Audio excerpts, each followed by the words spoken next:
starting the discussion. So the last session, which we were talking, we are still in the chapter 1. I know I'm going a little slow. That's totally fine. Let's not hurry up things, especially because of the way the textbooks are written. They have just dumped the information without trying to teach you the concept or without trying to make you understand the things in the way they are supposed to be understood. And so that's the reason we are taking time. And once this chapter is done, rest of the topics are relatively easy for us because a lot of information is available, and that too good quality information is available to us from internet sources, if not at least in textbooks. There it's all about sifting through unnecessary content from the most important content. So that's totally fine, even if we spend more time on this topic. So last session we discussed about Telangana Information Trust and and the books written by books published by Telangana Information Trust. In that context, we also had I had an opportunity to quickly revise about Fazal Ali Commission, and we have learned in detail about Kottapalli Jaishankar sir and the way he has contributed to Telangana agitation. Today I'll be sharing one more document with you guys. I have found it in one document. They have completely covered all the contributions made by Telangana stalwart Jaishankar sir. Then we also have learned about Professor Keshav Rao Jadhav, another very important person who have contributed significantly, not just to Milki movement, but in different phases of Telangana struggle. We can see his name appearing, and the way his intellectual arguments in most of the meetings are also very popular, isn't it? So we had a detailed discussion on it, and we also had a discussion on this organization called as Telangana Praja Samiti, which you can also see during the time of 1969 agitation, but it also has continued after 1969 agitation, and it has got its own relevance even in the last phase of Telangana struggle. Then we also have learned about Bhupati Krishnamurti, also called as Telangana Gandhi, and his contribution to Telangana movement, and especially the role he has played in 1969 Telangana movement. This also gave us an opportunity to discuss about Vatikota Alvar Swami, the person who is considered a literary stalwart. Actually, this discussion has came up in the context of TLSO, Telangana Liberation Student Organization, founded by Koti Reddy Manohar Reddy, and on several occasions, Telangana Liberation Students Organization has protested. One such occasion is demanding inclusion of Prajala Manishi novel into the curriculum of Telugu literature, right? So we have discussed, and also this gave us an opportunity to discuss about some more literary stalwarts of Telangana like Dasarathi Rangacharya and Dasarathi Krishnamacharya, and also the kind of quotes or important contributions they have made to Telangana, isn't it? Then we also have discussed about Dushyarla Satyanarayana, whose name keeps appearing in several other, in many contexts. We keep seeing the name of Dushyarla Satyanarayana, who is called as Waterman of Telangana, and he himself has founded Jalasadhana Samiti, and especially is fighting for southern Telangana, and so that Nalgonda district can fight the problem of fluorosis, and the Nalgonda district and other southern Telangana districts get their due share of water. Then we had a brief mention about the Center for Telangana Studies and Telangana Studies Forum, a very important person called as Gadar Innaya, whose name we will be touching in today's session, and the Manjira Writers Association, another important organization in Telangana. I think this is where we have stopped our last session. I think I should start with Telangana Pragati Vedika or Telangana Progressive Forum. If I'm not wrong, I think I should start with Telangana Pragati Vedika or Telangana Progressive Forum, right? So Telangana Pragati Vedika or Telangana Progressive Forum, this is started by one politician whose name is Rapolu Anand Bhaskar. And in 1990s, even Telangana Pragati Vedika or Telangana Progressive Forum also played a significant role. But what happened later, Rapolu Anand Bhaskar joined or became active member of Indian National Congress, and now I heard he is presently in BJP. So that is the reason textbooks does not write much about the contribution of this organization, Telangana Pragati Vedika or Telangana Progressive Forum. But one thing that stands out about this Telangana Pragati Vedika or Telangana Progressive Forum headed by Rapolu Anand Bhaskar, it fought for the water rights of Telangana, and it played a significant role and worked for the revival of Telangana. Work for the revival of Batukamma, which is a significant part of the Telangana culture. And with the formation of Telangana Aikya Vedika, which we'll be discussing in today's class itself, Telangana Aikya Vedika is coming together of different civil society organizations which are fighting for the cause of Telangana, right? So with the formation of Telangana Aikya Vedika, even this Telangana Pragati Vedika or Telangana Progressive Forum merged with or became an associate member of Telangana Aikya Vedika. So I don't think we can expect a separate question on this topic, Telangana Pragati Vedika or Telangana Progressive Forum. But yes, Rapolu Anand Bhaskar, he was quite young in 1990s. So he also fought for the cause of Telangana. Especially, he has highlighted issues on the injustices done to Telangana with regards to water supply. And he also has played a significant role, for revival of Batukamma, an important component of Telangana culture. And nothing much to add on this, actually. Then going a little further. So reading about Forum for Freedom of Expression meeting, a very important meeting which actually happened in the year 1996. This happened in the year 1996, November 1996. It happened in Ashoka Theatre. I don't think presently Ashoka Theatre exists. In the books, it's written like Ashoka Theatre near Mozamzahi Market, present-day Mozamzahi Market. And why was this meeting, Forum for Freedom of Expression meeting, organized? It's to condemn the death of journalist Ghulam Rasool Khan. At that point of time, the killing of people, especially the journalists or activists who fight for the cause of Telangana or question the injustices done to Telangana. At that point of time, there is no concrete movement for state formation of Telangana, but whoever questions the injustices done against Telangana, the tendency of the state is to suppress those voices, and by subjecting them to fake encounters is the thing which we often notice in the textbooks which we read, right? So this Forum for Freedom of Expression meeting, it's to condemn the death of journalist Ghulam Rasool Khan. And that's the reason you also observe that this Forum for Freedom of Expression meeting, it is organized by journalists. This is organized by journalists themselves.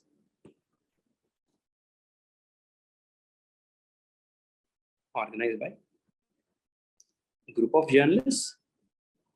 But of course, other important stalwarts are also invited for this meeting.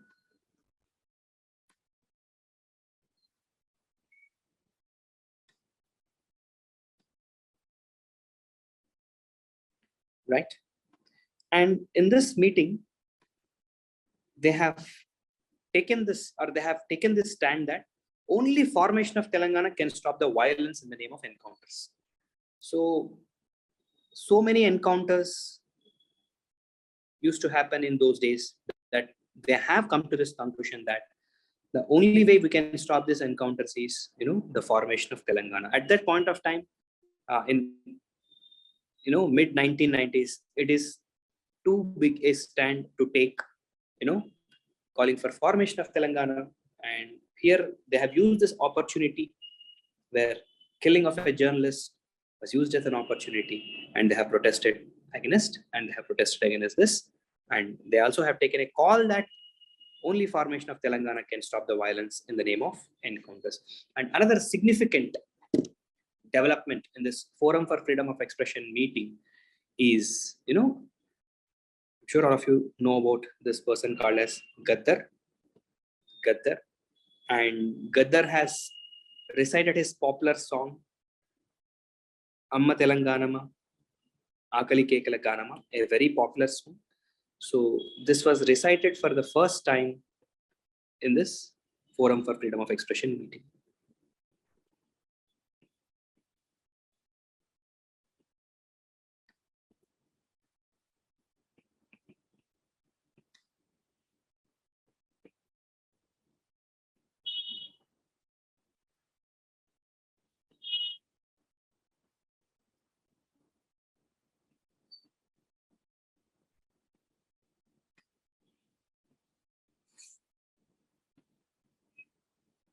The Forum for Freedom of Expression meeting, a very popular song. And at the time of Telangana movement, even there was a talk that this will be declared as Telangana song.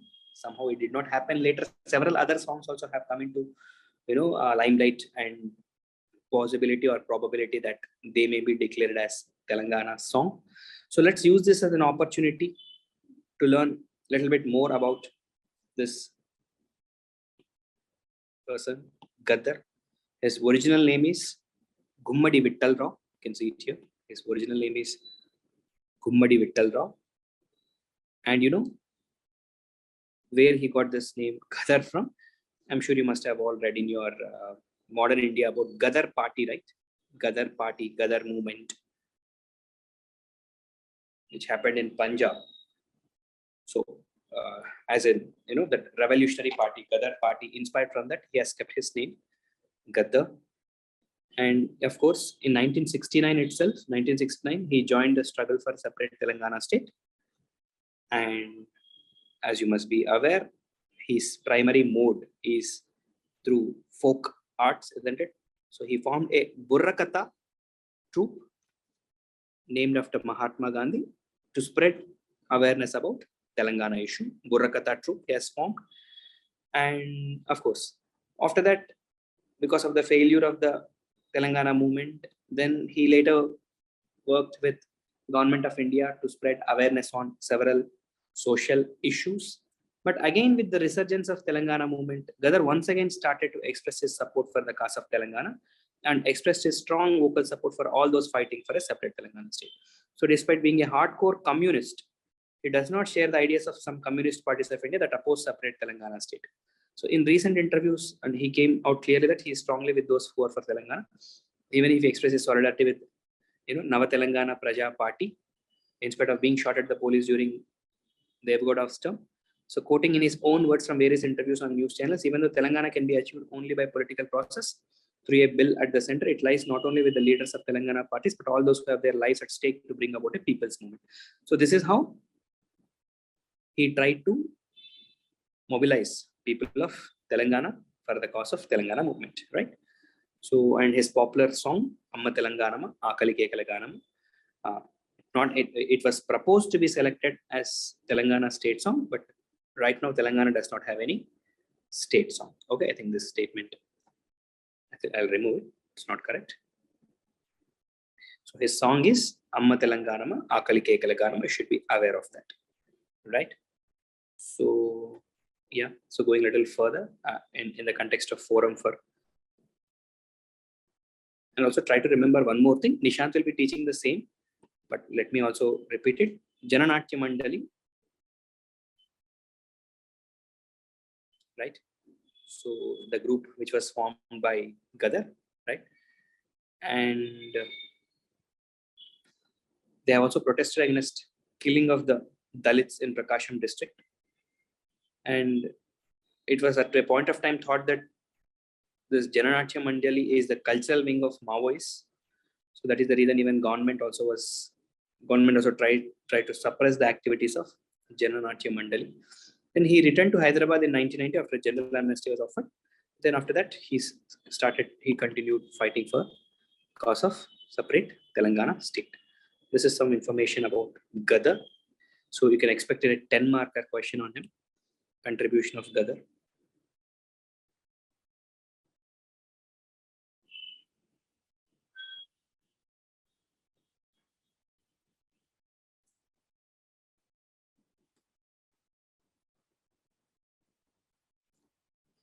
Then you heard this Jaya Jaya He Telangana. Jaya Jaya He Telangana. Who has composed that? Jaya Jaya He Telangana. It is now in the race of Telangana state song, right? Good. So it is now in the race for Telangana state song. So Jai Jai Hey Telangana is a song that was purported to be the state song of the Indian state of Telangana. It is composed by Andasri. Writer took 7 years to compose 12 stanzas. On 16 March 2021 in Telangana State Assembly, Chief Minister clarified that Jai Jai Hey Telangana has not currently been officially adapted as the state song of Telangana, right? But maybe in the future, it's possible that Jai Jai Hey Telangana would be adapted officially as Jai Jai Hey Telangana as a state song of Telangana, right? Then another significant development which has happened during Forum for Freedom of Expression meeting was, a book was written by a person called as Gade Innaya. Gade Innaya, he's also called as Inna Reddy. Inna Reddy, and the name of the book is Daga Padda Telangana. And this book, Daga Padda Telangana, it was released during Forum for Freedom of Expression meeting. So that is another significant development that has happened during Forum for Freedom of Expression meeting. Daga Padda Telangana.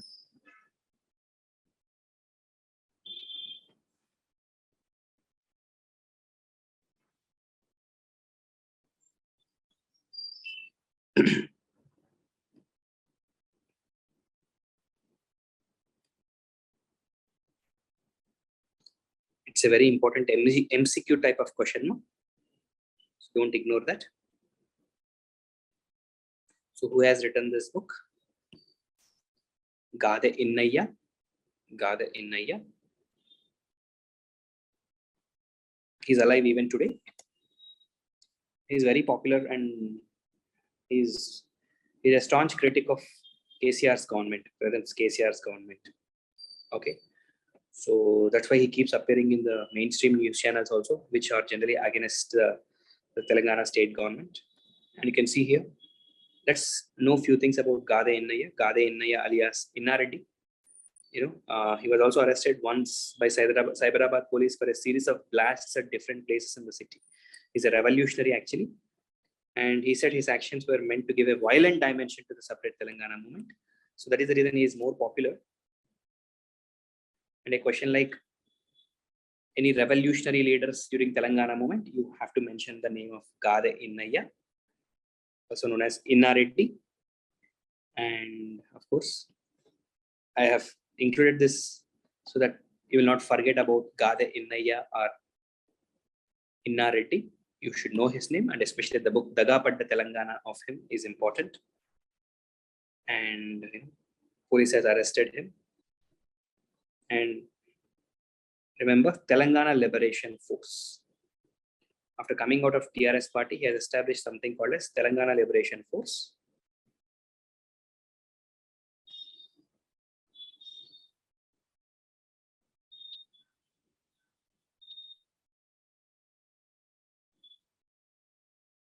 You can see this.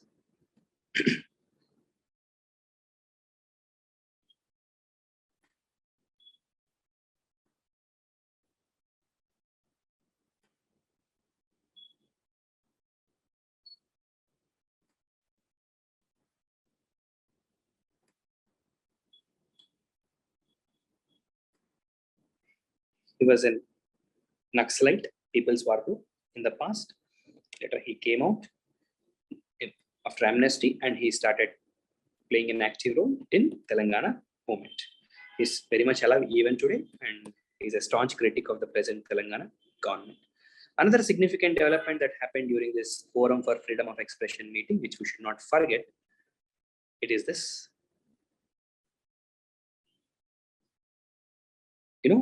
Bhongir meeting considered an historic meeting. Bhongir meeting considered an historic meeting, and the decision about Bhongir meeting and the decision about Bhuvanagiri meeting also happened during this Forum for Freedom of Expression meeting. The decision that this Bhuvanagiri meeting should happen. also happened during this particular movement, during this particular Forum for Freedom of Expression meeting, right? So these are largely facts, but rather than learning facts passively, if we learn them through certain other associated facts, then we will remember these ideas better. So that is the reason I have to bring all these ideas into discussion. And I also heard that you guys have heard about the name of Pasam Yadagiri. Pasam Yadagiri. Yes, ma'am? Did you guys heard about the name? Pasam Yadagiri. Anyone?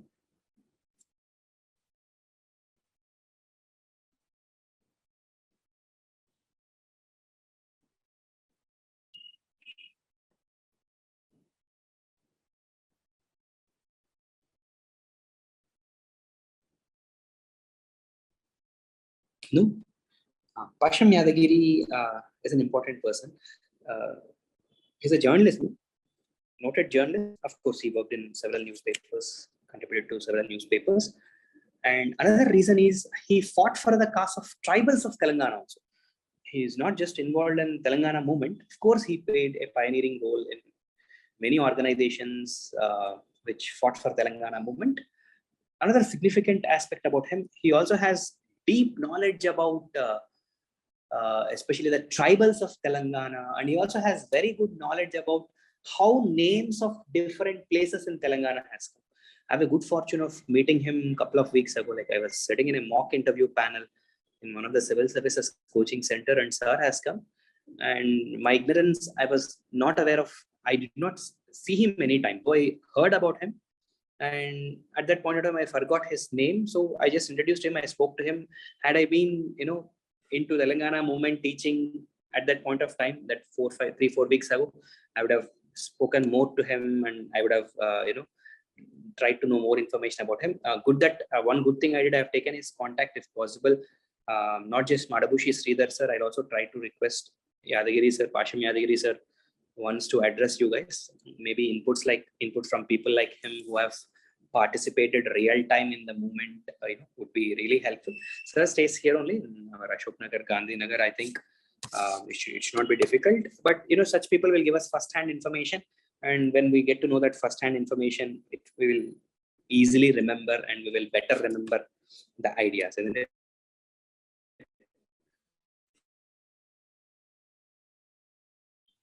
He has played a very important in organizing this Forum for Freedom of Expression meeting, right? Then we'll try to know something about another very important person, Nandini Sidda Reddy. Nandini Sidda Reddy. So, anyone heard about his name? Nandini Sidda Reddy? Yeah. If so, in what context? Nandini Sidda Reddy. Name of, yeah, in what context you heard me? Nandini Sidda Reddy. Shruti?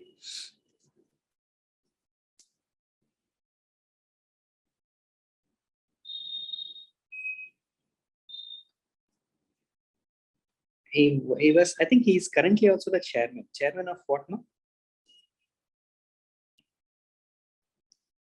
Okay. We will discuss about him. You should know about him. He also has played a very significant role in Telangana movement. He's from Siddipet, basically. Siddipet, Nandini Sidda Reddy. He's a teacher. He's a writer, poet, songwriter, social activist from the state of Telangana. He's known for promoting Telugu culture, and several of his songs also have been featured in Telugu language films. He was one of the leaders of the Telangana movement to make Telangana a separate state from Andhra Pradesh, which took place in 2014. And he is the first president of Telangana Sahitya Academy. Another good prelims question for you. First president of Telangana Sahitya Academy.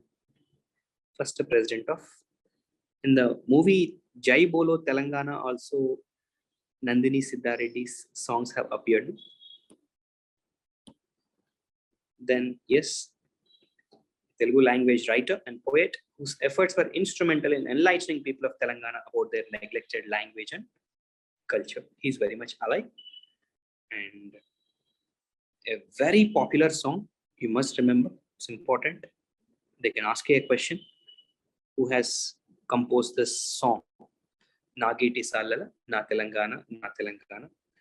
You can also listen to the song. The tune of the song also is very good. You can just Google in the YouTube. You can search in the YouTube.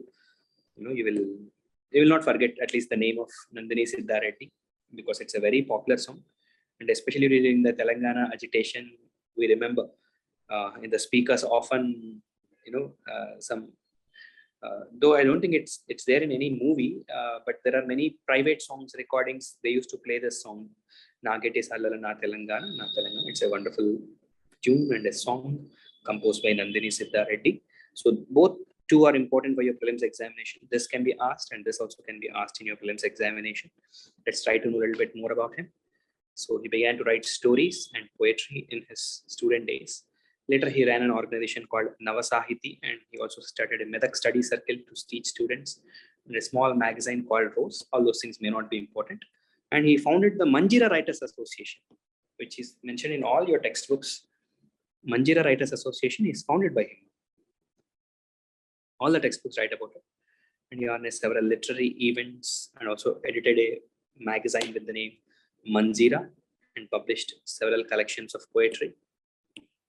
And he edited a magazine called Soi. In 2001, he was the founding president of Telangana Writers Forum, another important organization, Telangana Writers Forum.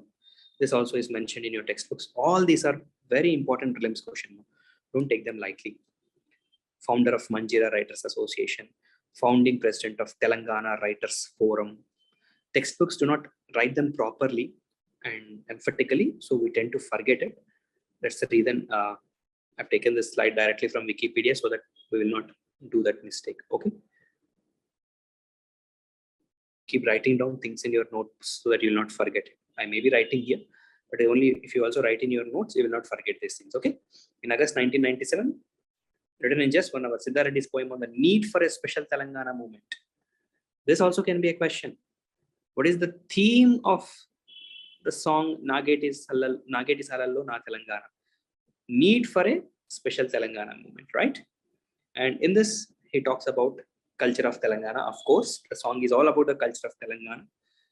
And yeah, the same poem was used as a song in the movie. Okay, I'm not aware of this Koru Telangana movie. And also got a Nandi Award. The song also received a Nandi Award. And Sidda Reddy wrote the poem on Telangana long before Andasri's Jaya Jaya Hey Telangana. And Goreti Venkanna's poem also is important. Remember? Ganama, Telanganama, right? And you also have to remember this Nageti Salallo Na Telangana. It's also sung during Batukama festival, right? And of course, he is featured in the movie Jai Bolo Telangana.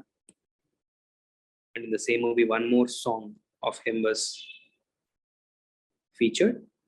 And in 2016, he was chosen for Visishta Puraskaram Award of Putti Sriramulu Telugu University, right? So these are few things which we are supposed to know about him. And even after Telangana state formation, he's, if it's a 10 marker question on Nandini Sidda Reddy, you also have to mention about this, right? So in 2014, he was a member of committee to review Telugu language textbooks. A key issue was whether they should be in the spoken Telangana dialect or traditional Sanskritized Telugu. It's a very important idea. So at that point of time, after the state formation, there was this debate. Okay, Telangana textbooks. So in what language they should be? Whether they should be in Telangana dialect or traditional Sanskritized Telugu, right? Of course, finally they have made it a mix of both. Neither it is in complete Telangana dialect, nor it is in traditional Sanskritized Telugu. They chose to use both as per the context. In 2015, he was appointed to a Telangana State Government Committee on the syllabus for recruitment exam. The old syllabus drafted by TSPSC in the United Andhra Pradesh would be replaced by Telangana-centric new syllabus. Of course, he's instrumental in that. He's appointed the first chairman of Telangana Sahitya Academy, as I've already told, a good prelims question. And the academy was established to ensure regular research, analysis, publishing, and propagation of Telugu language. And you must be aware, Sahitya Academy, Telugu Sahitya Academy was closed down by NTR government. Nishant will be teaching it. In 2017, he had a panel to select an eminent personality eligible for Kaloji Narayana Award. Kaloji Narayana Rao Award. We have already discussed in detail about Kaloji Narayana Rao, right? So, and his academy was in charge of the World Telugu Conference held in Hyderabad from. This also can be a brilliant question. When was World Telugu Conference organized in Hyderabad? Though it might seem like a too factual kind of question, but definitely it's worth mentioning because the new state of Telangana, after its formation, it did not want to relinquish, or it did not want to, it did not want to give up the idea of Telangana, Telugu language. So it has contributed to formation of World Telugu Conference. In the 2-3 slides, there is a lot of information, that to good quality information. So do not ignore these slides about Nandini Sidda Reddy. And he also has organized, in your textbooks, they mention about this Siddipet conference.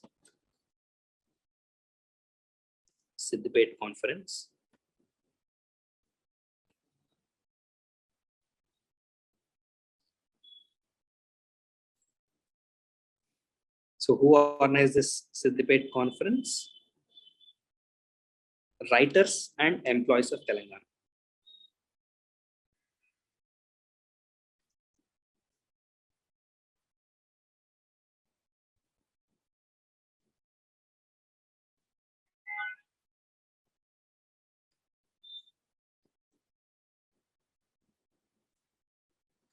And of course, it is in this Siddipet conference, which happened in 1997. Nandini Sidda Reddy first recited his song, Nageti Salalu Na Telangana.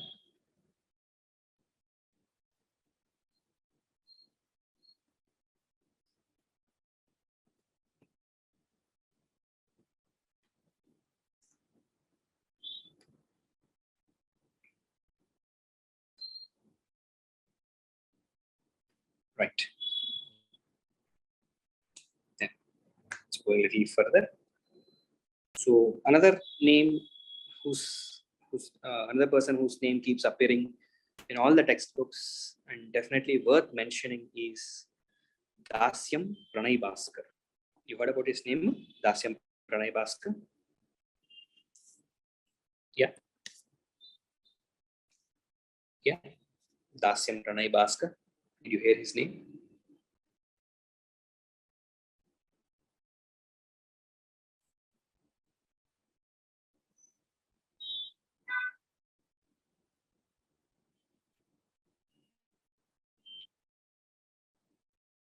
Yes, please. Are you aware of his name? Dasam Pranay Bhaskar.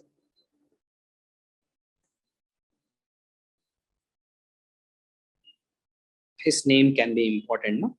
Especially for prelims exam, they can ask. And mains also, you can definitely mention his name. Though he died young, but his courage is worth appreciating.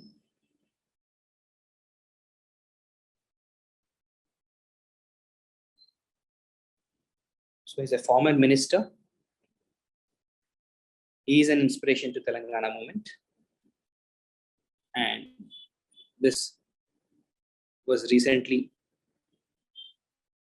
statement was made by B. Prakash, the textbook which we read. B. Prakash also is an important person, no? Because he played an instrumental role in many of the organizations which we will be studying as part of the syllabus also. And currently is the chairman of State Water Resources Development Corporation. Right. So he's the first MLA to quit his post for the cause of statehood and raise the issue of separate Telangana in the State Assembly in 1996. Okay. And it has laid a strong foundation for the final leg of Telangana. So in that case, in that context, he is very important. The first MLA to quit for the post of Telangana. It's not a small decision at that point of time. An elected representative resigning from the job and for the sake of Telangana movement. In the textbooks, they write it like this. So when he tries to bring up the issue of Telangana, the then speaker, Namala Ramakrishna, to resist him not to use the word Telangana and insist him to use backward region instead of using the term Telangana. So Pranay Bhaskar did not feel happy with this. So as a protest against this, he has resigned. He has offered to resign, but later he was, counseled by other seniors to remain and fight for the cause of Telangana, to remain in the legislative and fight for the cause of Telangana. So he later joined back as an MLA, but definitely it's a very bold step, taking a decision to quit the post of an MLA for the cause of a state who is definitely worth appreciating. So he is considered an inspiring personality. And that is also the reason why all textbooks mention about this noted personality, Dasam, Pranay, Bhaskar. Okay, don't forget these kind of simple things. If they come up in exam, you tend to get confused because there are good many names and there is a possibility that is also the reason why I tend to include lots of images. So you will not get confused between Nandini, Sidda, Reddy. You will not get confused between Dasam, Pranay, Bhaskar and whatever different names, isn't it? Then another thing which is mentioned in almost all the textbooks is about this person, Malayapalli Lakshmaiah. Malayapalli Lakshmaiah. He's also a journalist. Malayapalli Lakshmaiah also is a journalist, and he's currently also active. He keeps writing articles. Especially the reason why I have to include this slide is he keeps writing articles on Telangana development, Telangana state in different newspapers now. So that's why keep observing newspapers whenever you are reading newspapers. If the articles is written by someone like Malayapalli Lakshmaiah, don't take it lightly. Read about them. You will have analysis. The problem with your your textbooks is your textbooks have seriously lacking of analysis. Those textbooks which claim themselves as the best in the market, even they do not have any kind of analysis. They just copy pasted the content. And same is the case with the so-called notes of the star faculties, who are charging a bomb with the student and who are very popular. I don't know how people will become so popular. And that too, they're all teaching crap. They're just reading out facts and they're not touching upon any analysis and all. So I kind of insist you guys start at least from now reading. If you are fully into Telangana preparation, this is high time you start spending time on reading editorials, Telangana specific editorials. Just to give a taste of that, I also kept on sharing a couple of articles in the Telegram channel also, right? So the purpose is to teach you guys that you should learn to read articles and analysis on Telangana related topics. Just by Googling, you will find good number of editorials and analysis on Telangana related topics. Read about it. So build perspectives, build opinions, so that you will be in a position to attempt better your answers in the examination. So Malayapalli Lakshmaiah, otherwise it's not very significant. So he has started a trust. And this trust has contributed significantly, spreading awareness. The name of the trust he has started is Rajam Trust.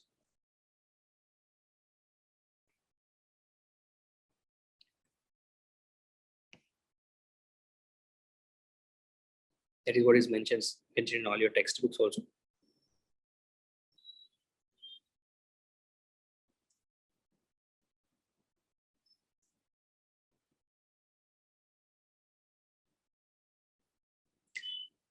And the reason that the possible reason why they could have mentioned about this Malayapalli Rajam Trust is because one very popular book, I don't know if you guys are aware of it or not, Telanganalo Em Jarugutundi, what's happening in Telangana. So who has written this book? A very popular book. Are you guys aware? Who has started this book? Who has written this book? Telanganalo Em Jarugutundi. Telanganalo Em Jarugutundi.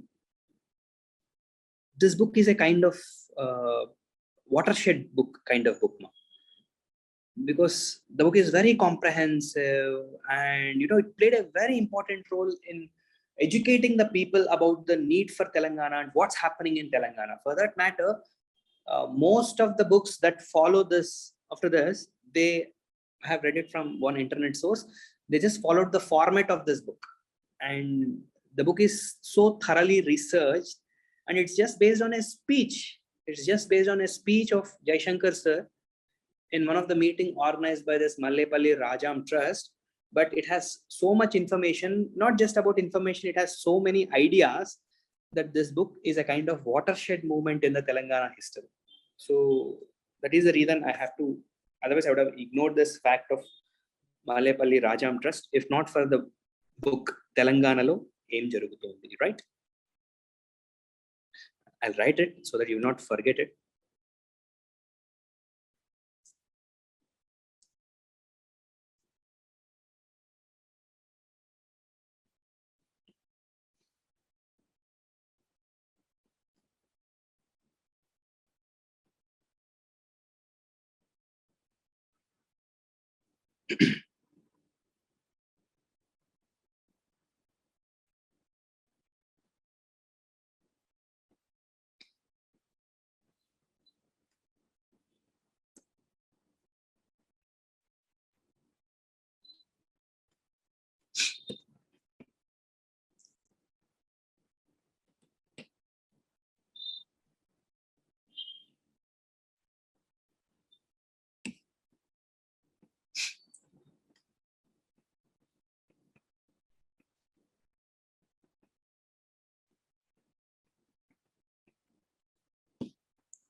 Look, so much of, because of impact of using mobile phones and all, we are even writing something which is to be written in Telugu in English.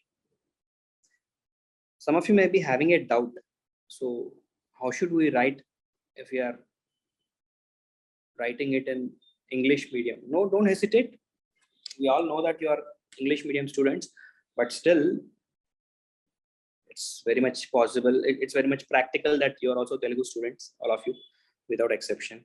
So you can happily write it in Telugu, at least the names of the books and all. That will leave a good impression. At least I'll be happy to see somebody writing in Telugu rather than writing, like this in English. Yeah. So this was later published as a book. Okay.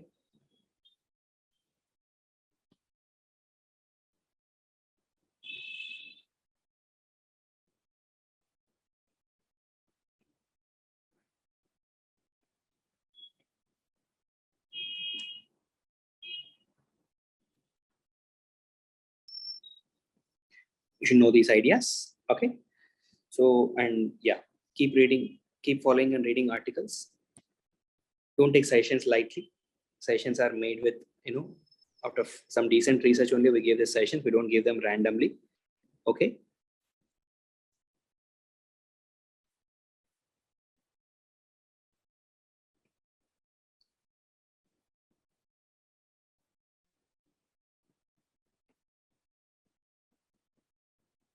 Right, because they contain good analysis.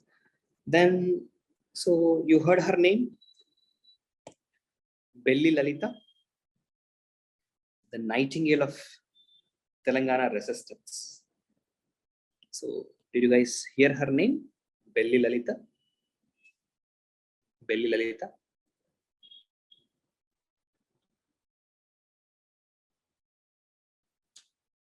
So, who is she? Is she alive? Or is she dead? Yes, please.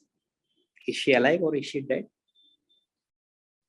Not alive. Yes, actually, she was killed brutally. She was killed brutally. Must have heard about this guy, right? Naimuddin. People say that Naimuddin's brother killed her. Anyways, there are good things to talk about her. Let's.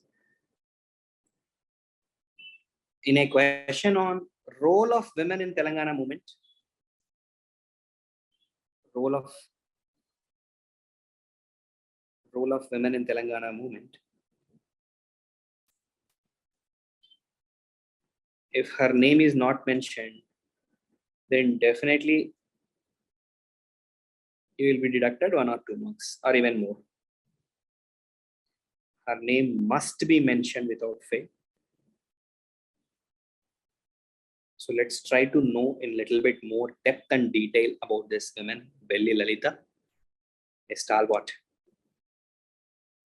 and called as Nightingale of Telangana resistance. Why Nightingale?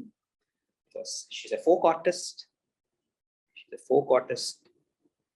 She raked up the emotions in the masses for the cause of Telangana with her performances.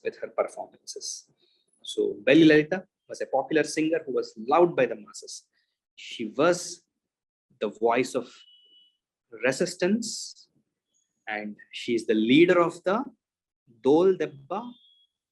Another important question for your prelims.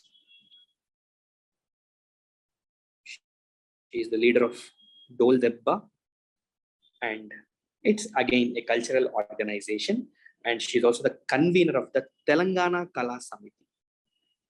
Another important prelims question. She is the convener of Telangana Kala Samiti. She is fondly known as Lalitakka and has organized various movements against sex trafficking, alcoholism, gutka consumption, and led anti-caste struggles also. Observe this, anti-caste struggles also. Further, she was also believed to be a sympathizer of the Communist Party of India, Naxal sympathizer, the People's War Squad, which has now merged into what we know as CPI. Since 2004, following an elaborate conspiracy, she was murdered in the most horrifying manner in 1999. She is born in Nalgonda district. She had a total 5 siblings. Okay, her family had to migrate to her mother's native place in Bhongir due to prevalence of extreme poverty. Yes, Nalgonda district, as we already discussed, especially the southern Telangana is known for its poverty.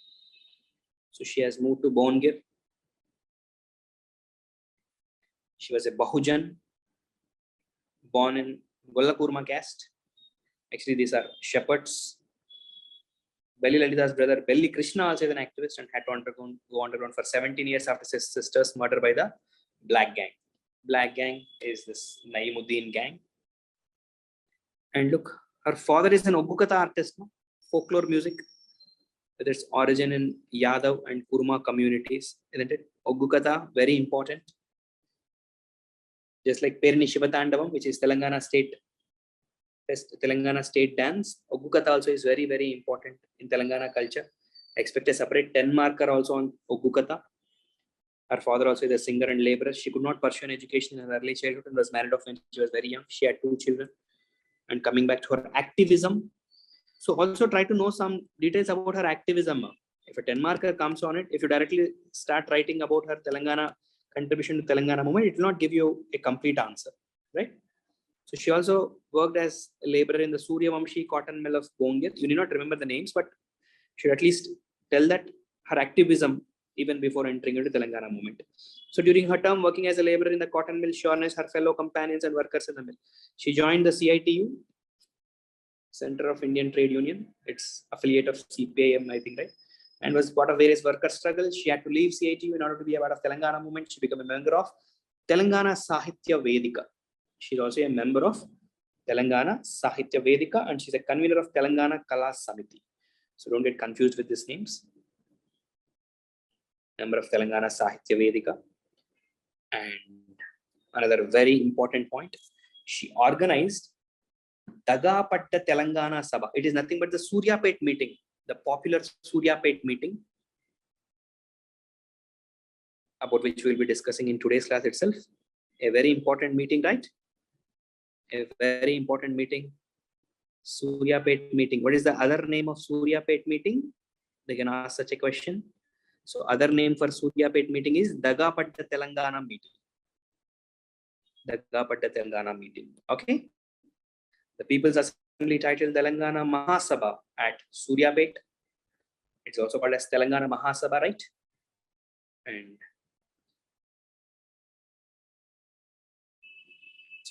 she participated in Suryapet meeting and she also participated in this People's Assembly titled Telangana Mahasabha at Suryapet in the Nalgonda district, organized by Maroju Veeranna, and she became very popular with this meeting. especially for her electrifying speeches in this Suryapet meeting and her performances in this Suryapet meeting. And the same meeting inspired laying the foundation of the famous movement in Warangal on 28th of December 1997, titled Warangal Declaration, isn't it? Suryapet meeting led foundations. Suryapet meeting led foundations for further movements like Warangal Sabha and Declaration of Warangal Declaration. Okay, you should be aware of this.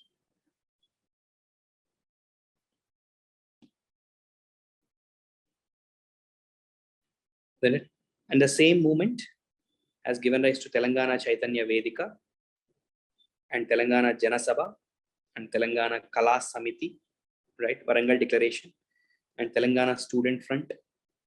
All these organizations were formed soon after the Warangal Declaration. And as I've already told, she acted as the convener for Telangana Kala Samiti, cultural wing of Telangana Janasabha, about which we'll be discussing. And she became the voice of Telangana during a time when there was an undeclared emergency on demanding the statehood and identity of Telangana. She was the Nightingale of Telangana. Remember, they may ask another prelims question, who is called the Nightingale of Telangana? Who had always envisioned the upliftment and power of deprived sections within the state of Telangana. And when she was killed, thousands of people had attended her funeral procession, and they came together to pay homage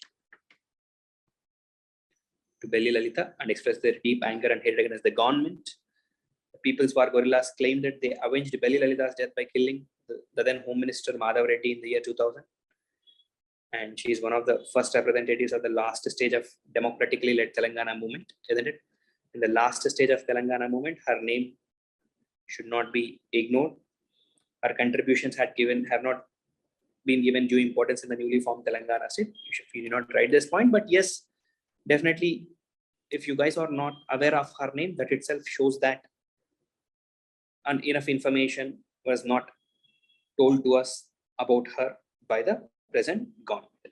But that is about Belli Lalitha. Let us try to learn in a little bit more details about her. I'll share this document with you. Role of women in Telangana state movement from South India, contributions and case story of Belli Lalitha, the way she is associated with Telangana state movement. And she is called as Nightingale of Telangana and Telangana Sahitya Vedika. And she is closely associated with Bhuvanagiri Sabha or Bhuvanagiri meeting. And she is also participated in Telangana Mahasabha, also called as Suryapet meeting. Suryapet meeting.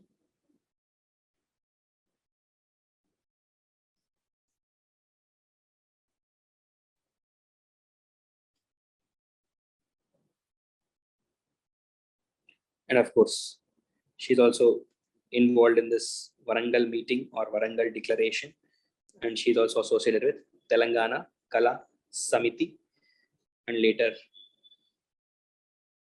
she also has contributed to women's upliftment.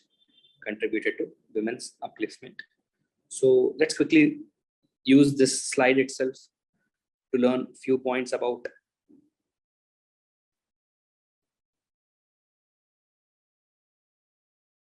herself and how that can help us in better understanding women in Telangana movement.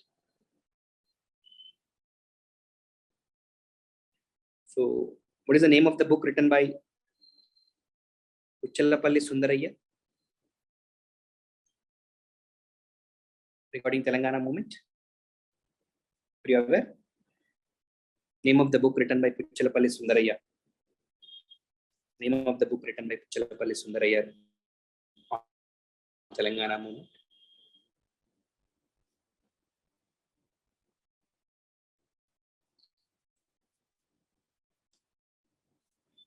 Not aware?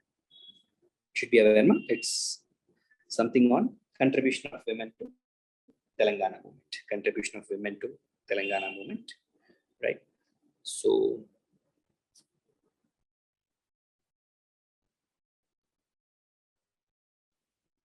let's see about Telangana Sahitya Vedika. So it's a congregational platform of eminent scholars and singers who choose literature as a means to mobilize people and contribute towards the societal development through social action and social change. So the medium of conversation includes development of literature on subaltern history in the form of poems, prose, small stories, and folk songs. What is this? Subaltern history means?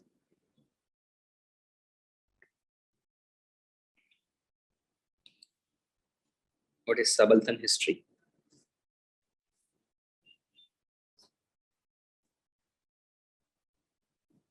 You guys are not at all talking, not at all communicating. You heard about the term subaltern history, and why are we talking about subaltern history in the context of Belli Lalitha, and how it is related to the Telangana Mahasabha meeting, which happened in the Suryapet, and how this is related to Telangana Mahasabha meeting, which happened in the Suryapet in the August 1997. These are all closely related ideas. Try to understand. See, Belli Lalitha also belongs to Bahujan caste.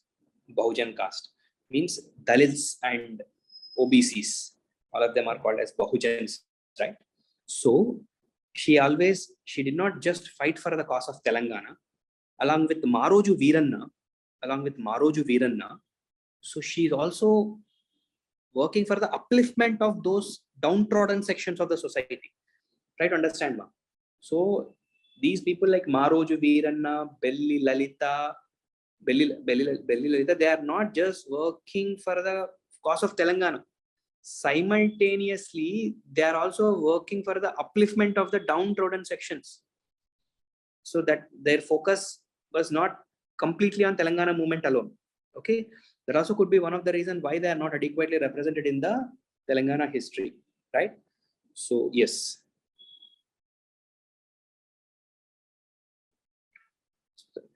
Subaltern history means the history of the subaltern sections of the society. Today, in one more context, we will again talk about subaltern history in Telangana in today's class itself. So in the form of poems, prose, small stories, and folk songs.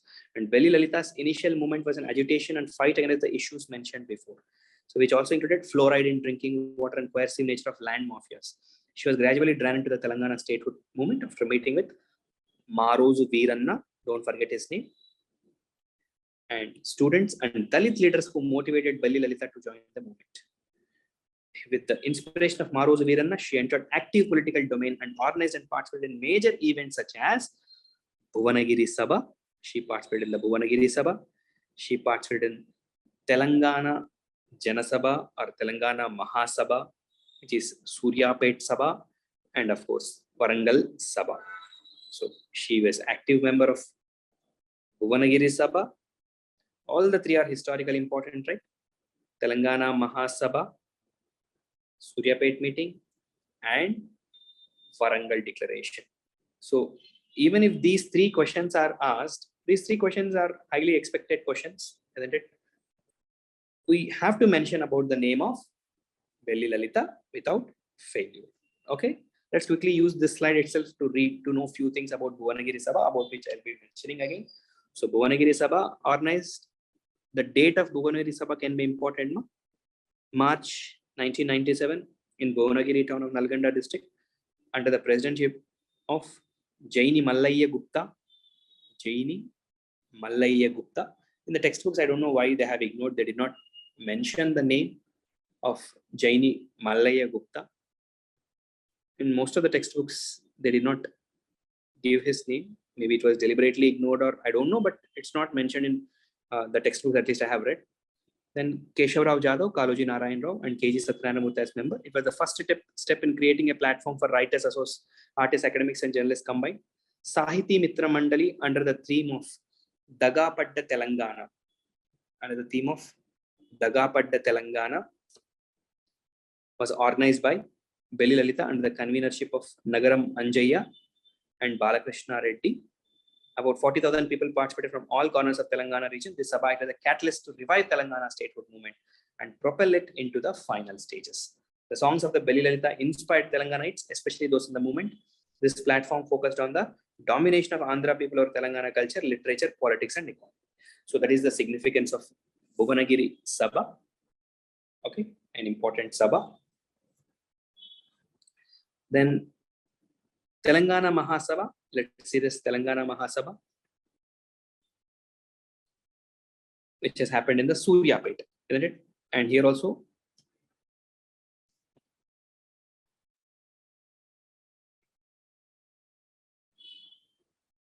and here led by Maroju Veeranna. And here again, the song sung by Belli Lalitha at this platform brought her into the limelight with the Telangana community. This platform questioned the authority of higher caste over the lower caste to subjugate them. So, another interesting feature of Telangana Mahasabha, it is also called as Bahujana Sabha. And Telangana Mahasabha did not just focus on Telangana movement, but it also has called for the formation of a Bahujan state. Bahujan state means state formed by backward caste or backward people. Government by backward people. Okay, that is also one of the theme of the Telangana Mahasabha. Right? Often, because in all the textbooks, they write together this Bhuvanagiri Sabha, Suryapet Sabha, and Warangal Declaration or Warangal Sabha. There is a possibility of getting confused. One best thing to address the confusion is reading all of them together. If you try to read them separately at separate times, you will just get confused. There are certain commonalities between all these sabhas, and there are some important differences between these sabhas. One important difference between other sabhas and Telangana Mahasabha is this. Telangana Mahasabha also has raised the issue of, Bahujans. Bahujans means oppressed castes, okay? And just like, just like Bhuvanagiri Sabha, it also has contributed significantly to, motivate people to the cause of Telangana, right? So whereas this Sabha is called as Dagapadda Telangana Sabha, which one? The Bhuvanagiri Sabha. In Telangana Mahasabha, they have given it its own name, Doka Tinna Telangana state. Doka Tinna Telangana. Here it is Dagapadda Telangana, here it is Doka Tinna Telangana. That is a simple difference. These are all pure facts, less concepts, more of facts.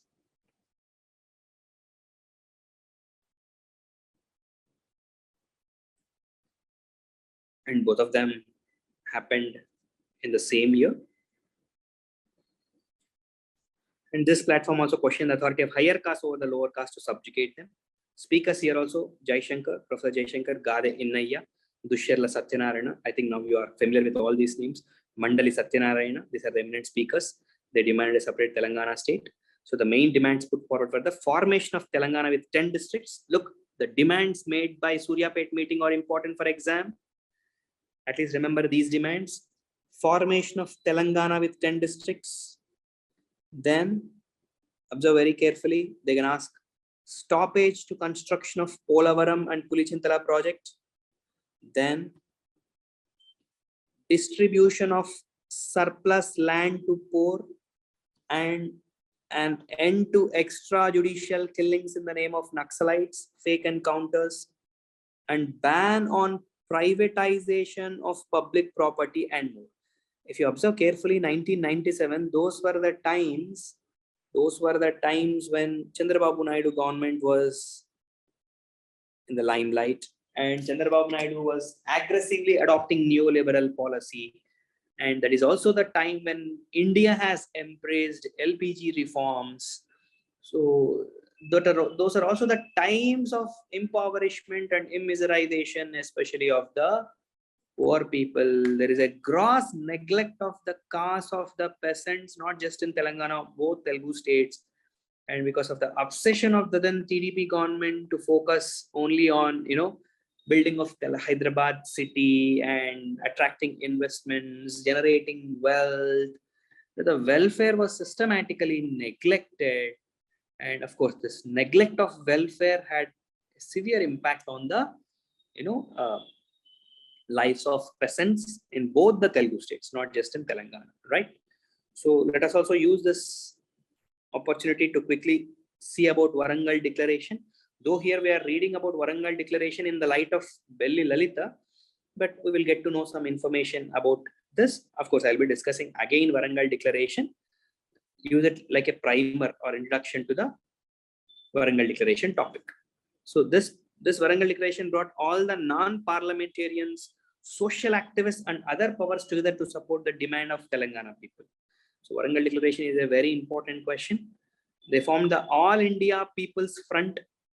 Under this platform, a meeting was organized on 28 December 1997 at Warangal, December 1997, April 1997, March 1997. Isn't it? In the same year, all the three very important meetings where they released a declaration for the aspirations of the people, the Warangal Declaration, and it is released by none other than the Ravi Narayana Reddy.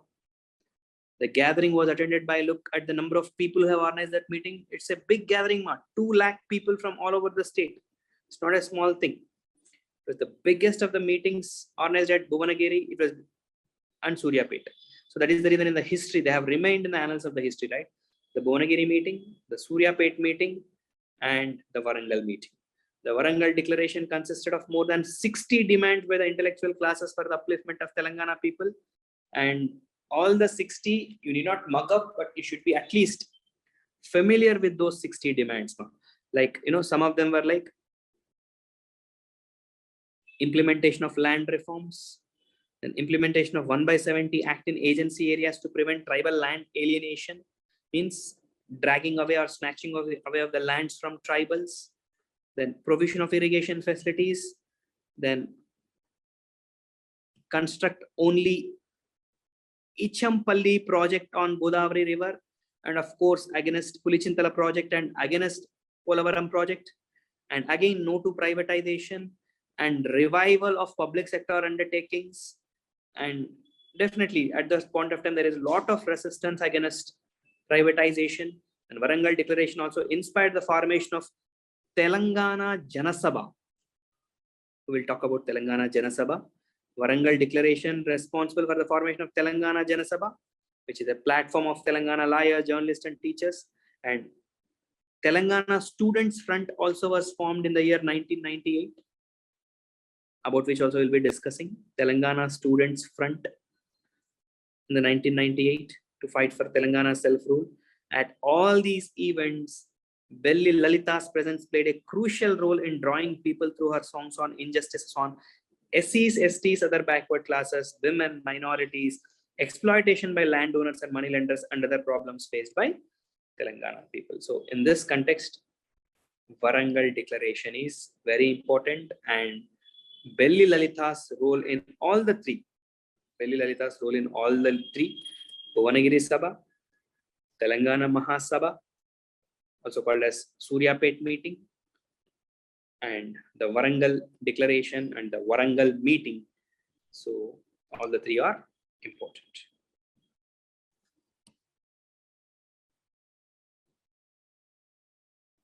So of course, as I already mentioned, she is also part of Telangana Kala Samiti.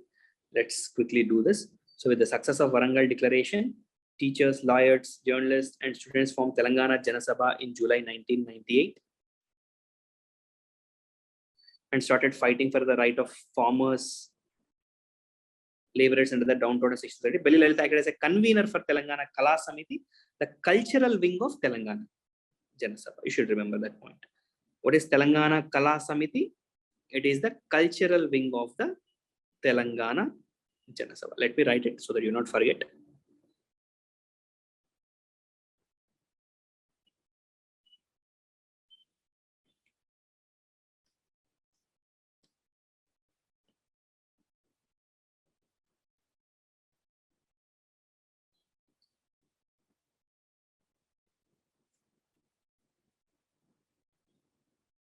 So she became the voice of Telangana movement when there was an undeclared emergency. All these things we already read, right?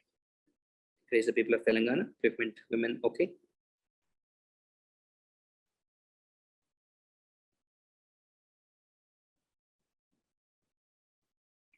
Right. So I think this much of information and discussion on Belli Lalitha is sufficient. Even if it's I don't know how the marking pattern is going to be, even if it's a like an UPSC 15 marker question also is asked, I think you guys can still attempt. I have given enough information on Belli Lalitha for you. I'll be sharing this document also along with this document. Okay. Yes.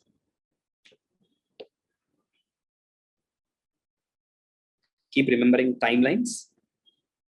Yeah. Then what about another important organization, Telangana Aikya Vedika? Telangana Aikya Vedika. You guys heard about Telangana Aikya Vedika?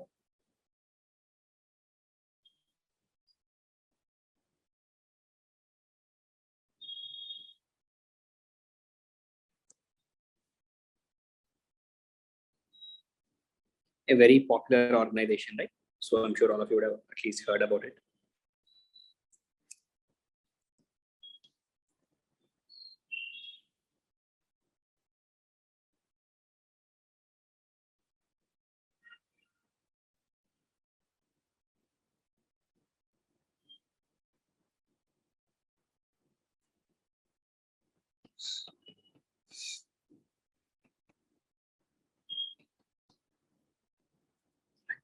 Actually, this Telangana Aikya Vedika, according to textbooks, the formation date of Telangana Aikya Vedika is in the month of October, the year 1997. So Telangana Aikya Vedika, as the name itself is suggestive, it's like coming together of all the organizations.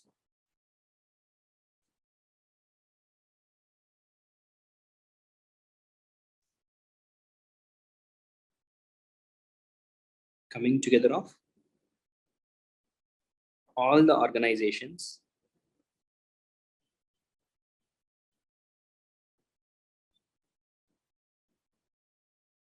which are fighting for the cause of Telangana.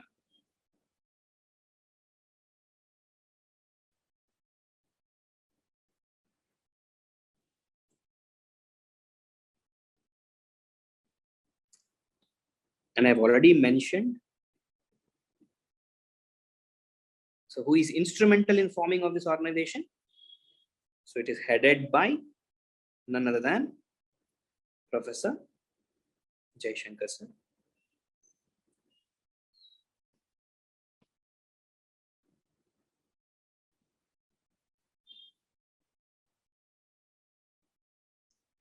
Actually, in the textbooks, it is written that, it is from the Telangana Aikya Vedika only, like, Telangana Aikya Vedika and its, its activities would almost come to standstill after the formation of TRS. In the textbooks, they write it like this. Like they say that Telangana Aikya Vedika people, they fought for Telangana cause and they fought against injustices. They have given many publications and they have stalwarts like V. Prakash, Sama, Jagan Reddy, many people, and of course all the organizations coming together, and they have also contributed to fight certain social injustice also in the rural Telangana. And they requested that then, politician Nedurmalli Janardhan Reddy to lead the Telangana movement. But textbooks write that Nedurmalli Janardhan Reddy has denied this, that he do not want to lead the Telangana movement, because Telangana Aikya Vedika felt that as long as there is no popular support or mass appeal to this in the form of a politician, realization of the vision of Telangana is difficult. That is what they felt. So that is the reason they have approached a politician called Nedurmalli Janardhan Reddy, who denied. And later they have approached KCR, and all the textbooks write that KCR shows a keen interest on the problems of Telangana and agrees to take forward the agenda of Telangana Aikya Vedika by establishing a political party in the name of Telangana Rashtra Samiti, right? And after the formation of Telangana Rashtra Samiti, most of the members of Telangana Aikya Vedika, they'll be playing active role in the TRS. They'll be playing active role in the TRS. So I think this will be one of the most important questions. Telangana Aikya Vedika will be a very important question, because most of the members of the Telangana Aikya Vedika, the names you see there, you will see them even today contributing actively to the Telangana government, whether it is V Prakash or other names, and also especially the way the Telangana government is recognizing these names, especially Professor Jaishankar sir, by giving his name to several universities or other places and all. Whereas other names which are not active, though which have played a very significant role in Telangana movement, but which are not part of Telangana Aikya Vedika, we don't see those names much in the public domain. So keeping that aspect in mind, I believe Telangana Aikya Vedika will be a very important topic for your examination. There is a possibility that they can ask you a question, so you must be prepared. There are not many details also, because it's just like this. They have, like in one occasion, it is also said that they, once small epidemic breaks out, a small scale epidemic breaks out in northern Telangana, and the members of Telangana Aikya Vedika visits and they try to submit a report on what exactly is the cause of this diarrhea kind of disease. So it was reported in the international journals also. Like this, there are certain activities which they have done, but otherwise not much information is available even on Telangana Aikya Vedika, even in the textbooks or even in the Telugu Academy, right? Yes. So this is some information about Telangana Aikya Vedika, which again can be an important question. So with this background I have provided, you can comfortably read yourself from the textbook also on this Telangana Aikya Vedika. So this should take us to the next meeting after Bhongir meeting, Suryapet meeting, followed by Warangal meeting. Let's see about the Bhongir meeting. So now tell me the names of the three important meetings, all of you. Yes, please. Names of the three important meetings. Please participate. Names of the three important meetings. What are the names of the three important meetings? You're in the class? Tell it in the order. First is Bhongir meeting, followed by Suryapet meeting, followed by Warangal meeting. Okay? Yes. So now let's get into Bhongir meeting. All facts, no? Nothing great. So yes, as I've already told, Bhongir meeting happens in the March 1997.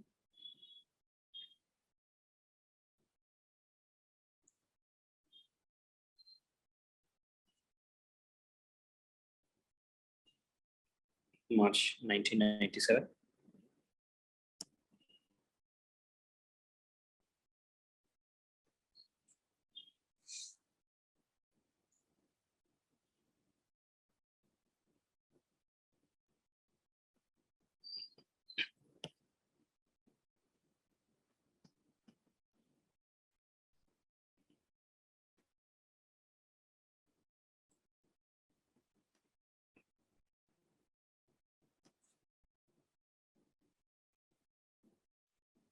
And the name of the organization which has actually organized this meeting in textbooks, there it is as Sahiti Mitra Mandali.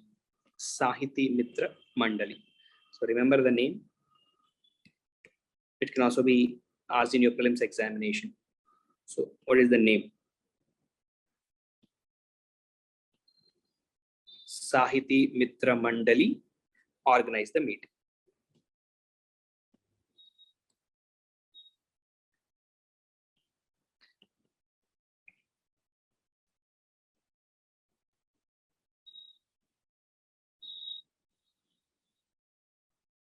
Sahiti Mitra Mandali organize the meeting. That could be one good prelims question.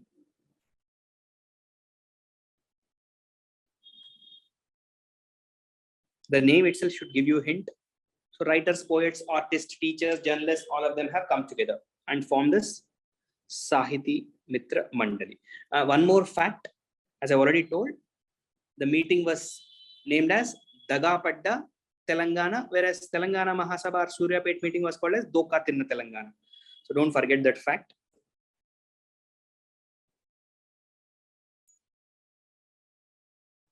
I'm writing it bold so that you will not forget. When you are writing prelims, this is where you get confused. So which meeting is Doka Tina Telangana, which meeting is, so let's put a little bit of effort so that we will not forget. So meeting is called Daga Padda Telangana.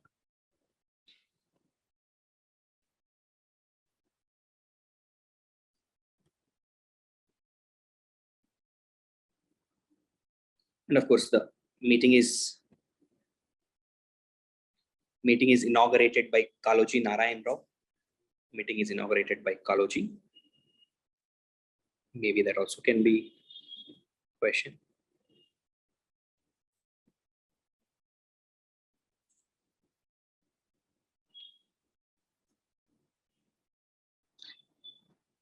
I do not want you guys to, commit these silly mistakes, which are otherwise not concepts. These are just facts. Inaugurated by Kaloji Narayan Rao. And of course, the contribution of Belli Lalitha in this meeting was already discussed with you guys, right? Now, let's see line by line resolutions made during the Bhuvanagiri meeting. Okay? Yeah. I'll do something.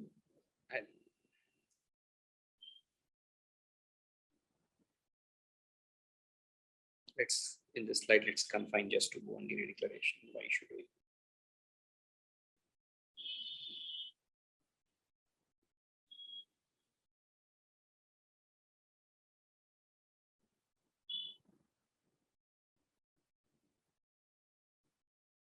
Right. So let's see all these resolutions carefully, and let's try to understand them. To lift the electricity cuts in Telangana, which means that shows power supply was abysmal at that point of time to Telangana. Then another important thing, to distribute the government surplus and banjar lands to the poor. Yes, that is one more agenda.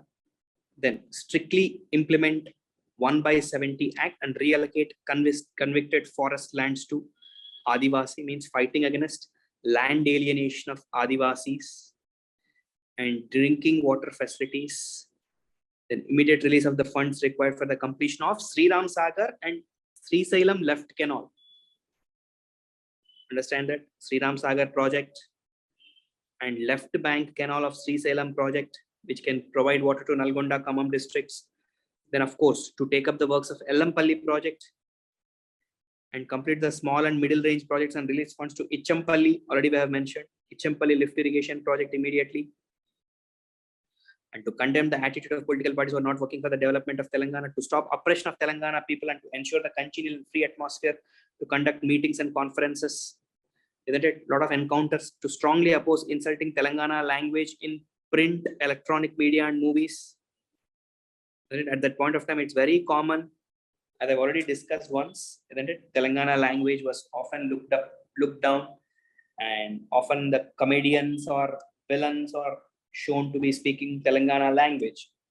And of course, to allocate reservations to Telangana people and to stop the move of privatization of sugar industries and other institutions, another important move. And to work with all those who agree with the above resolutions by adding local issues also, and to conduct division and district-wise meetings by forming committees to propagate the issues discussed through popular art forms, such as in that got. I'll take it from the source, don't worry. And to protest the loot of Telangana, and to protest the loot of Telangana people. So these are few things with Bhuvanagiri declaration, though they might seem generic, but if a question asks directly on Bhuvanagiri declaration, at least few specific points you should remember, that specific points which you should remember, I'll try to list it here, observe carefully, which you should not ignore.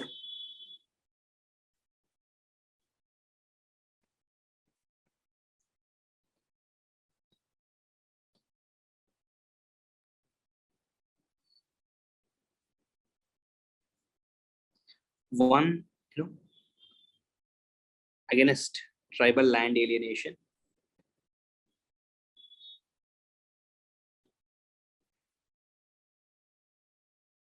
Then the most of the points will get again repeated in the Suryapet meeting and Warangal declaration against tribal land alienation. And irrigation projects also factors in prominently here. Did you observe? Irrigation projects.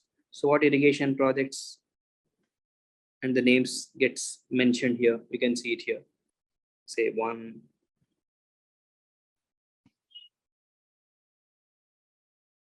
Sri Ram Sagar project. Then Sri Salem left bank canal.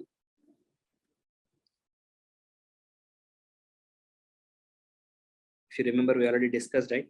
This is yet to be completed. Then of course, Ellampalli project. After the class, just Google and see the current status of Ellampalli project. Then Ichampalli lift irrigation project. So what happened to Ichampalli lift irrigation project presently also, you must be aware. Ichampalli project. Then of course, another important point is this: protest against subjugation of Telangana language.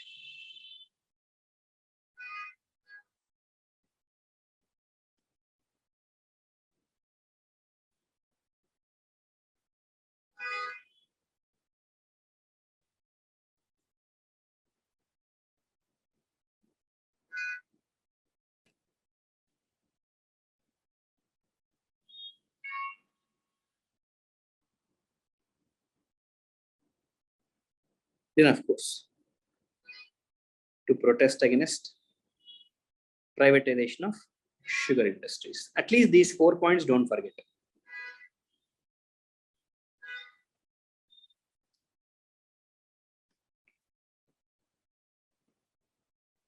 Okay.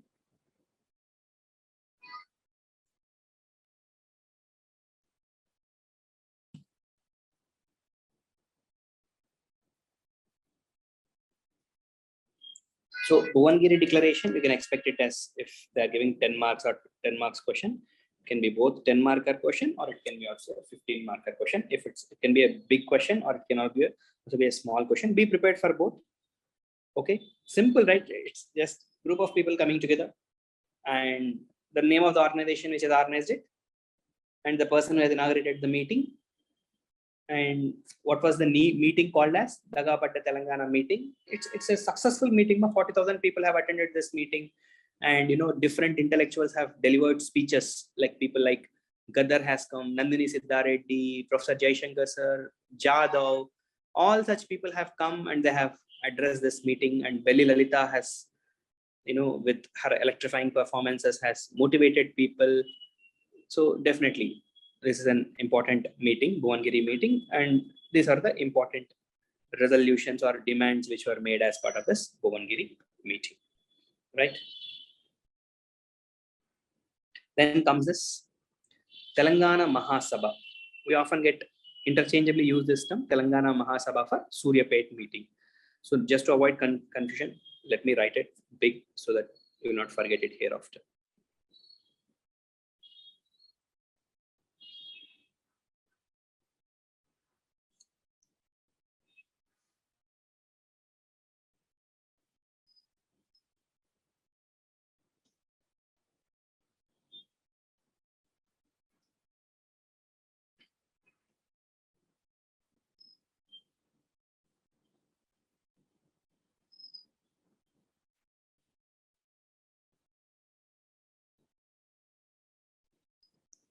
And if you guys have already mentioned, I told something very important in Telangana Mahasabha. Bahujan state, formation of Bahujan state is one of the important plank, right? That point you should not forget. So let me write it prominently. Not just Telangana state, but formation of Dalit Bahujan state. In fact, I've read that even Belli Lalita was offered a seat by Samajwad Party and also Bahujan Samajwad Party. Both of them, BSP and SP, both of them have offered a MLA ticket to her from Bhongir. So Telangana Mahasabha, and it was, where did this happen? It happened in Suryapet. Happens in Suryapet.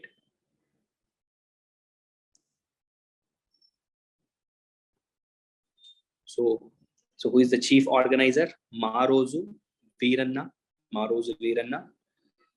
But something interesting happened during this, because Maroju Veeranna, during Telangana Mahasabha, he went underground, because Telangana TDP government was against him and trying to search him and was planning to arrest him. So the responsibility of conducting of the meeting was given to B. Prakash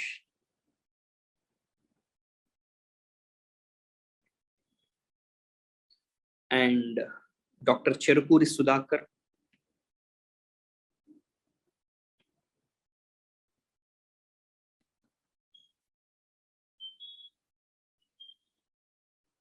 Remember, it's important. These people have organized the meeting. As Maroju Veeranna went underground.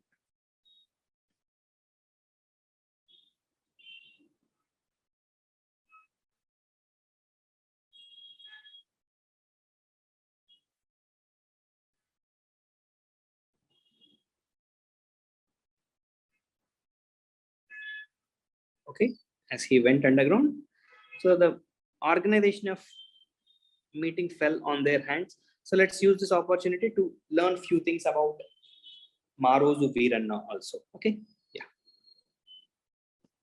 So Maroju Veeranna, he wrote the famous book, Telugu book, Indialo Aim Cheyali. Another good prelims question. What is to be done in India?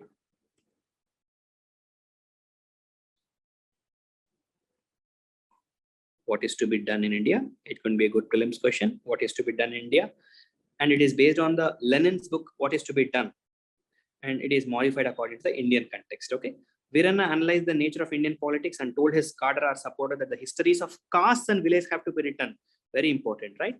He's saying that, okay, always the history is written, keeping in mind, the big political families, history is written keeping in mind big kings, kingdoms. But he's saying that this is the time we have to write the history of different castes and different villages in India. So only when you write the history of different castes and villages, then you will get to know the history of Dalits, Adivasis, and backward classes, women and religious minorities. That's a very interesting observation, Ma. And if you guys remember, in one of the session, I told about postmodernism. This postmodernism is a very popular current in all the humanities at that point of time. This postmodernism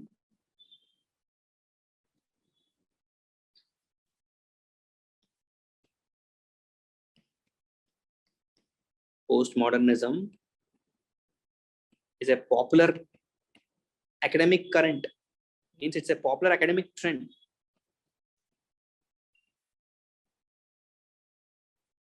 It's a popular academic trend. Some of you must be thinking, what is this postmodernism popular academic trend? So this postmodernism academic trend, it says that this is the time we should start working on rewriting history or understanding history in the context of subalterns or marginalized. Subalterns are marginalized. Means postmodernism criticizes all these things. Postmodernism criticizes generalizations.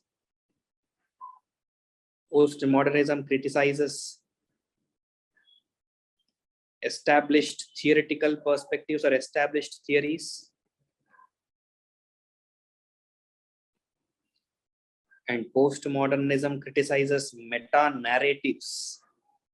Meta-narratives, generalizations, established theories. Means some of you may be thinking, what is this? Should we really learn all these things? You need not learn all these things, but you should have this idea. Okay, so I'll explain with an example. Let's say there is Ramayana, textbook called as Ramayana. So this Ramayana, often the Ramayana is written in such a way that who will be highlighted in Ramayana? It is always about Rama and his family, isn't it? Ramayana is written keeping Rama at the center. Keeping Rama at the center, and everything is about description of events or activities surrounding Rama. So he is the protagonist, but this protagonist Rama is somebody who belongs to upper caste, or this protagonist Rama is somebody who is powerful. So you know what postmodernism will say? Postmodernism will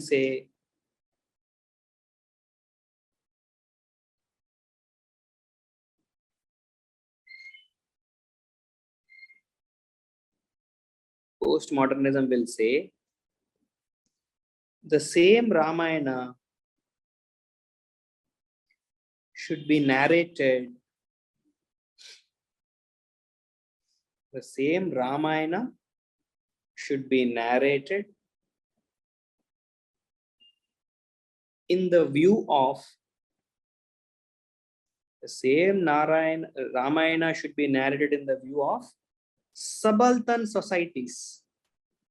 In the view of subalterns or marginalized groups.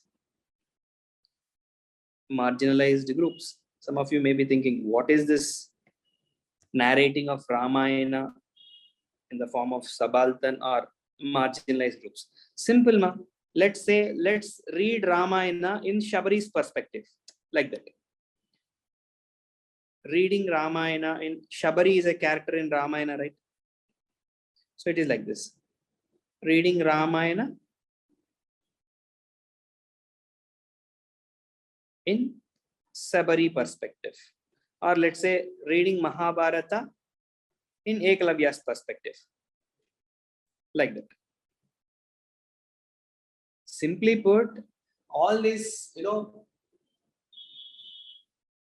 mythologies or all these history books or all these things like Vedas, Shastras, these are written in such a way that they are representing people of upper caste, lifestyle of the people of upper caste, or they are trying to tell that whatever upper caste people do, it is good, or they'll tell that what are all the theories established by upper caste people are good. So you may be thinking, what kind of theories? Let's say Varna system is a theory.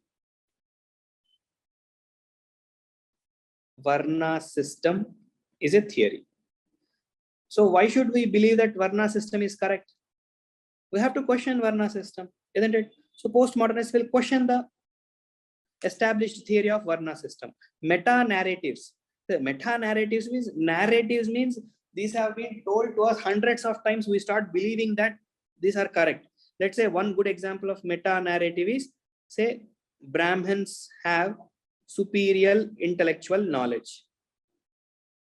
Brahmins have superior intellectual knowledge. This has been told to us hundreds of times, thousands of times. So we were made to believe that, okay, Brahmins have superior intellectual knowledge when compared to others. Why should we accept this meta-narratives? Why should we accept this established theories? Why should we accept these generalizations? So postmodernism, you know what it will do? It will criticize, or it will challenge. Postmodernism will challenge all the generalizations. Postmodernism will challenge all the established theories. Postmodernism will challenge all the meta-narratives. Why should you worship Rama? Why not we worship Ravana? Because Ravana is a king of Asuras who are considered Dalits. You guys have deliberately shown Ravana as demon. So this is how the postmodernists will try to, they'll try to deconstruct. The important technique of postmodernism is deconstruct. Deconstruct means don't read Ramayana in the perspective of Rama. See Ramayana in parts. Okay, Shabari story. Through Shabari story, let me interpret Ramayana, or through, that Dobi who has questioned the chastity of Sita. Let me see Ramayana, or let me see Ramayana in the lens of Sita. Why should Sita sacrifice every time? Why should a pregnant woman go to forest just because her husband doubted her, doubted her fidelity? So all these kind of interpretations will fall under the domain of postmodernism. So Maroju Veeranna is not just a Naxalite. He is an intellectual man. See, asking or calling of people to rewrite the histories in such a way that histories have to be read in the perspective of different castes, different villages. Like all throughout the history, we have read the histories of big cities, isn't it? Delhi history, or history of Tanjavur, history of everywhere you read history of cities. No, this is high time we read history of villages. This is high time we read history of castes. That is the idea of postmodernism, which is embraced by people like Maroju Veeranna. And postmodernism is a popular academic current during that point of time in the, not just in the India, but all over the world, right? So yes, so he also played a prominent role in Maroju Veeranna, played a prominent role in Telangana movement, especially with Suryapet declaration that argued for a Bahujana Telangana. And Veeranna brought the Dalit, Adivasi, backward classes, women and religious minorities questions to the Telangana movement, and argued that without solving their question, there is no point in achieving the statehood of Telangana. Such an important person he is, but often underrepresented in the Telangana history, right? Yes. And even some people say that this, if you want to remember, or you can ignore. Telugu region activists say that, I'm sure all of you would have heard about Professor Kancha Illaiah, sir. He's very popular, and he has written this famous book, right? Why I Am Not Hindu. He's a postmodernist. He's a very good example of postmodernist. In fact, he is the one who has encouraging students to celebrate, especially the Dalit students, to celebrate Ravana's birthday in Usmania campus. So this book brought name and fame to Illaiah at the regional, national, and international level. Why I Am Not a Hindu. If not for this book, Kancha Illaiah has become very popular with this book, Why I Am Not Hindu. This again is a very important question for your prelims. Who has written the book, Why I Am Not Hindu?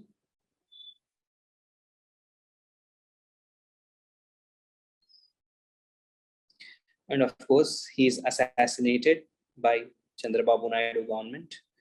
So don't write it like Chandrababu Naidu government has assassinated, but he is also killed in a fake encounter. He's also killed in a fake encounter, but then government. You need not mention TDP government Chandrababu Naidu, but it's widely reported in all the newspapers that government would have orchestrated this fake encounter of Maroju Veeranna. So these are some more facts which we have learned about Maroju Veeranna, and you can see it here. Maroju Veeranna and Belli Lalitha, both of them here. And Suryapet Declaration, 1997 Suryapet Declaration.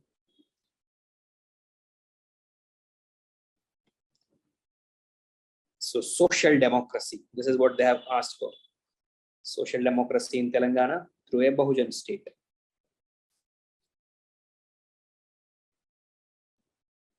Not just political democracy, social democracy in Telangana. The same concept envisaged by Ambedkar.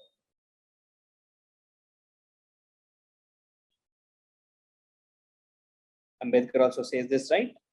Let's not just fight for political democracy. We should also try to achieve a social democracy.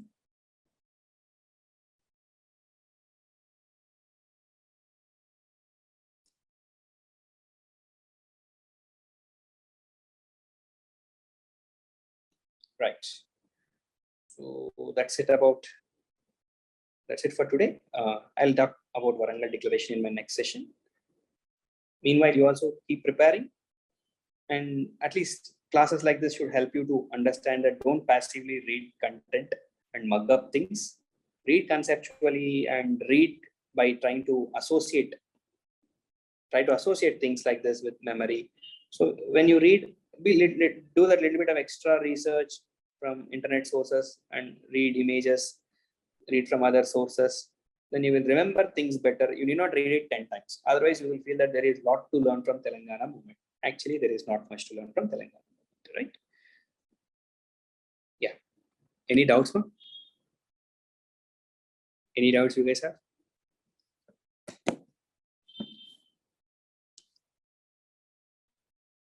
Okay, good.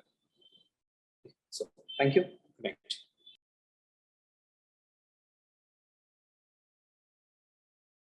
So yeah, myself and Dr. Vivek have received some of your feedbacks. So good that you are appreciating this module and the quality of the module. Going forward also, we'll take the feedback, positive as well as some constructive feedbacks. So definitely we'll incorporate them, and thank you very much. And we assure you that this kind of quality will be maintained. Okay. So this again will be a small session to wind up chapter 3 basically. Then next we'll start chapter 4. Chapter 5 will be completed in next 1 week, and then the first part of the Telangana movement is done. Second part we'll do it as soon as possible, and then the third part is already being handled by Dr. Vivek. So we are just focused on it. So chapter 4 also we will finish it off, and then in next 1 week, 10 days, chapter 4 and 5 will be completed from my side. Okay. So coming to the previous class, what did we learn in the previous class? So that it will be a revision for you people and to understand the flow. We have started chapter 3 and finished half of chapter 3. So what did we learn? Anyone? They can type or unmute and then you can just speak.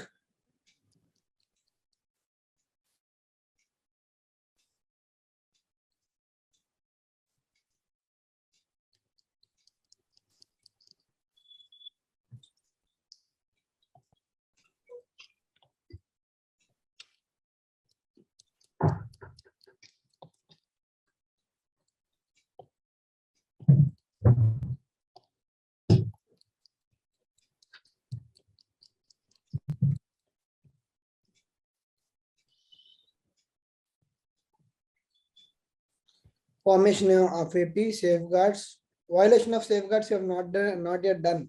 Ishwar, we are going to do that today. Yeah, safeguards, basically gentleman's agreement, and then the RAC, sorry, yeah, TRC, Telangana Regional Committee. Yes, it's supposedly have delegations of various subjects, but how it changed in the presidential order. Okay. And then as we go forward, we'll see how the presidential order was intelligently manipulated to suit the requirements of the non-Telangana region residents. Okay, so we'll see that how this particular presidential order of 1958 was modified in such a way that the assurances given in the gentleman's agreement were not being honored. Okay, just a second.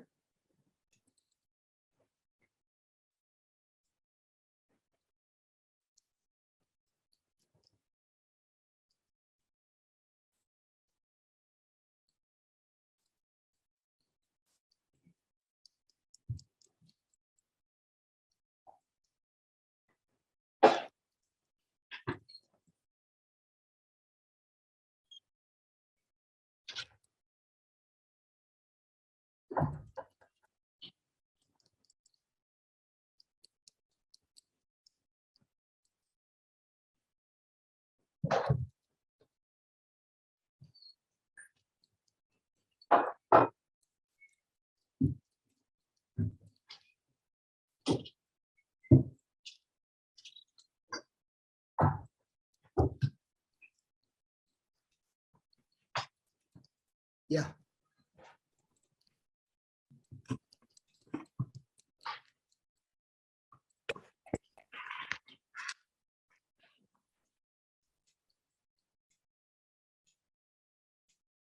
Okay.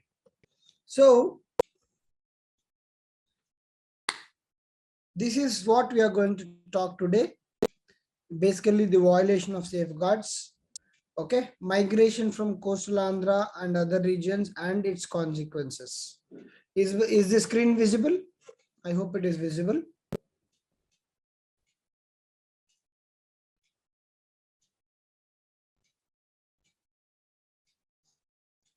Okay. See, one thumb rule, of Telangana movement, I can give it to you because it's a new paper. There is a lot of confusion amongst the aspirants and all. They are actually feeling a bit afraid how to do it and all. But very simple thumb rule of Telangana movement is, be it any phase of the movement, you can always try and relate it to the something like modern Indian history. What happened during the Gandhian phase? See, there is a huge movement. There is a build up to a certain movement. Then that movement is exploding. That movement over a period dies down. And then there are certain resolutions.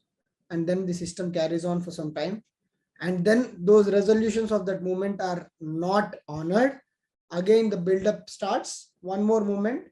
Again, there is an impact. There are certain understandings, then dying down. So it's like basically a sinusoidal wave. Okay, it's like, increase, decrease, then static, decrease. If you see now, the build up to 1969 movement is two things. One is the formation. So if you see, the Hyderabad state was formed. Okay, the J.N. Chaudhary and Velodi government did not honor the assurances to the Nizam. The 1952 Mulki agitation, there was certain impact, city college, everything and all. So there were certain assurances by the Telangana government, the Hyderabad state government then, and slowly it died down. It was all going normal. But then the formation of Andhra asking for Vishal Andhra, and then the Vishal Andhra concept turning into Andhra Pradesh. Even still, there is no Telangana movement at that point. Telangana leaders were always demanding separate Telangana. And then there is a gentleman's agreement, certain safeguards to that agreement, a regional committee to implement that agreement, and so on and so forth. And over a period of time, these issues at hand are not honored by the Andhra rulers. And then again, people are frustrated. 1969 movement, Jai Telangana movement, Jai Andhra movement. Again, there is an impact. There is a resolution passed, 6-point formula, 8-point formula. We'll discuss all this, that this has to be implemented, and then it slowly dies down. And then the advent of TDP, bringing the Telugu feeling into picture. So the Telangana feeling subsides. And then over next 1-2 decades, TDP will become a major party. And then when the TDP's impact is dying down, and again the 6-point, 8-point formula are not implemented, the Telangana movement picks up, formation of TRS, and then the TRS is time and again trying to fight for Telangana rights, but then it did not have numbers. It also at some point of time, it did not have the kind of impact it wanted, and then it died down, and then the final moment of 2009. So when you remember a flow like this, a timeline like this, it becomes easy for you to write a very comprehensive and holistic answers. Okay, because this paper is all about connecting. Okay, in 2014, you have to connect with the events of Gentleman's Agreement, and then the next into 1971 agreements between for various implementations, and then subsequent 2003, 2004 agreements. So you have to read the subject as a flow. Okay, though it looks like bits and pieces to you, actually when you catch that flow, you'll happily and comfortably, you will. And then for this entire paper, I'll give you a single theme. This theme is not invented by me. The theme is the popular slogan of Telangana movement itself. Neelu, Nidulu, Niyamakalu. Water, finances, and employment. You remember these three words. entire Telangana movement is banking upon the same issue. The surplus revenue of Telangana is being diverted to Andhra. People are objecting. Local employment, Andhra people are coming. People are objecting. The irrigation projects promised to Telangana are not being built, but Andhra is having a lot of irrigation projects. Telangana people are objecting. Throughout the Telangana movement, by and large, 90% of the times, the issues of conflict are these three subjects only. It may be teachers, it may be engineers, it may be guested officers. All this is employment only, right? So Neelu, Nidulu, Niyamakalu, you remember these three things and try to make them as part of your answers in this subject. 9 out of 10 times, even say if you do not know anything about that particular question, you will do justice and come out. That is my assurance. I hope you're understanding what I'm trying to say. Because the theme, the violations of safeguards, why I'm trying to tell you this, because the slide which I'm going to show now, which is right in front of you, it is the slide which has certain theme, and this theme is common across the Telangana movement. So the same violations are happening over a period of time. That's why there is an outburst by the Telangana people. Okay, so the violations are also not new. So don't expect that in chapter 4 there will be new violations. In chapter 5, violations gravity may change. Violations are still the same. The gravity of violations may be different. It may be a small violation here. In the next, when more Andhra rulers are there, the violations may be of bigger gravity. But still the violation is regarding to employment only. The violation is regarding the agricultural lands and the irrigation only. The violation is regarding the surplus funds of Telangana being spent in Andhra. This is the resistance. Clear?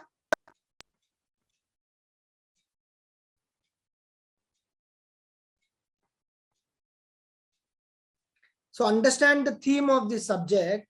So if the moment you understand the theme is something like a background. So it is running all across your chapters. The only inputs are differing and some key personnel are differing. So based on the timeline, we need to know certain important people.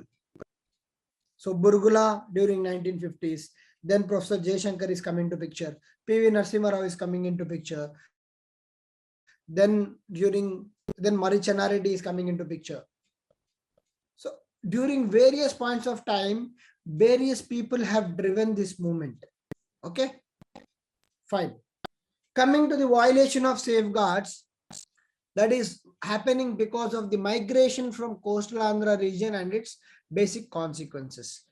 And what happened is, after the formation of 1956 Andhra Pradesh, when the gentleman's agreement was signed, the Telangana people are basically they are very mild and soft at heart. Okay, even if you go to the remote places of Telangana, you will find that people are extremely friendly, amicable, and very down to earth. So that kind of people are there. Basically, it's not something like they are servile in nature. They are like they fear like that, but it is their nature at heart. What happened is when people have migrated from Andhra over a period of time after 1956, Andhra, see, people of Andhra also, they are all good. It's not that they are bad, we are good, not like that. Understand the context in which they are coming. They don't have a capital. They have come out of Madras state. So the context in which the influx is coming is a kind of security or guarantee they are coming into Hyderabad or Telangana. Naturally, when person is a kind of not secured about what they are having, they tend to dominate. Okay, when they are secured, when I am secured of everything, I don't care about someone else or I don't want to dominate. Generally, people who are slightly not secured of their outcomes, they dominate. So similarly, the dominating nature of Andhra leaders, because They wanted to show themselves or rub themselves onto Telangana region and establish that foothold, because they wanted Telangana region to serve the needs of Andhra. So this dominating nature should be understood in this context. It is not against the people of Telangana or Andhra. Even today, I'm sure every one of us have some or the other relative or friend or close friend. Everyone now, because of the United States for 50, 60 years, everyone has a family member or a very close friend from Andhra and Telangana. It's all common. Now, it's not that we have acrimony, we fight with each other. It's not like that. But the context of dominating nature statement, please understand. Okay. So, when this particular gentleman's agreement was signed in presence of the central government, it was something different. Okay. And then this particular gentleman's agreement was tabled in the parliament by a person called B.N. Dathar. He was a deputy home minister. He presented in 1956. As I told you in the last class, an MP from Andhra region has stood up and said, respected speaker, sir, please change this Andhra Telangana to Andhra Pradesh. Generally, when a private member is proposing some amendment to the bill or some document presented by the minister, it is not easily accepted. We all know the parliament procedures, right? It's not so easily accepted. But in this case, don't know what happened. Simply they have accepted his resolution for the amendment. And in that process, the Andhra Telangana became Andhra Pradesh. We all know for sure how much debate and how much discussion and how there was lack of consensus for this particular issue in the Vishal Andhra episode. There was no consensus on the name for this particular issue, but it became Andhra Pradesh. We've also seen when Burgula has gone to Delhi and come back and supported for Vishal Andhra, the first chief minister of the United Andhra Pradesh, Neelam Sanjeeva Reddy, he did not care to implement, he was from Andhra, he did not care to implement the CM from Telangana, Deputy CM from Telangana, which was promised as per the gentleman's agreement.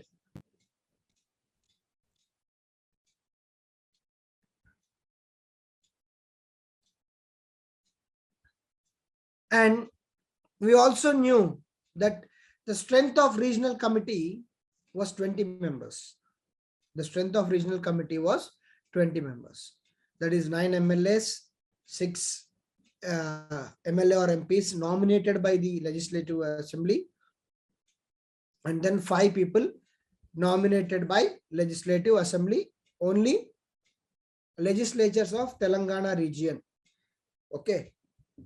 This was the strength of regional committee. What they intelligently did, all the Telangana MLAs, they have simply dumped into the regional committee. And then, see, it's a very open thing. We know that people like some B, Basavaraju and all, they were pro-Andhra, even being a Telangana MLAs. And we also studied that many of the CPI leaders, the Communist Party leaders, were actually supporting the Vishal Andhra. Now, everyone is put into the regional committee. And regional committee, what is its motive? To save the safeguards of the gentleman's agreement. But when so many people come and become part of the committee, the functioning of the committee will become simply like a pandemonium that is completely ruckus. And what happens? I propose something, some fellow will debate, I'll shout on him, he'll shout on me, and the working is stalled.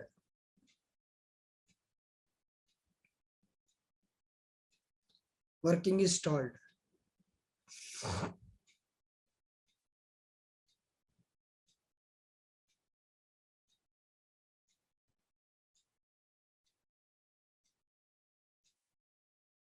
Okay. So, and what happened? The regional committee, which was appointed to take care of Telangana, it was also supposed to look after the agricultural lands of Telangana, because the intention was that the agricultural lands of Telangana should not be misused or misappropriated by the rulers of Andhra or the residents of Andhra. But what happened? Time and again, the rulers of Andhra came to Telangana, invested huge money and brought lakhs of acres of agricultural land in Telangana.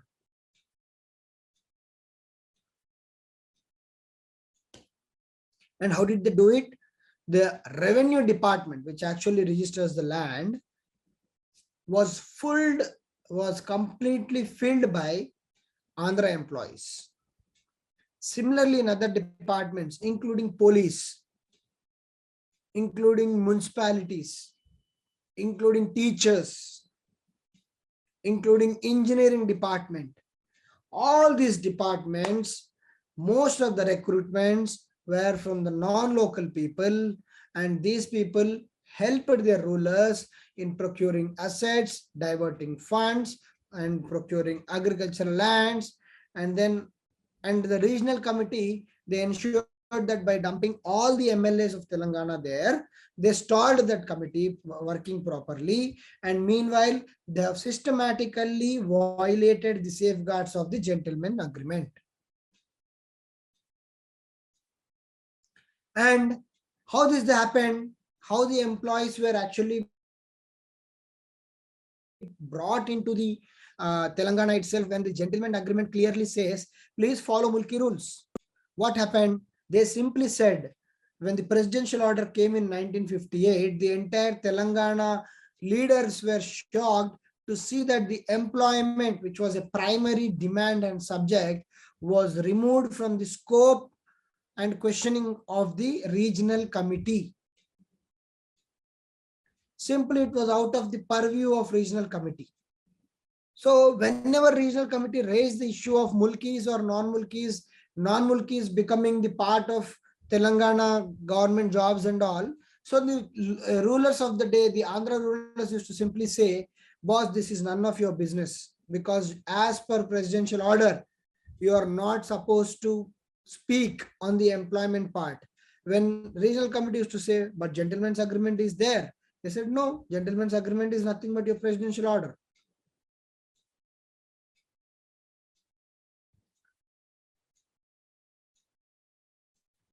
In 2009 to 14, again, you'll see such debates where the Telangana leaders are speaking about gentleman's agreement. The Andhra leaders intelligently speak about the presidential order. They say, presidential order is there. Why are you talking about all those other things? So what happened? What kind of lobbying happened? Why the presidential order was changed and all? We don't know. And similarly, water. Water was one of the contentious issue even before the formation of Telangana. Sorry, even before the formation of Andhra Pradesh, because the Hyderabad state or the Telangana region was at the higher level and the Andhra is at the lower level. The water flows, the Godavari flows from Telangana to Andhra. Krishna flows from Telangana to Andhra. So Telangana, if it blocks the water, Andhra is choked. Okay. Not that even today Telangana doesn't want to block the water. What all this Kaleshwaram project, Palamuru Rangareddy project, what they are doing is the water which is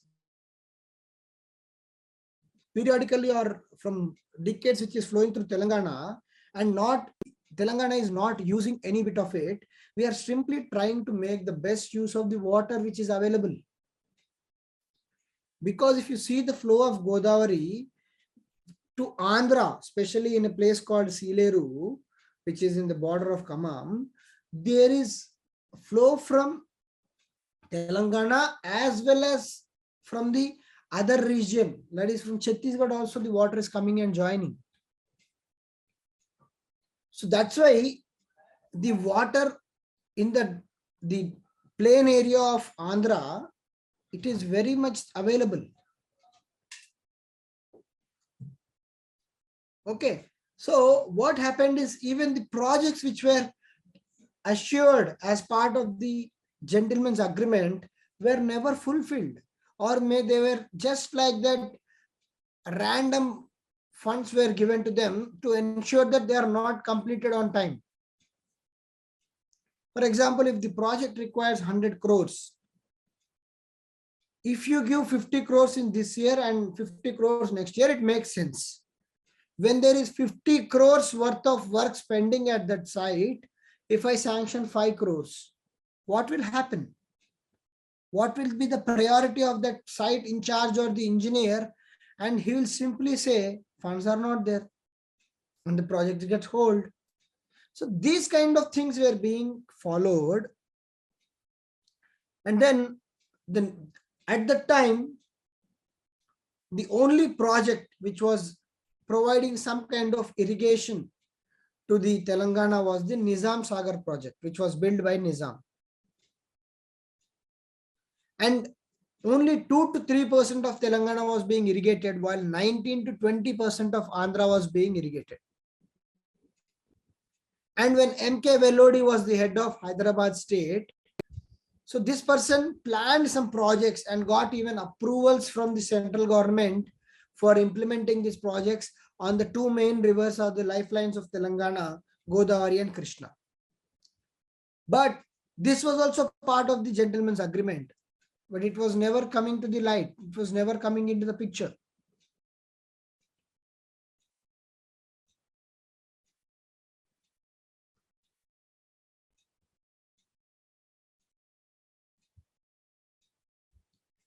Are the violation of safeguards clear?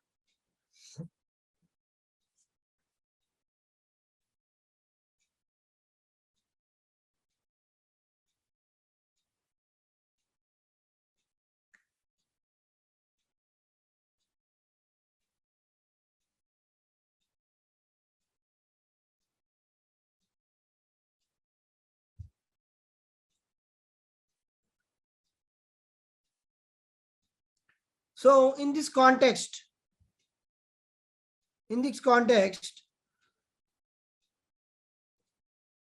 if we recollect the SRC report by the Fazl Ali Commission, the States Reorganization Commission report by Fazl Ali, he always told that the water resources and the need for water in Telangana is very much there.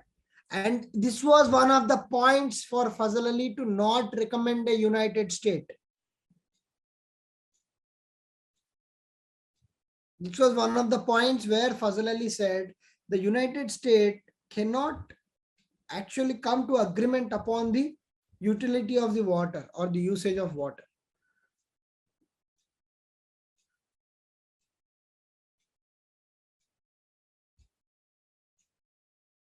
And then ironically, the irrigation issues of Telangana were also not included in the scope of regional committee.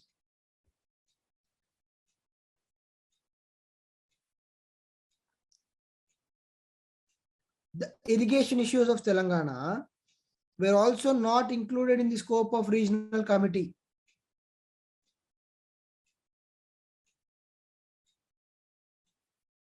So the employment was removed, irrigation removed, grip on agricultural lands removed. You can see the systematic way how this presidential order violated the safeguards assured through gentleman's agreement. So it was agreed something, presented something, finally passed something.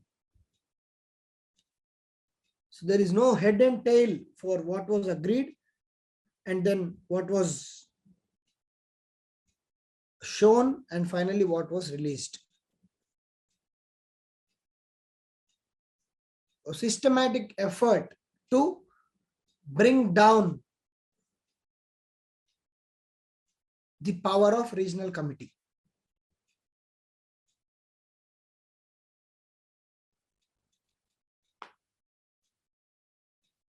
And then we all knew that TS had surplus budget. When the Telangana was merging with the state of Andhra to form Andhra Pradesh, the Telangana state had surplus budget, and this was acknowledged by the SRC and also the gentleman's agreement. And then the people of Telangana were asking for electrification, because though Telangana had surplus fund, the electrification in the rural areas was not proper. But simply the rulers did not heed to the advice or the request. They turned blind eye and deaf ear. Simply they spent the surplus funds on the Andhra region. And the committee did not have enough economic powers like a planning commission to suggest certain things to the government to be implemented in Telangana. No. And then when the Telangana was formed, when the Andhra Pradesh was formed, we all remember the Urdu commitment for 5 years, right? Because Telangana was not so had so much of professionalism in Telugu. Urdu was definitely agreed by the gentleman's agreement to be implemented for 5 to 10 years based on the slow transition. But that was also not honored.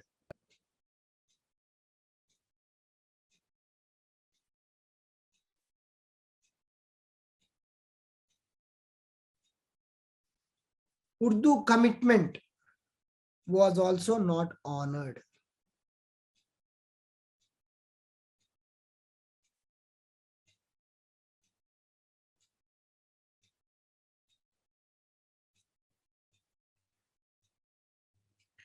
So just look at the violation of safeguards for a minute.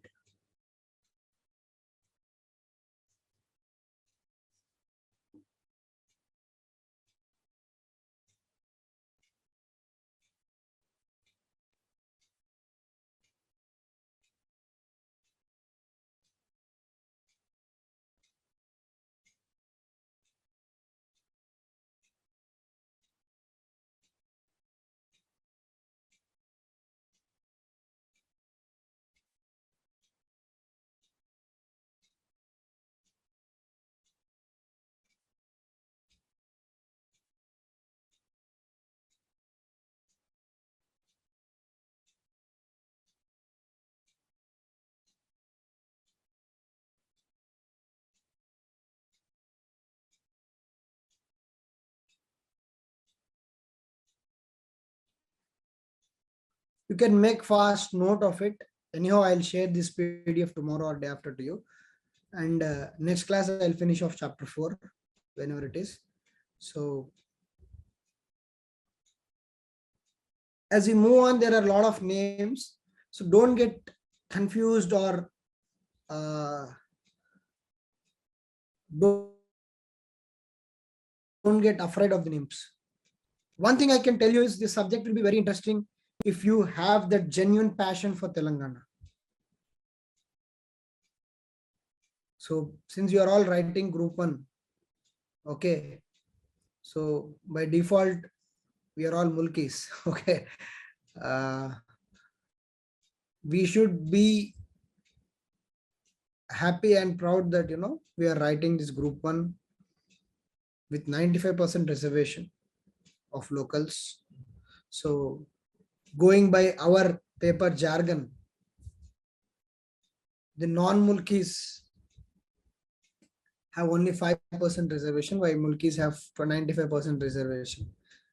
So leave about your background. You are from either from Andhra, Karnataka and all, but by virtue of studying in Telangana for a certain period of time,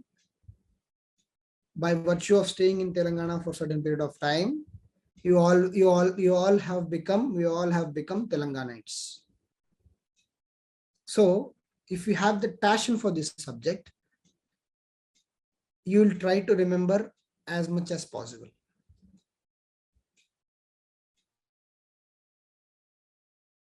That is what I believe. Okay.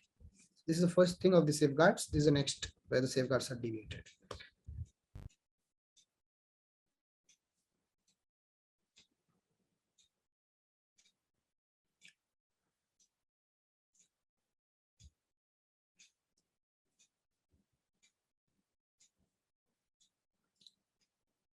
So all these violations of safeguards of the gentleman agreement signed in 1956 by the United Andhra Pradesh rulers, who are typically from the Andhra region.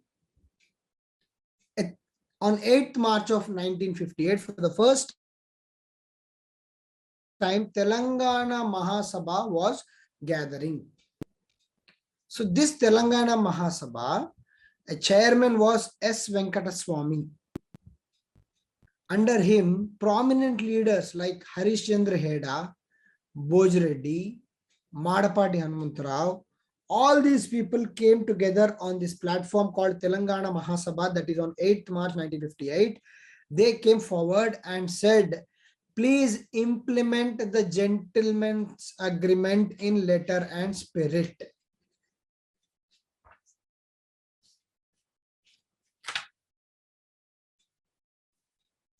Please implement the gentleman's agreement in letter and spirit.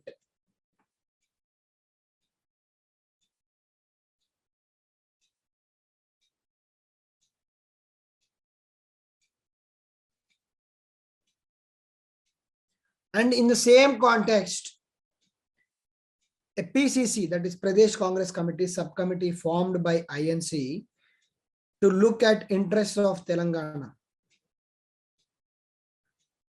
It was headed by N. Ramchandra Reddy, then Vasudev Nayak, Konda Lakshman, K.S. Narayana, and P.V. Narasimha Rao as members. So a Congress committee was also formed to look into the interests of Telangana and submit a report.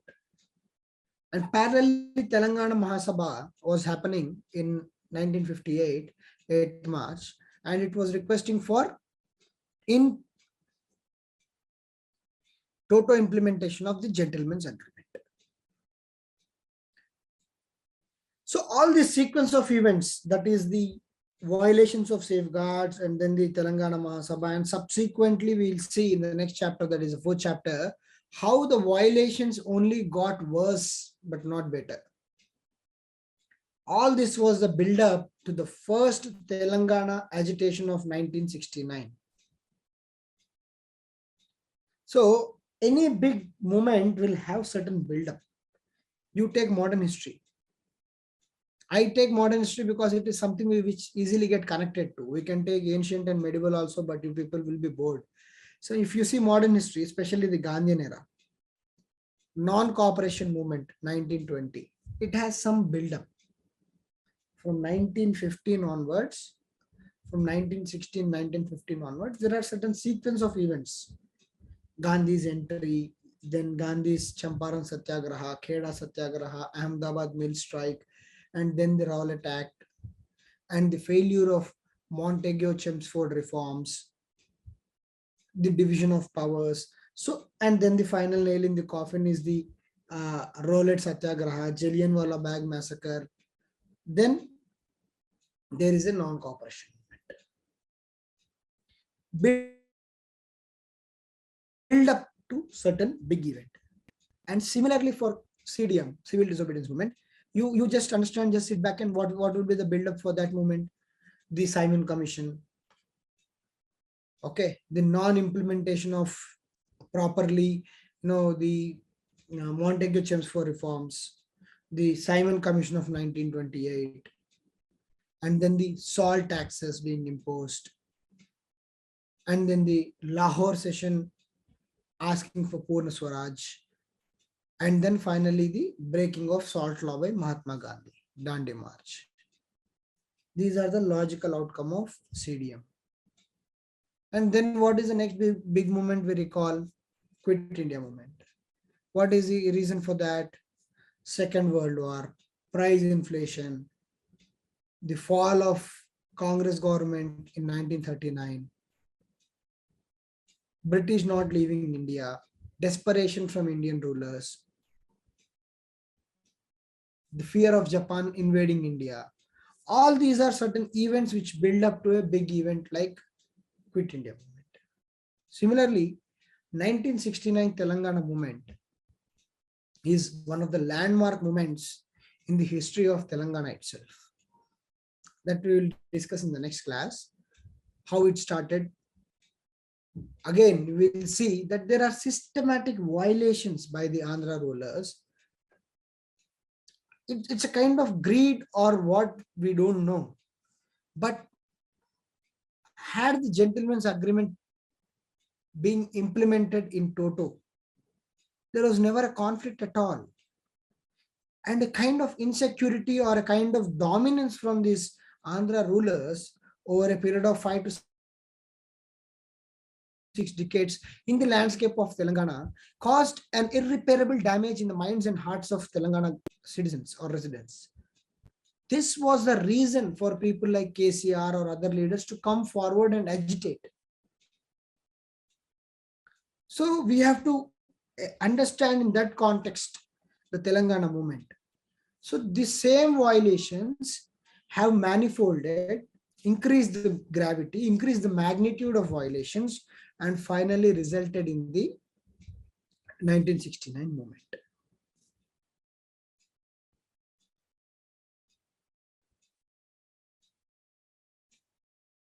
Okay, now do the second question.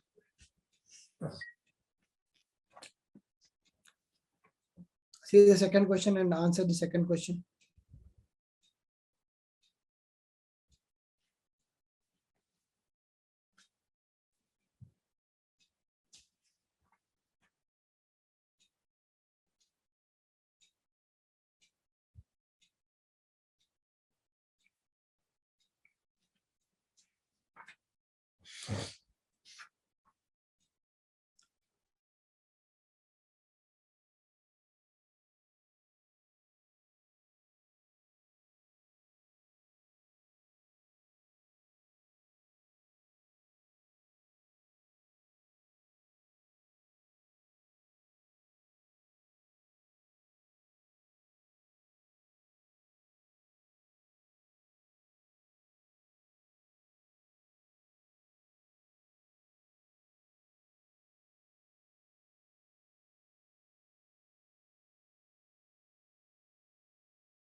Yeah.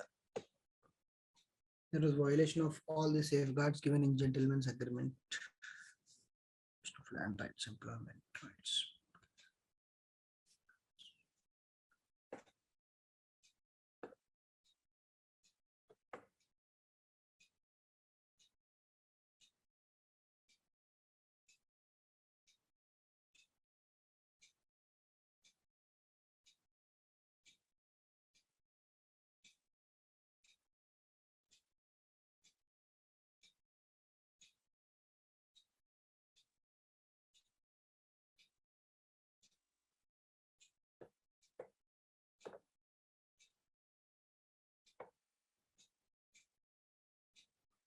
Okay, beautiful. You people are writing violations very good.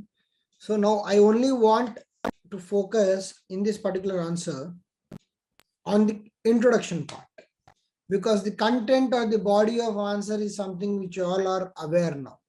You people are now able to write that. How to introduce the answer, how to conclude the answer. So first, give me introduction for this second question.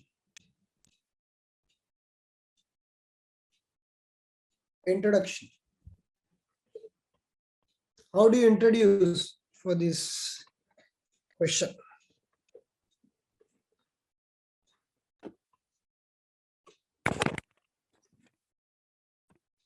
What would be the introduction for this question?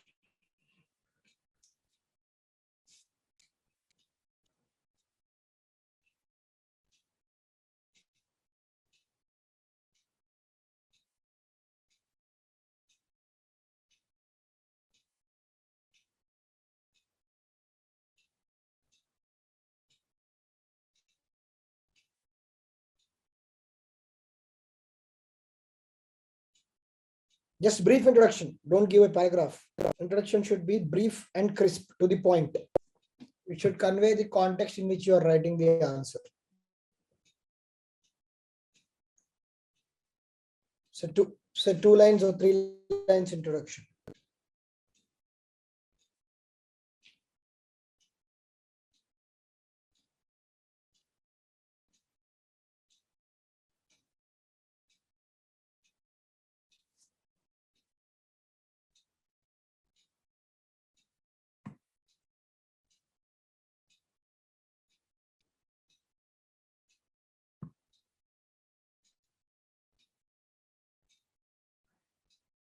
I don't want floma. I want proper introduction.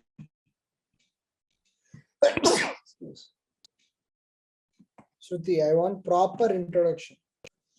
I don't want the marker points.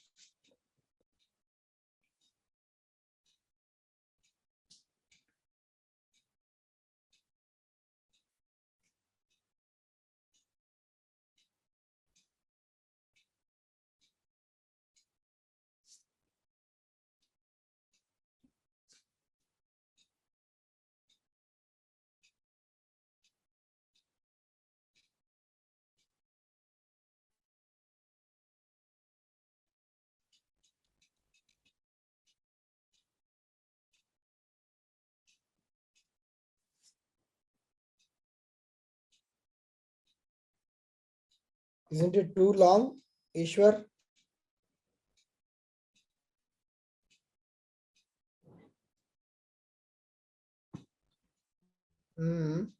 Okay. See, I also see. I don't have any introduction, fixed introduction, but I'll give my introduction. You are free to correct it or agree with it or disagree with my introduction. So this would be my introduction. I'm just reading the question so that I can just. What are the various violations of safeguards as issued to the Telangana region by the Andhra rulers? So I would like two lines like this. The state of Andhra Pradesh was formed on the pretext of gentleman's agreement, which had certain safeguards to be protected by the regional committee of Telangana. However, the Andhra rulers over a period of time have violated these safeguards, which caused a lot of dissent in Telangana.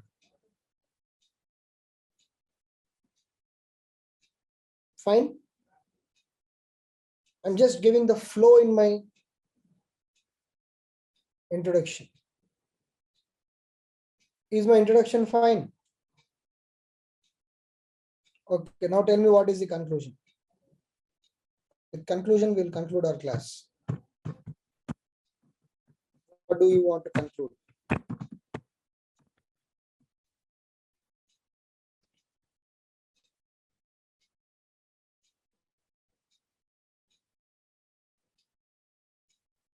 Anyone conclusion? Kaushik, Amulya, Neelaveni, Neha, Rathod, Ishwar has given the introduction. I don't know the name here. It's simply a dot.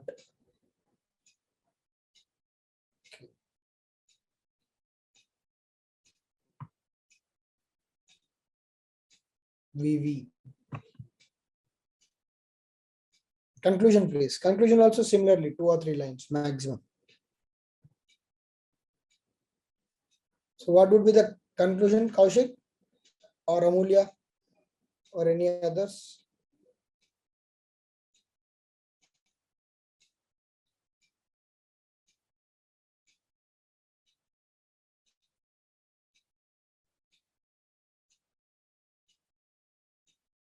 Wonderful.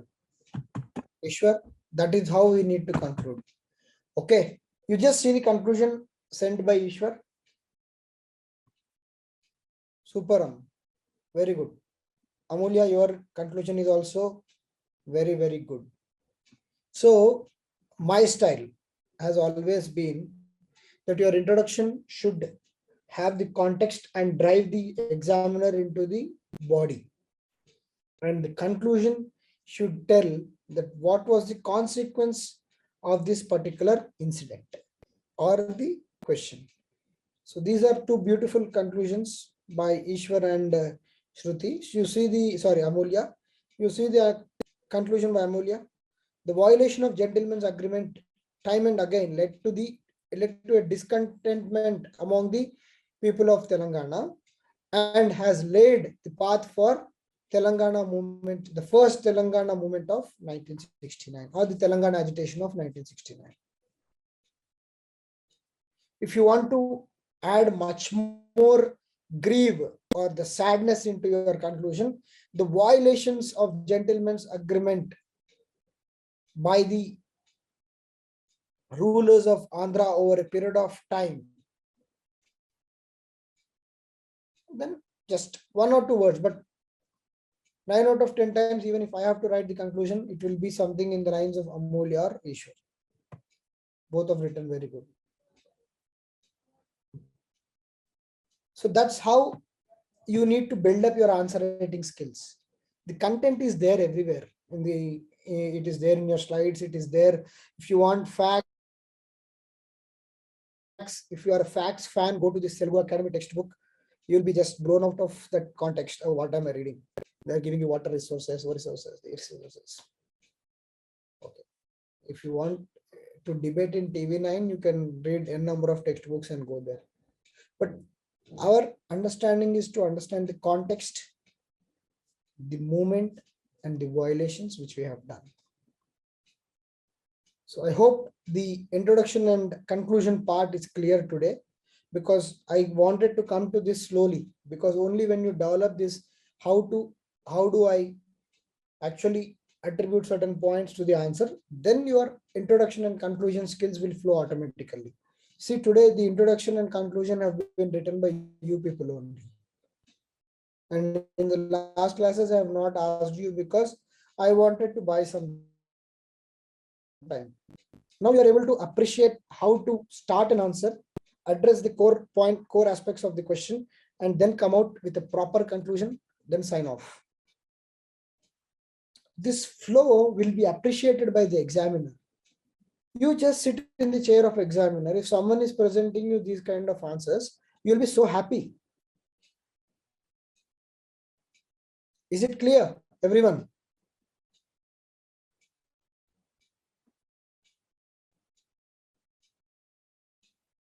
See, in this question, there is no reference of 1969 movement.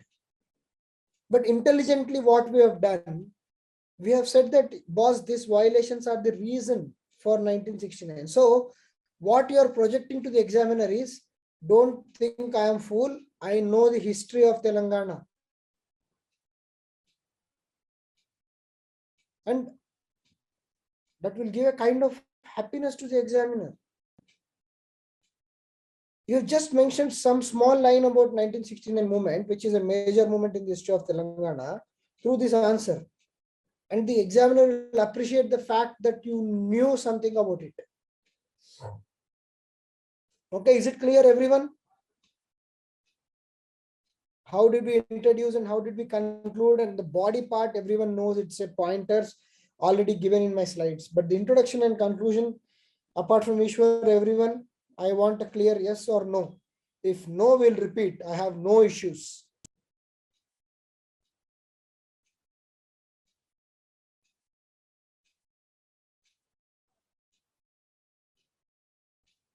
Is there some any confusion from other side? Please let me know. Is it clear?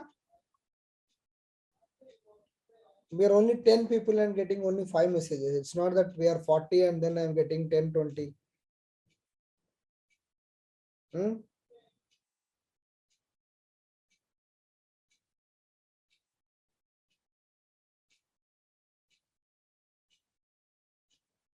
Sure. So on that note, the chapter 3 is done. Next class will finish, next 1 or 2 classes will finish chapter 4. And then chapter 5. Subsequently, we'll move to the second phase of Telangana movement. Clear? Okay. On that note, we'll sign off our class for today. And we'll meet again. Okay. Thank you, one and all.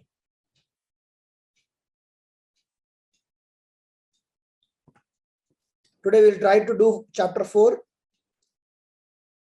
Okay.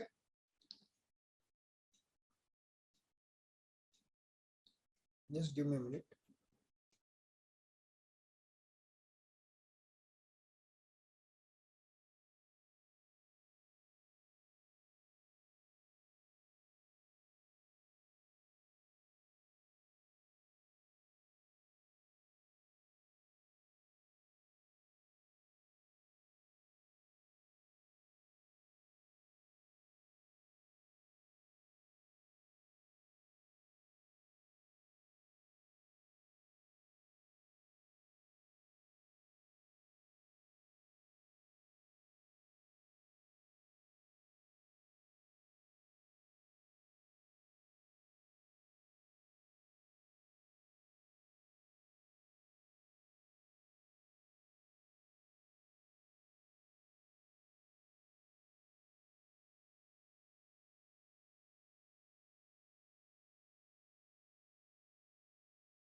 Am I audible now? Amuja, am I audible?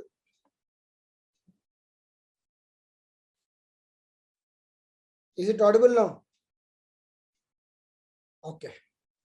So, yeah, as usual, just before the start of class, just summarize what we have learned in the chapter 3. Someone can summarize chapter 3. Then we'll quickly go into the chapter 4.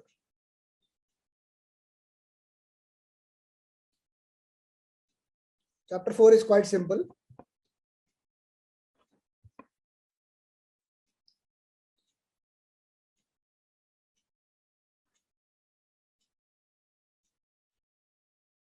Gentleman agreement, violation of safeguards,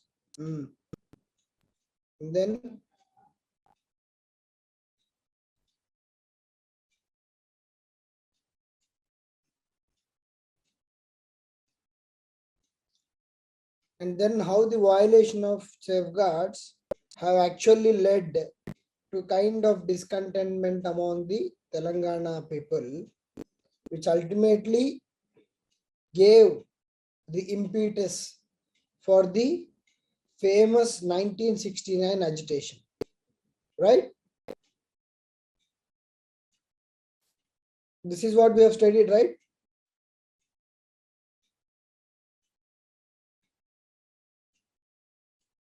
Yeah. Presidential order, non-implementation of presidential order and subsequent. So in this chapter, what we'll try to do is, we'll try to understand furthermore issues with regard to the violation of certain insurances, certain things which have been part of the gentleman agreement. And then what were the specific issues with regard to the employment? And finally, the protest in Kothagudem. Just give a minute. Hello.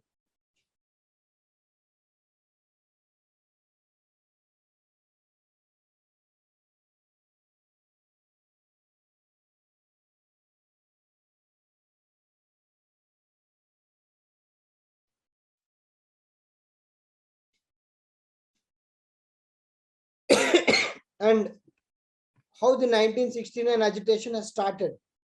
Okay, because in the history of Telangana, 1969 agitation is a landmark agitation, because subsequently we have not seen any major agitation of this magnitude except in 2009. So 2009 is obviously bigger agitation, and it has directly resulted into the statehood of Telangana. But 1969 is one such agitation which is almost on par with 2009 agitation, and which resulted in certain issues. And the 1969 agitation was a very major landmark which made the Andhra people also apprehensive about the concept of Telangana. So when 1969 agitation was taking place, parallel agitation called Jai Andhra agitation took place, and as a result some radical changes happened in the demography and the land and particular administration of the United State of Andhra Pradesh. And then there is a different scenario altogether for almost 2 decades. Okay, so in that context, the first, after the formation of Andhra Pradesh, the first major demand for the statehood of Telangana was in 1969. What were the reasons behind it? See, as I told you many times in the previous classes also, any agitation is not happening overnight. There is a build-up towards the agitation. We have seen how the gentleman agreement was signed and how it was procedurally violated by the Andhra rulers, like non-formation of deputy CM by Neelam Sanjeeva Reddy, and then not having proper cabinet, and then spending the surplus budget of Telangana, that we'll look again in detail here, and then the not spending on the irrigation projects of Telangana, not giving proper preference to the mulkis of Telangana. So all these issues were building up the grievances against the United Andhra people, United Andhra concept, and then it was just supposed to be waiting for a trigger movement. In that context, we have to look for 1969 movement, and you can see even in 1952 also, there is a build-up towards this movement, and then there is a trigger movement. The trigger movement was of the Warangal. Parthasarathi incident is a trigger movement. You remember? The Parthasarathi movement was a trigger movement. Similarly, there are trigger movements in 1969. And before that, what was much more emotional and what was the exact reason for such a big agitation? And then this agitation itself is the 5th chapter. So 5th chapter we'll do later. So the agitation itself is one chapter, because the agitation is significant in the history of statehood of Telangana. In that context, we'll try to know how this agitation started and how did it proceed in the coming chapters and this chapter. So that is the context of this chapter. Is it clear?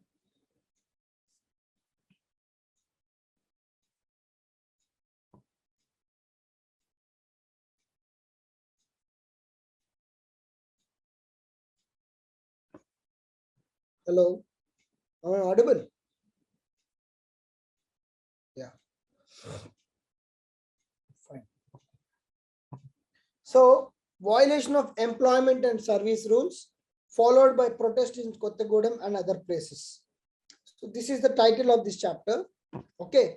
And then this is basically this starting of 1969 agitation. Okay. So what are the employment issues here?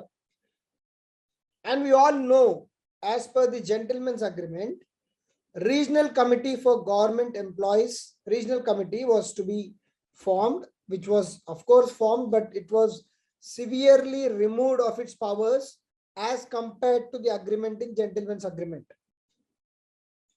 A regional council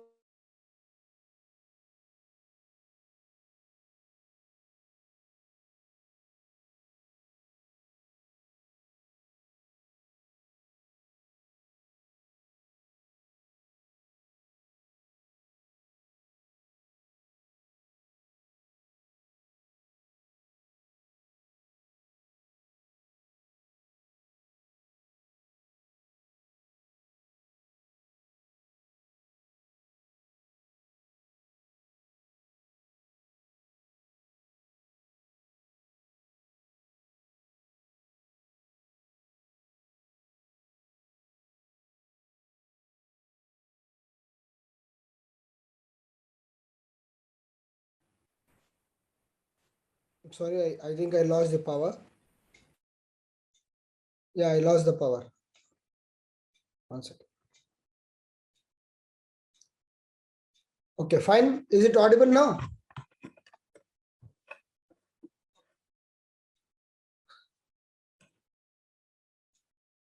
Okay, fine. So we knew that the gentleman's agreement, which was signed in 1956, it was supposed to give certain assurances with regard to the employment, which were to be the part of regional council when on the regional council or committee as on when formed. We have seen in the last class that the presidential order, which was released forming the regional committee for development of Telangana, systematically removed many assurances given by the government, that many assurances which were part of the gentleman's agreement.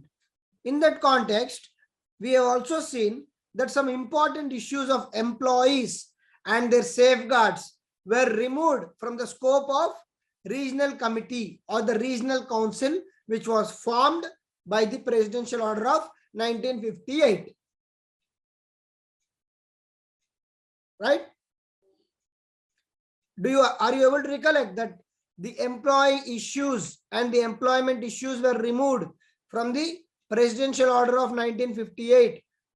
It was supposed to be the Telangana Regional Council, but it became the Andhra Pradesh Regional Council.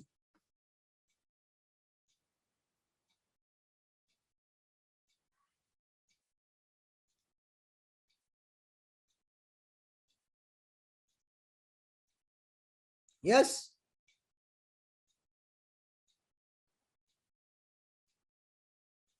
Did we discuss this in the last class? How the powers of regional councils were compromised in the presidential order of 1958? Yes. In that context, coming to the employment part, the Public Employment Act at national level was formed in 1957. What it gave is some special provisions to certain states. In this context, please remember Article 371 of the Constitution. Article 371D of the Constitution gives special powers with regard to the state of Andhra Pradesh with regard to the region of Telangana and other regions. So they can have certain amount of posts reserved for local people. In this context only, the Telangana government has recently approached the president to give again a presidential order amending the special powers given to Telangana. Instead of previous percentages, now the Telangana government is entitled to reserve 95% of the posts for the local people. Okay, 95% of the posts for local people are reserved. Am I audible?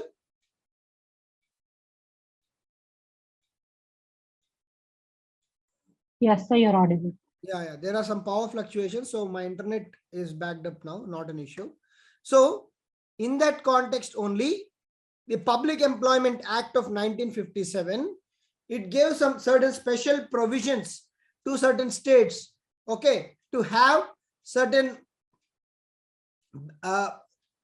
reservation in the jobs as per their local criteria. With regard to that Public Employment Act, there was an Andhra Pradesh Employment Rules of 1959. Andhra Pradesh Employment Rules of 1959 was passed. In that, certain special important provisions were given to Telangana people. Okay.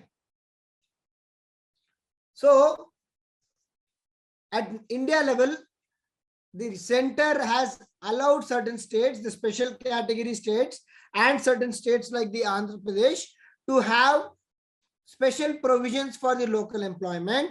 In those lines, 1959 AP Public Employment Rules were formed.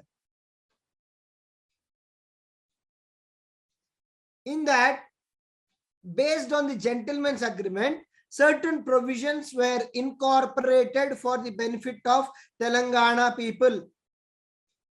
So what were the conditions to have special or priority or importance in Telangana employment? Are these conditions? That is 15 years residence in Telangana region. And then 1 out of 3 posts will be reserved for Telangana people. And see the last condition. And these posts in it will be non-gazetted posts only.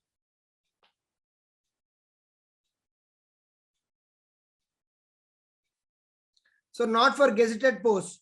And the residence certificate of Telangana should be given by RDO, Regional Divisional Officer. So the conditions in the AP Public Employment Rules are 15 years in Telangana, 1 in 3 posts to Telangana, and other 2 will be open. Please remember, other 2 will be open. Other 2 are not reserved for Andhra. Other 2 are open, means in other 2 also, if Telangana people compete and get the merit, they can still go for it. And these are for only non-gazetted, that is group 3, group 4, like that posts. So though there are certain reservations, those reservations are basically to non-gazetted posts.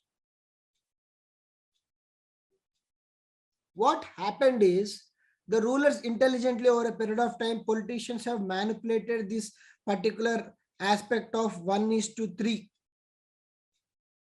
What they did, 1 post for Telangana, 2 posts for Seemandhra. Like that they have declared, but the other 2 are open category, means even Telangana people can compete.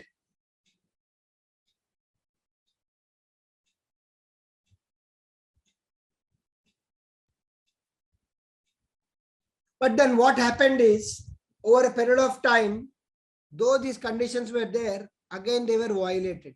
On what grounds they were violated? Certain exceptions they have used to non-implement of AP Public Employment Rules. For non-implementation of this AP Public Employment Rules, certain exceptions were used. What were the exceptions? Husband and wife should be together. They cannot be in different states. So if husband is in Telangana, wife is in Andhra, both of them were brought into Telangana and made government employees of Telangana. And in certain fields, as we have seen, especially teachers and other places, they used to declare that for this particular post, there is no qualified person or qualified people in Telangana. So we are calling from Andhra.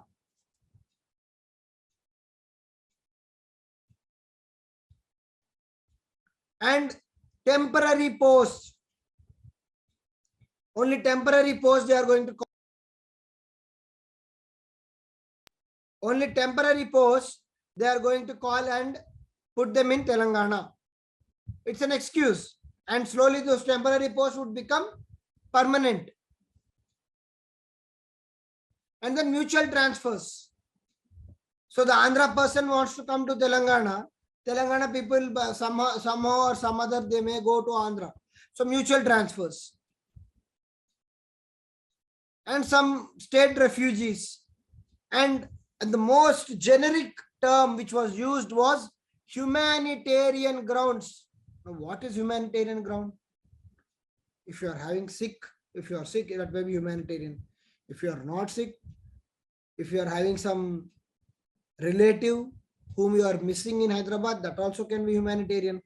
So this humanitarian ground was misused along with all these exceptions, and systematically the AP Public Employment Rules Act of 1959, which gave certain special provisions to Telangana people, was violated. And what was the outcome of this violation? Over a period of time, the 9 districts of Telangana, almost all the districts have had the non-locals. Actually supposed to be majority of Telangana people, but the Telangana people became minority in all the district employment jobs.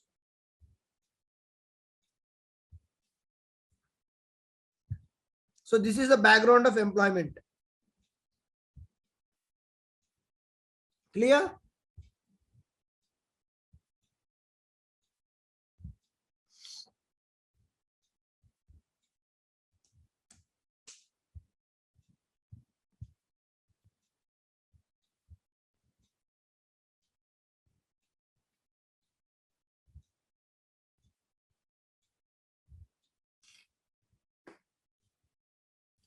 In that context,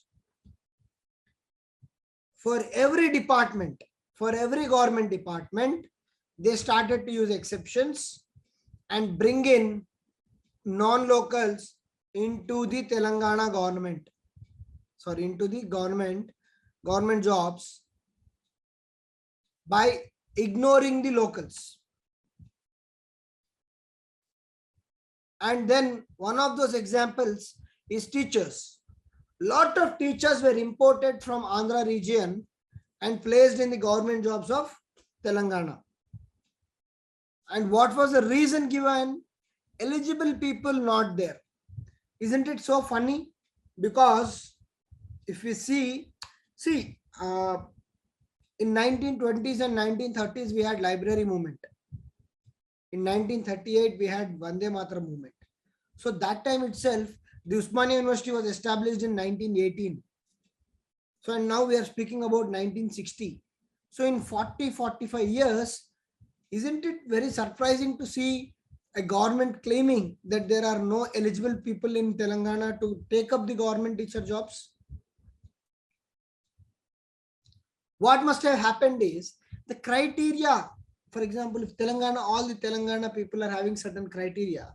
If the criteria is changed, automatically people will become not eligible.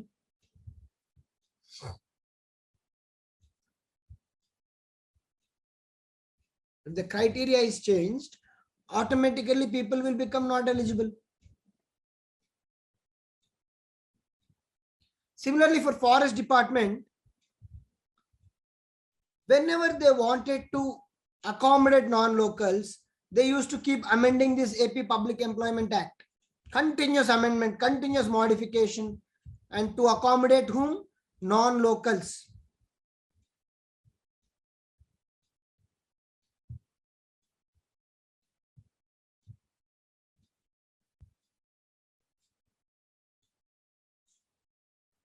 to accommodate non-locals. As a result, what happened is huge influx of non-locals in Telangana regions. We have seen that almost all districts of Telangana were now filled with non-locals. What happened? Locals got really pissed off. Arey, what is this? They have passed an AP Employments Act. They have made certain provisions for Telangana. We were supposed to have reservation in local jobs, but seeing that all the jobs are now being backed by non-locals in the name of modification and amendments to the AP Employment Act, they have gone to High Court. High Court felt what is happening in Telangana is wrong. There are series of judgments of high courts and also directives from central government that what's happening in Telangana is wrong. The assurances given to Telangana are not being implemented. The gentleman's agreement is not being implemented. At least leave over gentleman's agreement. The AP Employment, Public Employment Act itself is being violated. Please do corrections. Objections by High Court, directives by central government. Nothing doing. Everything was kept in the shelf, and the government of the day kept on continuing its priority of filling these Telangana region posts by non-local posts, by non-local people.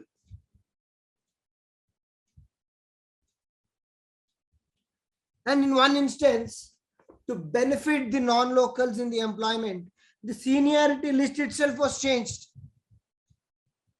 to accommodate the seniors of Simandra over and above the Telangana people.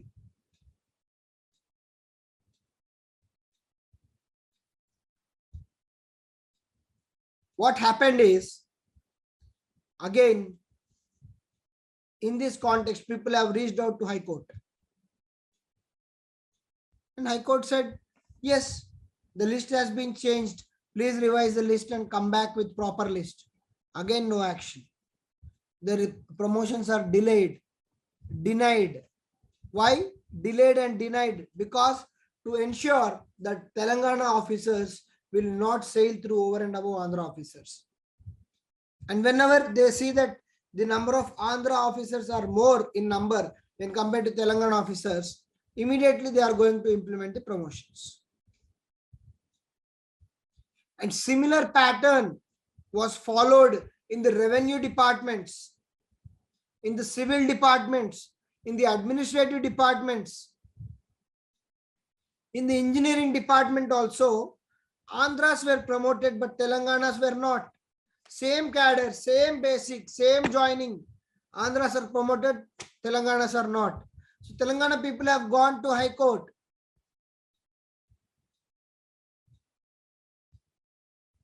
And then High Court was very serious, saying that this list is not at all proper. You please this list, change this list and implement promotions as per seniority, and Telangana people, around 20 people, example, should get promotion.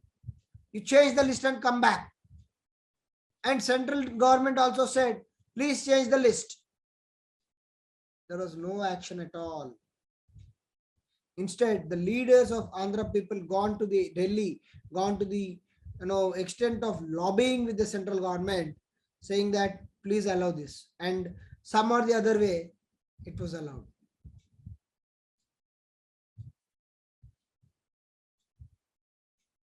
And when it came to the teachers issue, Professor Jaishankar was insulted. He was placed on a lesser scale. He was initially placed in a temporary scale. All his contemporary Andhra teachers were around 200 basic. This person was placed on 100 rupees basic. He objected. I am equally qualified. I have got my job on merit. Why I am being placed discriminated? He was said, go and ask your Telangana guys, not me. And then the conditions for promotions were weird. They were changed accordingly and every time to suit the rulers of, to suit the employees of Andhra and then attain the seniority through promotions. So much so was the discrimination that based on the dubious distinctions of promotion rules, junior employees of Andhra cadre were promoted over and above the Telangana employees.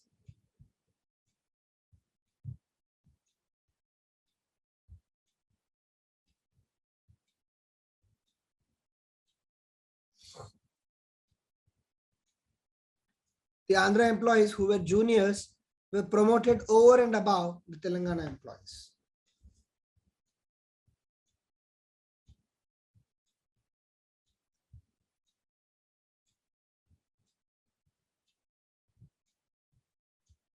These were certain major issues of the employment.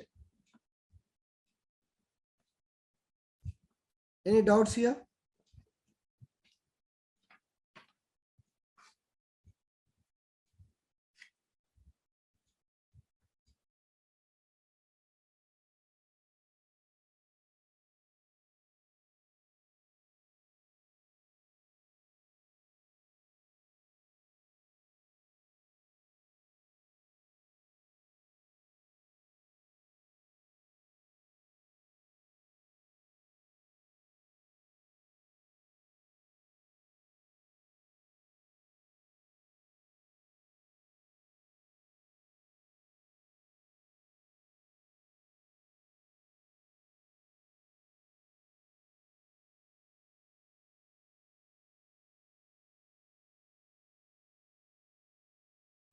Okay.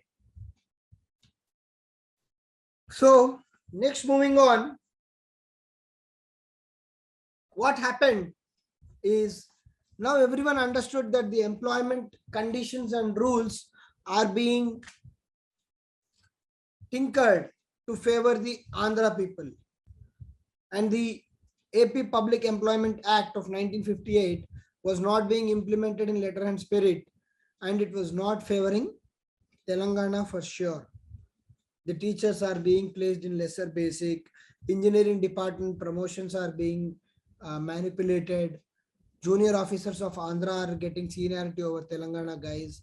They have gone to High Court lot many times, they have gone to central government many times, but to the unfortunate situation, though they gave directives to rectify these issues, the government of the day simply did not care.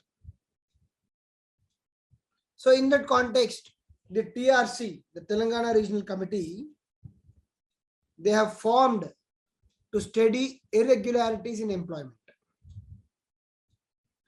They have formed to study irregularities in the employment. What they did, because the TRC tried to question the government regarding the employment issues, but government simply did not care. They used to say, your scope as per presidential order does not include employment issues. So don't you dare question us. We are the government of the day.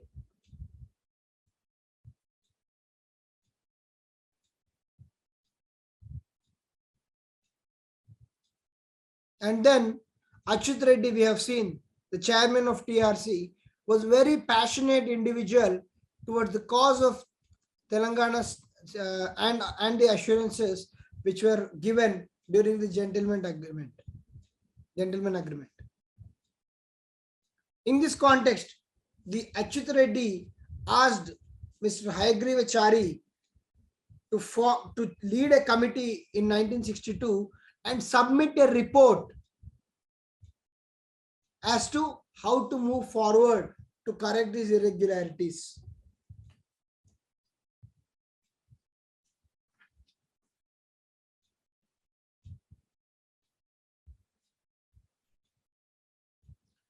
This ad hoc committee did a lot of homework and they proposed many solutions, like how importance should be given, the 1:3, the 1:3 of Telangana should be implemented, and remaining 2 are open category, not the Andhra category, how the promotion should be properly streamlined. All these things they have proposed as solutions, but the government simply did not care. Government simply did not care. And not only these issues, they have also seen that the surplus revenue of Telangana, which was close to 2.5 crores in the budget, was being diverted to the Andhra. So this was one more major issue of the build-up towards agitation. If you remember, what was the agreement during the gentleman's agreement? The surplus revenue of Telangana should be spent for the development of Telangana only. They did not listen to this. Simply the surplus revenue or the surplus budget of Telangana was being spent in the state of Andhra Pradesh, the Andhra region. As a result, Andhra got more funds in education, while Telangana did not. And we all know when Telangana was merged with Andhra, Telangana had comparatively low literacy, around 2 to 3%, when compared to Andhra, 15, 16 or 20%.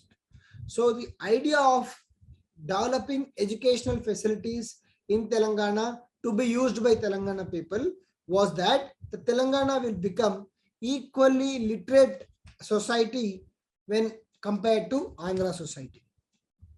But what is happening is education funds are also allotted less to Telangana, more to Andhra. Andhra is becoming more and more literate, while Telangana is a kind of stagnant with regard to the literacy. All these aspects were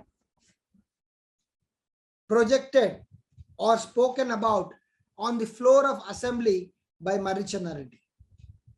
He said, I was one among them who signed the gentleman's agreement. Today, the most unfortunate thing is, it is the other way around. The Andhra is benefiting from the surplus funds of Telangana. And he has reminded the assembly that we have agreed that 2:1 spending should be there. If you want to spend 2:1, 2 in Andhra Pradesh, 1 in Telangana, Andhra also should have equal revenue. It's not that you spend the revenue of Telangana on Andhra. No.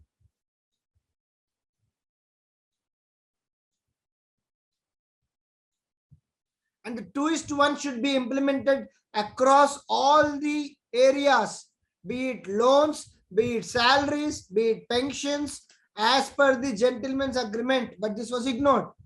So, for loans, you are spending from Telangana surplus. Salaries, you are paying from Telangana surplus.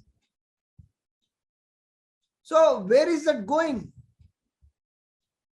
So, the Telangana surplus budget has to be spent in Telangana. It's one of the conditions. It is now being ignored. And this led to a huge debate in the floor of assembly, and many prominent Telangana leaders like Sundaraya, P.V. Narasimha Rao, Ravi Narayana Reddy, all these people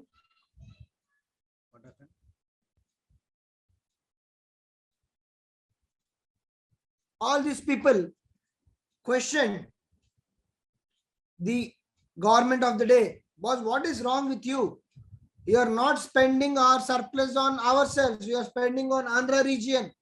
Educational facilities, irrigation facilities. You are paying pensions of Andhra from Telangana. This is not acceptable. And all these people have given a lot of big speeches in assemblies. In this context, the regional committee, which has studied the entire picture, has given many useful suggestions as to how the budget of Telangana, surplus budget of Telangana, can be spent for the development of Telangana. It has given a systematic plan how to irrigate those areas, how to improve the education, how to bring about the development in the rural setup of Telangana. All these suggestions were made by the regional committee, only to be ignored by the rulers.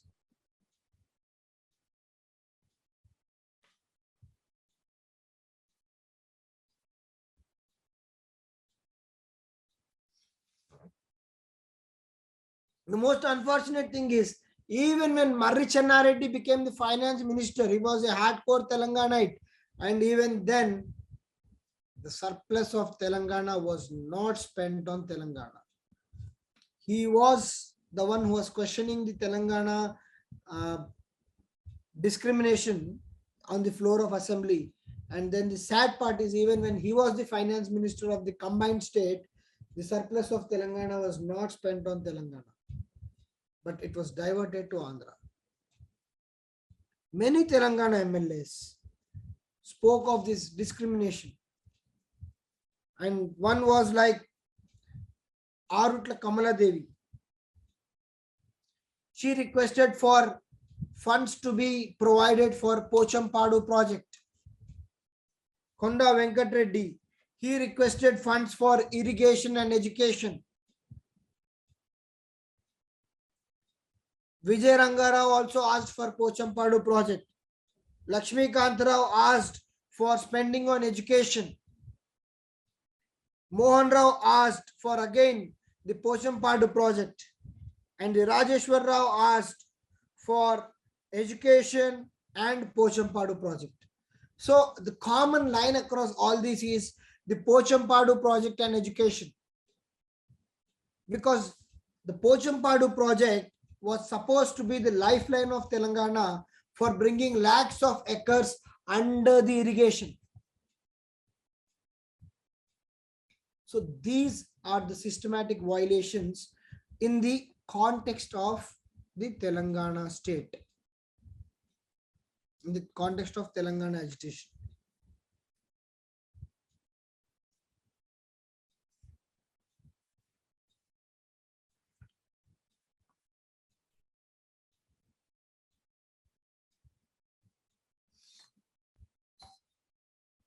Is it clear?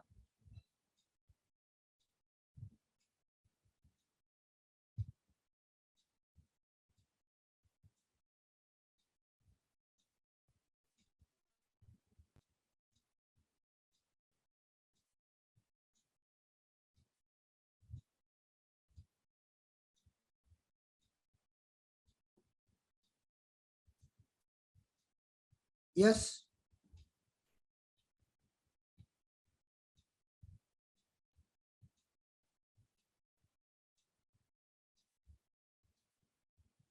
Now answer the first question. Take 5 minutes time and answer the first question. Previous slide. Which slide? Regarding the employment, Jaber?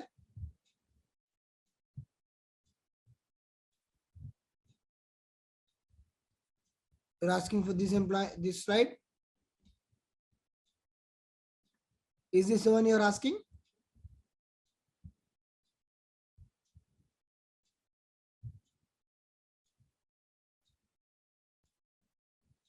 Or the next one? This is ad hoc committee, na?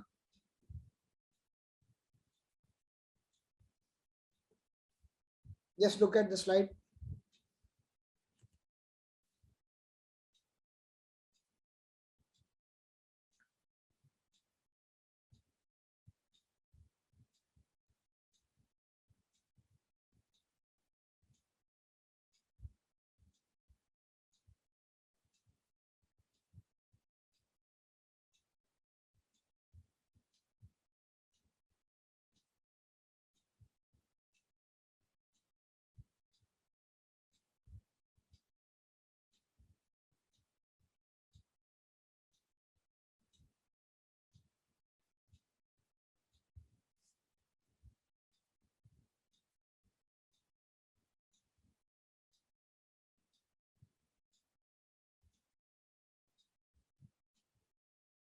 Yeah, answer the first question.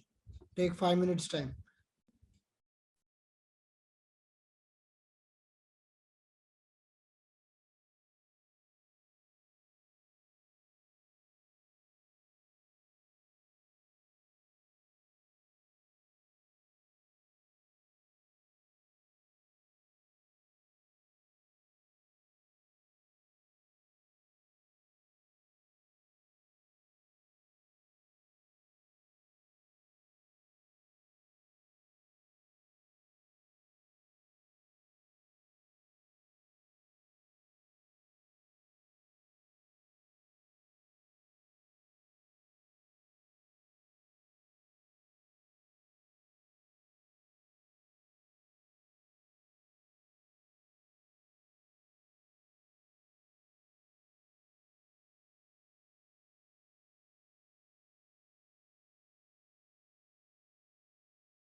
Yeah, please post your answers.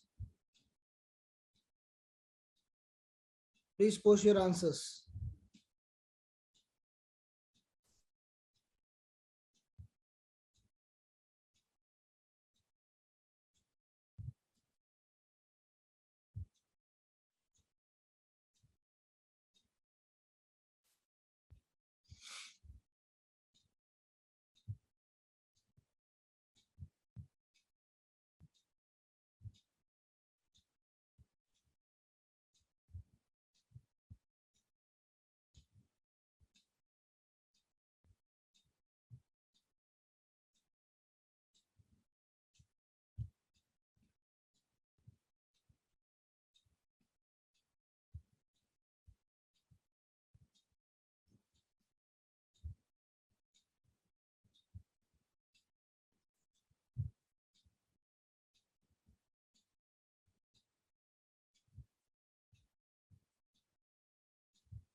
Yes, please.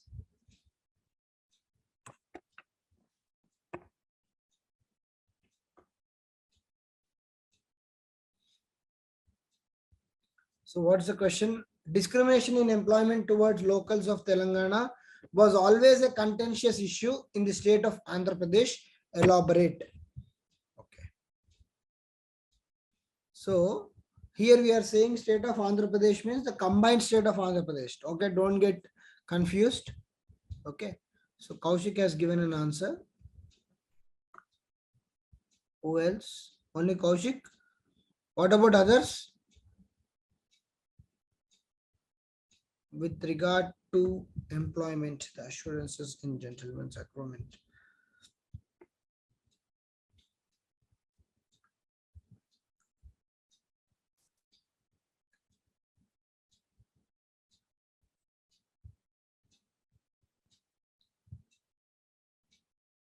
With regard to employment, the assurances in gentleman's agreement.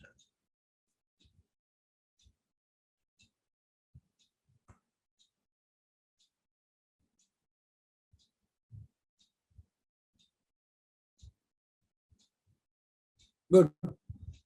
Further, you can write, Kaushik, how the scope of employment was removed from the purview of the TRC, even when TRC continuously tried to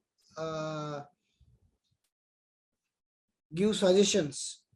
The governments of the day did not heed to those suggestions. And then we can also say how periodically the High Court and central government were addressing this issue and asking the state government to rectify the same. But simply they were lending deaf ears to these suggestions by High Court and other important bodies. So on this note, the employment assurances were being violated, and all this was certainly an important factor towards the first agitation of 1969. Clear? Anything else? Anyone wants to add any points to this answer?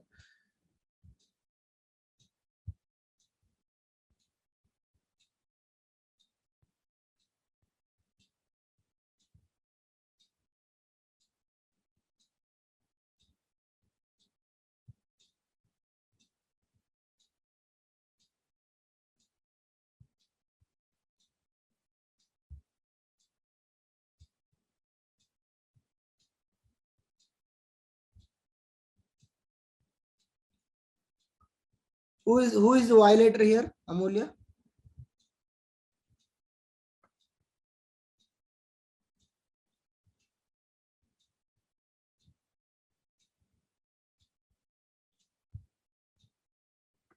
Then, so what happens when you take the battle of you take the example of water wars.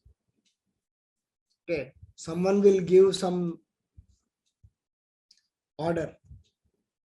Godavari water should be distributed between Maharashtra, Telangana, Andhra, Chhattisgarh. They'll give this order.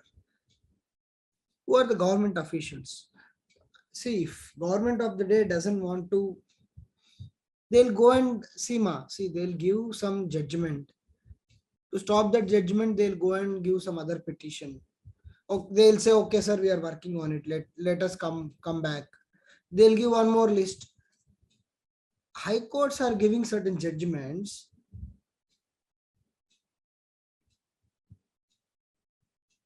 Yes, government's giving certain judgments, as high courts giving certain judgment. The onus is on the governments to implement that. And that's why we say in India, the delay in a lot of cases is because the government itself is a litigant. They are not ready to accept the wrong. And in this case, it's an intentional thing. They'll simply go and put a stay. If High Court is giving some judgment, they'll go to Supreme Court. In Supreme Court, among so many cases, will this be listed? It will be listed once in 1 year, or maybe once in 1 month or 2 months. Simply they'll say, okay, we are working on it, sir. Let us come back with another list. So another list, High Court cannot say no, it's government of the day, right? Executive body. They'll say, okay, come back with another list. And that list will take 2 more, 3 more years time. That's what I said, right? The lists were intentionally delayed to benefit certain employees of Andhra. Understood?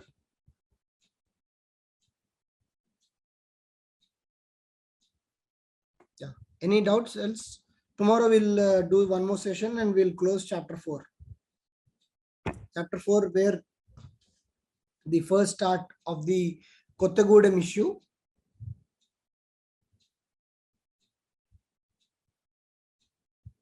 Administrative tribunals are against any certain actions.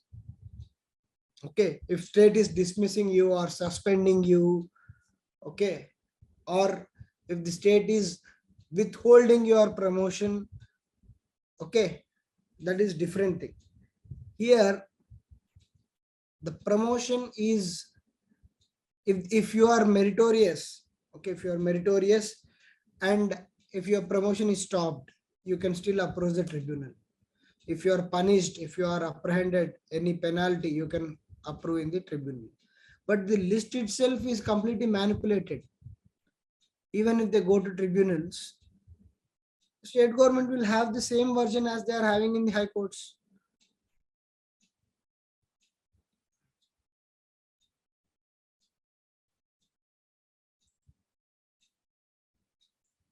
It's very rare that employees can win against the government.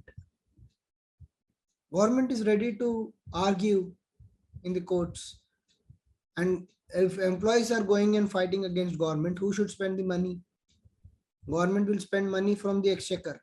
If I am the employer, I am fighting against government, I should employ my lawyer, right? Who will pay him the fee? I will pay the fee. But having said that, there were continuous instructions from High Court itself. But still the governments lent a deaf ear, saying, okay, we'll implement it, we'll see. And then I said, there's a lobby which is working, which is going to the central leadership and stopping these kind of activities. Understood?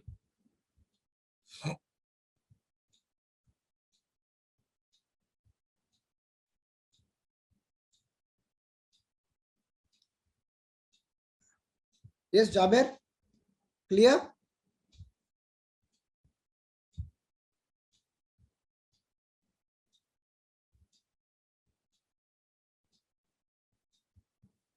Jaber?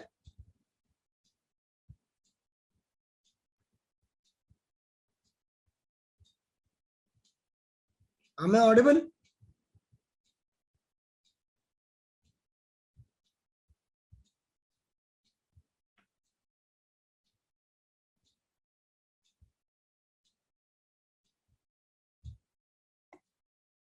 You see, I can post answer to the question to you personally on Telegram, sir. Jaber, don't get that kind of things. See, I can always review, that's not a problem, but you post your answer even in the Telegram group, that is the Telangana movement group. I always kept telling you people, I encourage peer review. See, Kaushik has written some answer. Okay. That answer may not be perfect. I gave some feedback. He has taken it. Similarly, you post your answer. Kaushik or someone, Amulya or Shruti, someone will see it. What will happen when you guys see? It's not that my model answer is perfect. Even my answer may be missing some points. I am okay to see your answers and then get it. See, in the other class, we have discussed the introduction and conclusion, how it has to be, how the introduction should make the flow into the body and how the body should get into the conclusion. And then through conclusion, how you are trying to relate another aspect. So that is how we need to practice. Only when you keep writing things, you will have that flow. What happens is the exercise which you are doing in this paper, believe me, trust me, it will help you in all the papers of mains. All the papers of mains. Because it's a very new subject. If you are able to write good answers for a new subject, for already known subject, you will write very comfortable answers. And when you do it over a period of time, keep on doing for next 3, 4, 5 months, by the times of mains, November, December, the flow will be just immediate. You see the question, you write the answer and just move on. So don't delay the answer writing. The very purpose why I am giving this topic oriented questions is you have to develop that writing skills. Content is very much there. Content of 100 times is available in Wikipedia. And then we are also posting good notes. There have been good notes posted by myself, Vivek sir. Those notes, apart from the slides, I'm showing it to you. I'm discussing so much. The content is there. Content should be channelized into particular quality answers. So keep doing that. Okay, you can send it to my personal window, not a problem. But you people should learn. You people should get that peer review done. I have not seen one answer being posted in that group. Okay, I can understand most of you are busy with prelims, which is only hardly 10-15 days from now. So that's why I'm also going slow. I'm taking only 1 hour, 10 minutes classes, so that 2 hours, 2.5 hours will be very tiring just before the prelims. If you have to sit for 2.5 hours for Telangana movement, it is a bit pinching.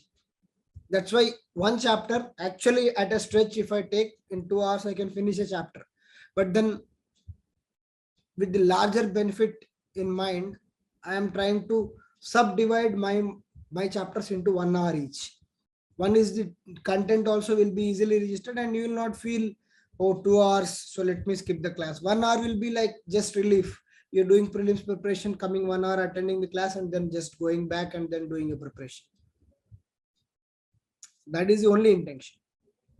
Okay. So the content of this class is clear. Yes, everyone.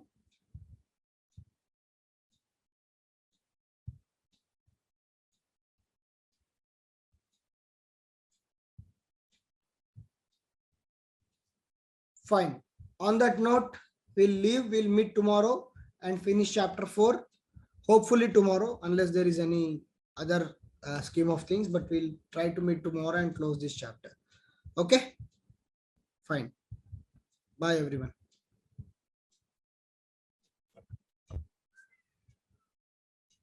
Yeah, Jaber, what exactly? It's a very broad term, violation of employment safeguards. What exactly did we study yesterday?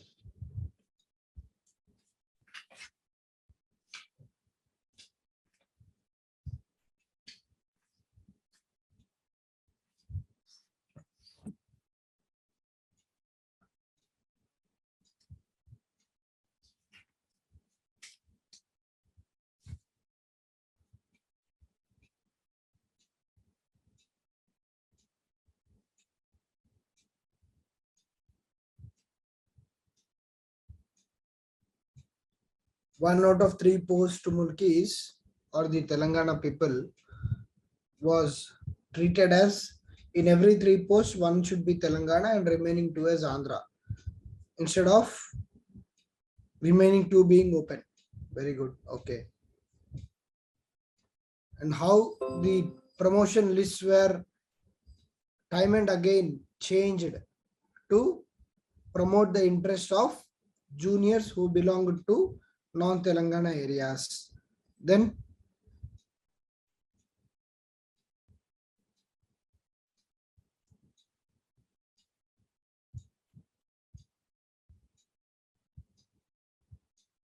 the surplus also was diverted from Telangana to Andhra. As per the gentleman's agreement, the surplus of Telangana had to be spent only on Telangana. But here the surplus was being diverted towards more educational institutions, more irrigation projects, and other development aspects in Andhra. And there is one debate in the assembly where it is seen that the discrimination of Telangana against Telangana is seen. The budget spent on Guntur region was greater than all the 9 districts of Telangana put together. So just imagine, the budget spent on Guntur was greater than the entire Telangana spending. So that was the kind of injustice which was being meted out to Telangana. And how the non-locals have penetrated in almost all the districts of Telangana because of various concessions given during the employment of teachers. Okay. And then how the violations were done based on various things like non-suitability of candidate, then fake mulki certificates, humanitarian grounds, mutual transfers, so on and so forth. All these aspects have triggered, have built up the sentiment against the Andhra rulers.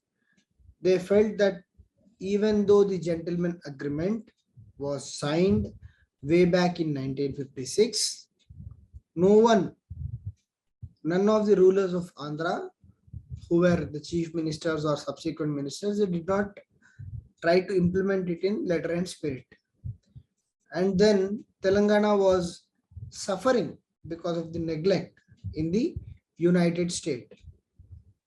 And to add to that, even when courts and the central government were continuously giving directives and judgments against the state, they did not heed at all.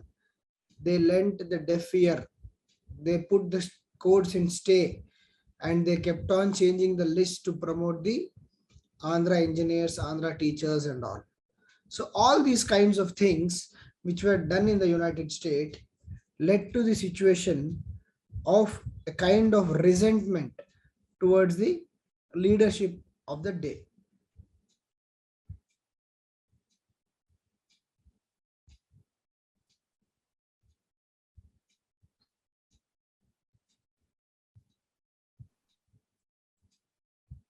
You guys are able to see the screen, right?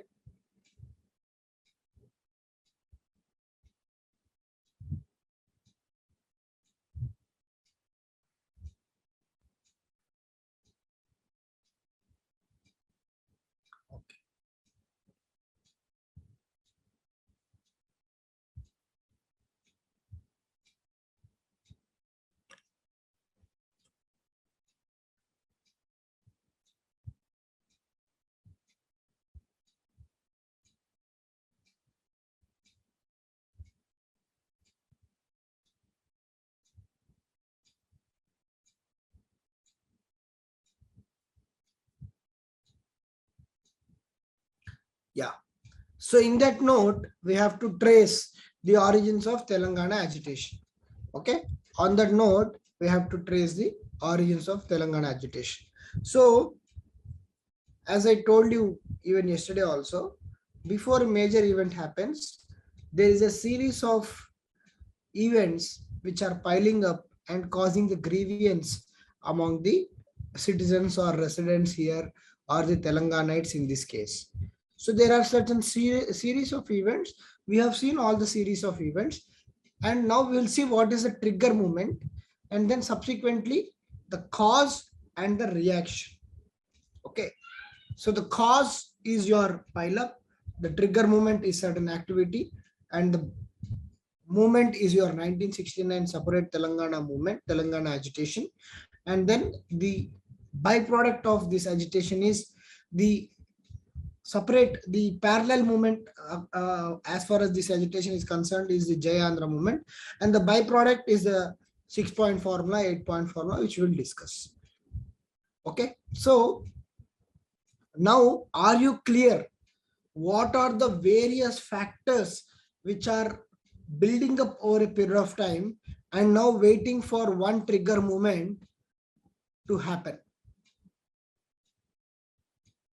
Are you clear with regard to the various things which have happened in past 12 to 13 years, right from 1956 to 1968?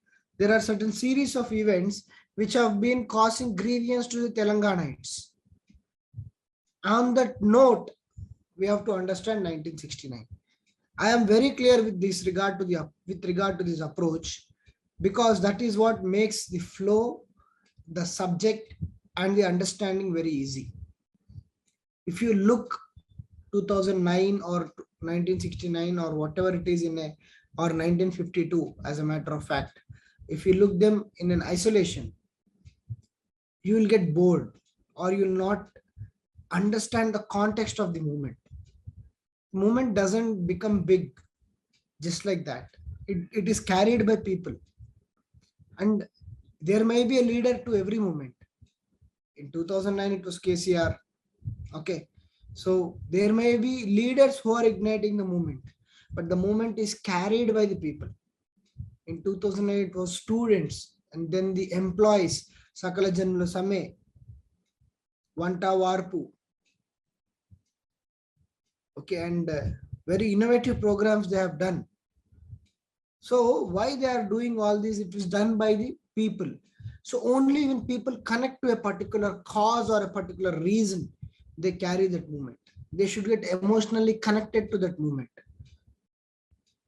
So that emotional connect doesn't happen because of a wonderful speech or something. Yeah, speech of a leader or motivation of a leader is definitely important.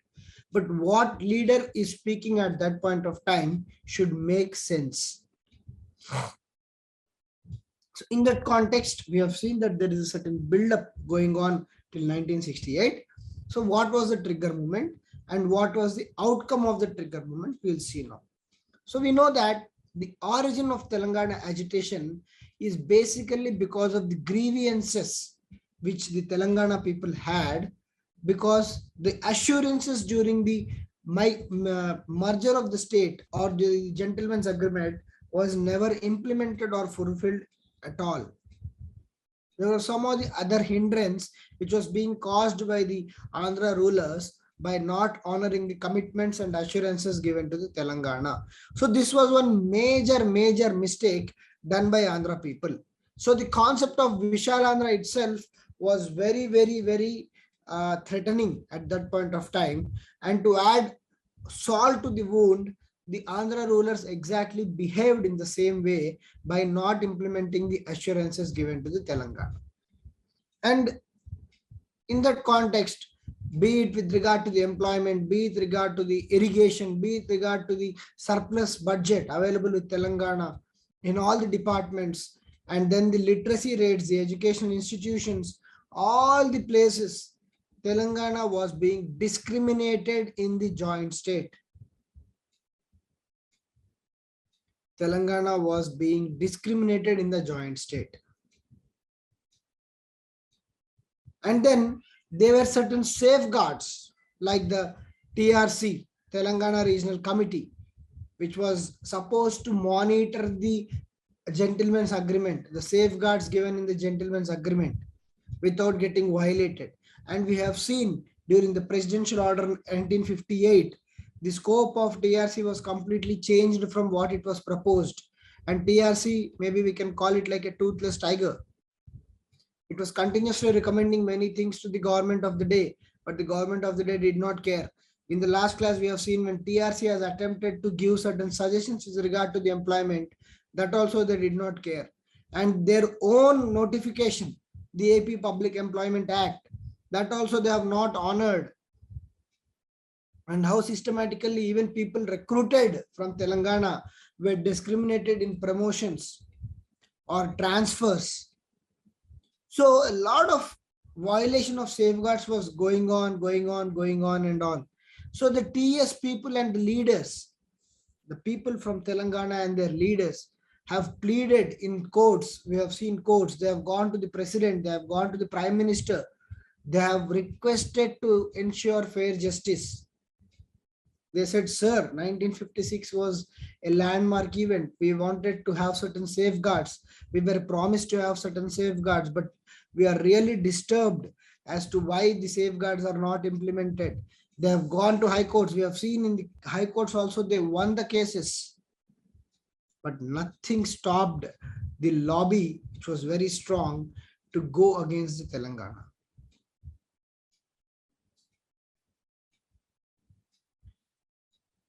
And in that context, the Andhra rulers, it's not rules, the Andhra rulers were simply a kind of don't care attitude. We have seen that right from the first Chief Minister of the United States, Neelam Sanjeeva Reddy.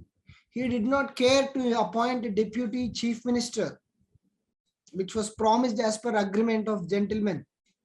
Just it happened in 1956. In the very next government, they have simply ignored. So they did not care. High courts are telling you, central government is telling you, please implement the safeguards, please implement the Mulki rules. Nothing doing. They did not care because they had their own lobby. See, in the United States, the numbers are always in the favor of Andhra rulers. And they did not care.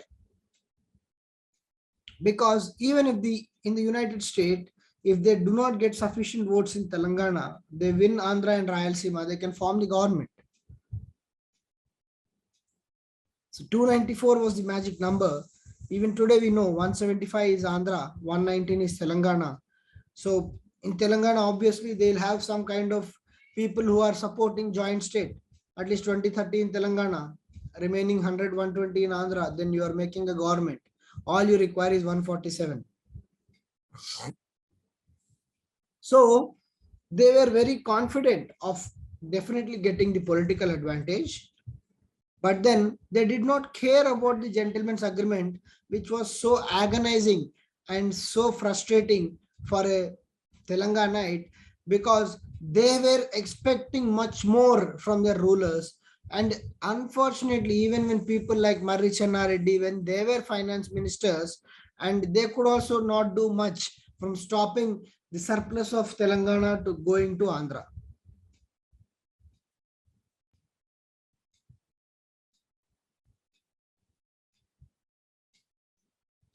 So in this context, there was a Telangana NGO. What is this NGO? Non-governmental organizations or the non-gested organizations, whoever it is. So TNGO was formed right in 1950s and 1960s to demand for the rights of Telangana employees.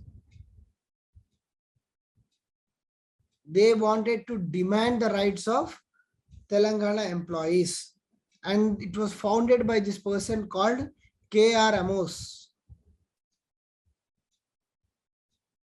So the main campaign of TNGO was they were bringing the public, they were bringing into the public domain the violation of safeguards, the fake mulki certificates, not following High Court and Supreme Court orders, so on and so forth. All these we have discussed. These were the issues with the united government at that point of time. And someone had to highlight it, the discrimination against Telangana. How does a common man know about it? A common man knows only when certain people take initiative and make it a point to inform everyone. And that point was being taken up by TNGO. They wanted to propagate this message of discrimination against Telangana. So in that context, on 10th July 1968, they announced Telangana Rights Day. So over a period of time, they are campaigning and all. They are now seeing that there is a certain kind of understanding in the people about the discrimination being meted to Telangana. And they, on 10th of July 1968, announced this day as Telangana Rights Day. So when the Rights Day was announced, the agitation spread to other areas of Telangana, especially places like Kothagudem. And when this Telangana Rights Day and the knowledge about the TNGO and its propagation spread to the Kothagudem at a place called Kothagudem Thermal Power Station. It's a thermal power plant. From there, the agitation got triggered and it gone blown into a full-scale agitation. So that is the context.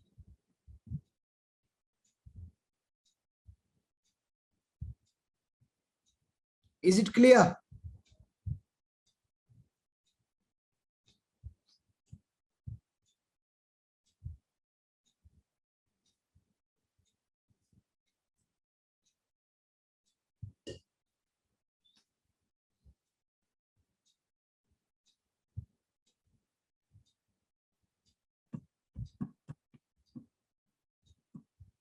So coming to this issue of Kothagudem being an epicenter for the Telangana agitation. So we have seen that TNGO has started propagating certain issues against the united leaders, and then slowly it was building up the momentum, and 10th July they have announced as Telangana Rights Day. Okay, and then this TNGO continuously started giving petitions to the government and said that please remove non-mulkis from the employment.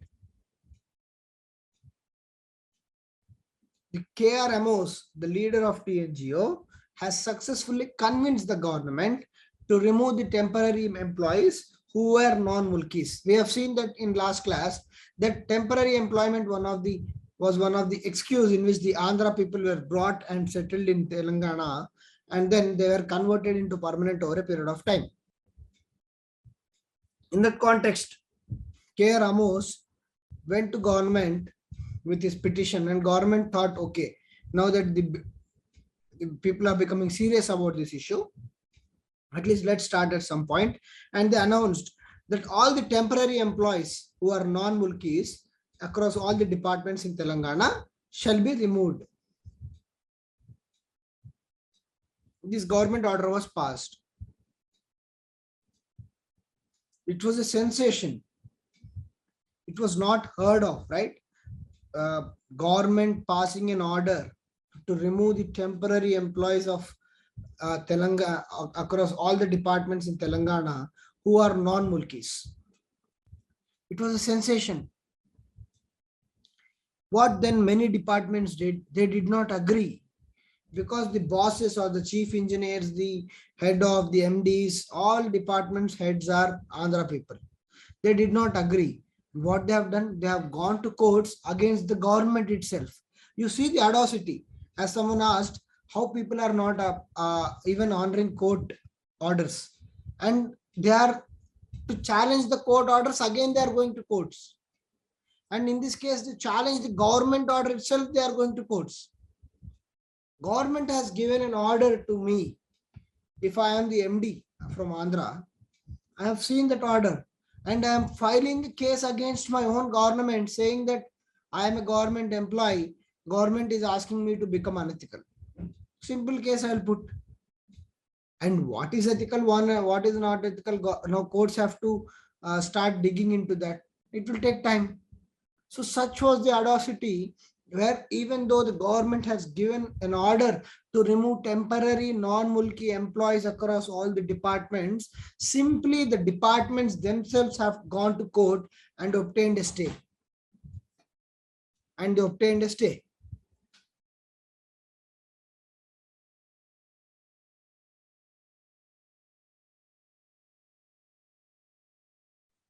And they obtained a stay. Right? So, in one such instance, the Kothagudem Thermal Power Station, KTPS, okay, the TNGO which was formed by KR Amos for the Palvancha division. Palvancha is a place in Kothagudem. In that division, VL Narasimha Rao was the president. And he was supported by Kolishetty Ramadasu, K. Ramasudhakar Raju and other leaders. They were really pissed off with the government's attitude, with the attitude of the various departments which did not even honor the government order itself. Because the very aim of TNGO was to bring to the light the discrimination against the Telangana people. When government was now, in a way, if not directly, at least they are saying remove temporary employees. They did not pass any orders against guest officers or non-guest officers. They just said remove temporary employees. For that also departments are not agreeing. Now they understood the actual intentions of Andhra bosses and all. So they started touring extensively across the state and across the Palvancha Bhadrachalam area, Kothagudem, and then they have informed everyone about the indiscrimination meted out to the Telangana people. They have informed everyone about the indiscrimination being meted out to the Telangana people. In that context, a degree graduate, Ravindranath, has joined this movement and requested Ramadasu to allow him to go for fast unto death for the great cause of the Telangana importance and Telangana agitation itself. He wanted to take permission from Ramadasu to allow him to go to fast unto death from January 1969 onwards.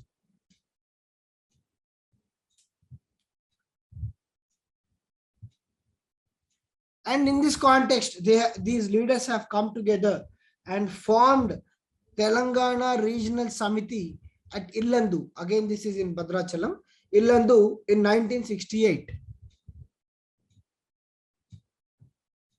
So this Ramadasu was a very big leader of TNGO who was supporting for the rights of Telangana people, and the KTPS, Kothagudem Thermal Power Station, the jobs were not being given to the local youth despite being qualified to take up those jobs. They were being referred to as technical jobs, and the jobs were being given to the non-locals while the locals were being discriminated. So the local youth came under the leadership of Ramadasu and started protesting for the job. They started protesting for the jobs. So this is the background of Ramadasu. So 30th April 1968, the government has passed orders to recruit only locals in the Kothagudem thermal power plant. But the chairmen and the MDs of Kothagudem thermal power plant did not listen to the government orders passed. And then the union leaders have gone to court. Court also confirmed that local youth, if they are qualified local youth in that area, KTPS should employ local youth only. But they did not listen. And courts have even removed certain employees from the list of KTPS. They have gone to such an extent. And unions also started demanding more and more action against the non-locals who are employed in KTPS. But the court has removed, this government has ordered to remove, the unions have demanded to remove. So employees who were removed were again reinstated into their jobs on dubious grounds. Despite court, government of the day, unions, everyone was saying that please remove these people who are not qualified because the local youth are there who are ready to occupy these posts. The people were removed and within no time they were reinstated into the jobs on the dubious grounds or the dubious reasons. So this really triggered the entire atmosphere of KTPS. And in this context, on 30th January of 1968, 30th December of 1968, a huge meeting was conducted at Girls High School at this place called Kothagudem, and there was a huge procession. Because by now, people understood the attitude of Andhra people. Despite courts, governments, union leaders, everyone saying same thing in a single tone, they have removed the employees first and then got them back onto on dubious grounds. This resulted in a huge meeting at Girls High School, and there was a huge procession where K.R. Ramadas and Ravindranath, everyone went on open top vehicles. People were throwing flowers at them. And on that day, there was a huge procession towards that so-called site where Ravindranath was supposed to take the fast unto death. And the Choka Rao, J. Choka Rao, who was the then president of TRC, Pedatala Rangareddy, president of State Council, participated in this huge procession and meeting. They addressed the gathering. They informed them that the time has come to now fight for the rights of Telanganites. And previously, already Ravindranath has sought Ramadasu's permission to go for fast unto death, and Ramadasu has now officially allowed Ravindranath to go on fast for the state. And there was always already an undercurrent in the youth of Telangana about the discrimination being meted out to them in government jobs, and KTPS episode has again reinforced the attitude of Andhra bosses. And there were already a lot of agitation among the youth, the unemployed youth, who were very, very frustrated with the attitude of the Andhra bosses. And slowly but surely, the fire spread like a wildfire. And then within no time, all the cities and villages of the Khammam were now flared up and charged up because of this movement. And it became, Khammam became an epicenter. Lot of agitation, processions, huge meetings. And everyone encouraged Ravindranath, yes, we are with you. And in this context, Ravindranath, a student, sat for fast unto death on 8th of January 1969. And this triggered the official launch of the Telangana agitation of 1969. And it always, like always, the slogan was non-mulkis go back. And what was the demand? Implement safeguards for Telangana. What safeguards? Safeguards with regard to the gentleman's agreement. And in this context, many prominent people, many leaders, you name any leader of Telangana, they have all participated in 1969 agitation.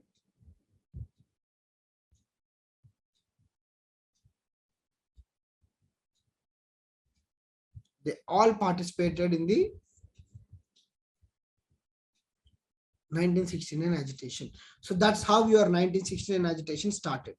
So in this background, there were always people who were giving moral support through processions, through meetings, through ideas, through ideologies. Like, for example, take Ramadasu. He was the mentor for this Ravindranath.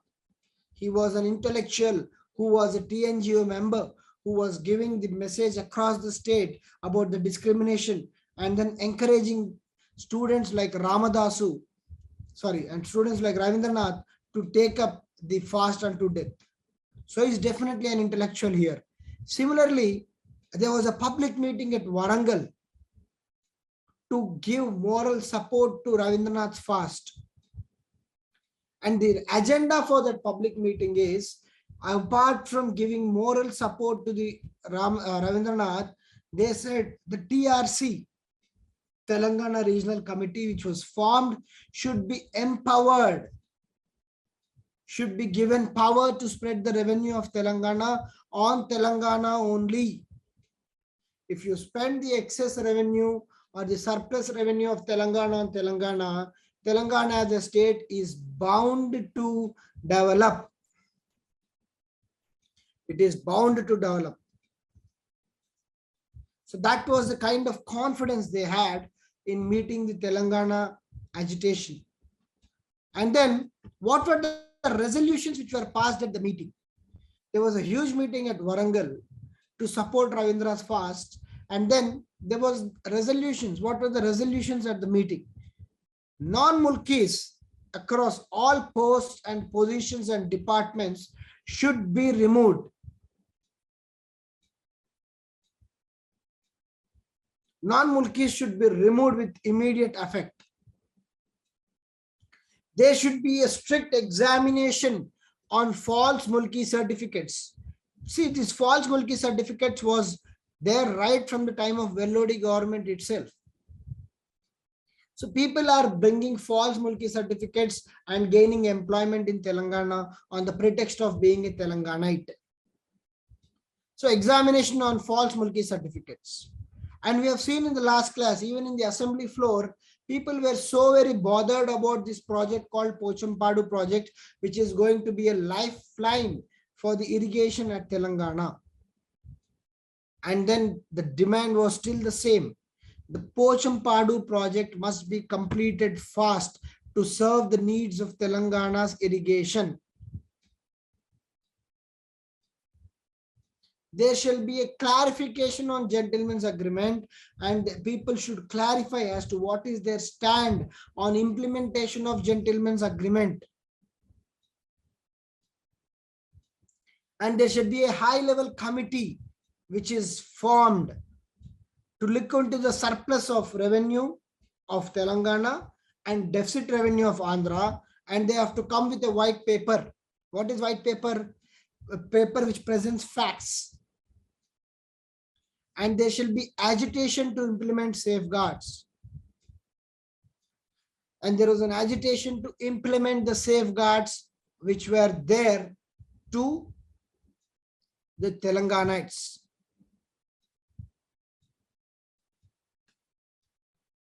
And they also took a resolution to boycott magazines which do not show issues pertaining to Telangana. They felt any magazine which does not show a particular issue with regard to the Telangana movement had to be boycotted.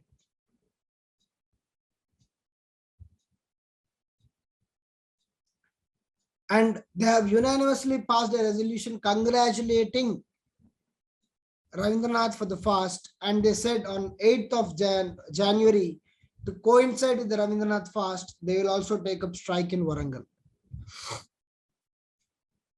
This kind of meetings, processions, rallies, and other aspects soon became a big success in the context of Telangana, and it engulfed as a fire in entire Telangana with regard to Khammam, Warangal, Nizamabad, Hyderabad, and other districts of Telangana. And in the same context, the Usmania University students supporting the Ravindra's cause have stood for strike on January 15th. An MLA called Satyanarayana from Telangana has supported Ravindranath fast.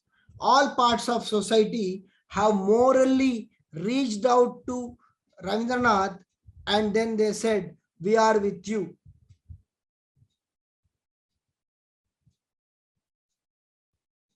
They said, "We are with you."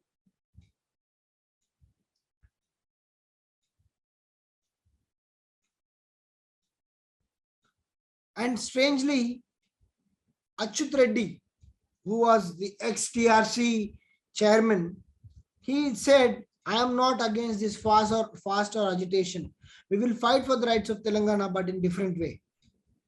See, whenever there is a big movement, everyone has their own way of expressing certain stand for it.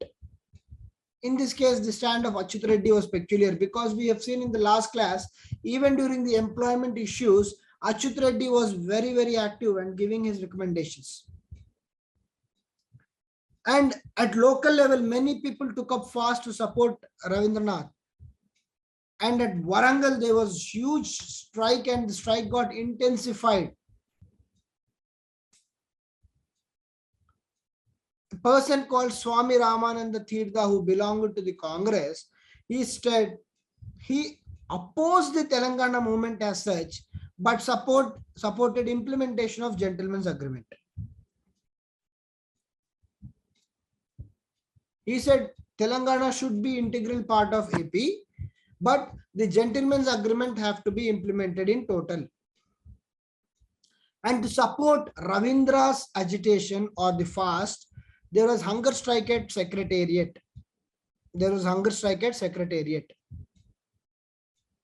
And the Telugu dailies which were having Andhra in their name, like Andhra Bhumi, Andhra Jyoti, whatever it is, they were all being removed or being opposed by the Telangana people. And the entire episode, students came in large number and participated and tried to make this movement a huge success. You see the pattern is same in all the movements. The 1952 Go Back Mulki movement and 1969, even in 2009, it started with the fast of KCR, then it spread like a wildfire. Students jumped into action. Many people supported through strikes, meetings, and other places. And then similar action of masking Andhra logos or Andhra dailies was going on. And then finally, the students also jumped in huge number, be it from Kakatiya University, Usmania University, from Nizamabad, Adilabad. Many lakhs of students jumped into action and fought for the jointhood of Telangana, movement of Telangana. Okay, just go through the slide once. You can just know the sequence of events, how this Telangana movement passed on. I'll just keep each page for 2 minutes so that you can just see.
So are the sequence of events and the trigger movements, especially for 1969 agitation, clear?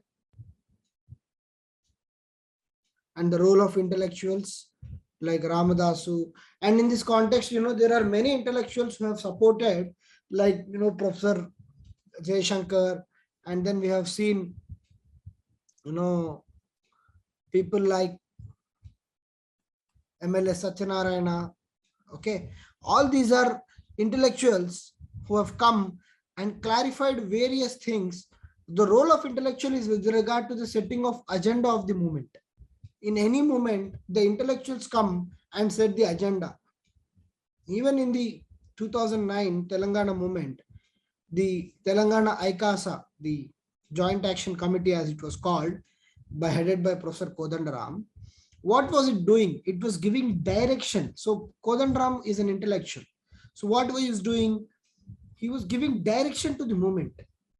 So to swim across the dirty waters, there should be certain direction to the movement. The role of intellectuals prominently in any movement is to set the direction, set to agenda, set the tempo of the movement. And they'll give certain agenda. So here, the role of intellectuals is setting this agenda of the movement itself. On what we are fighting is very important. So that agenda is set by the intellectuals. So that is the role of intellectuals. Clear here? So are we all clear about it?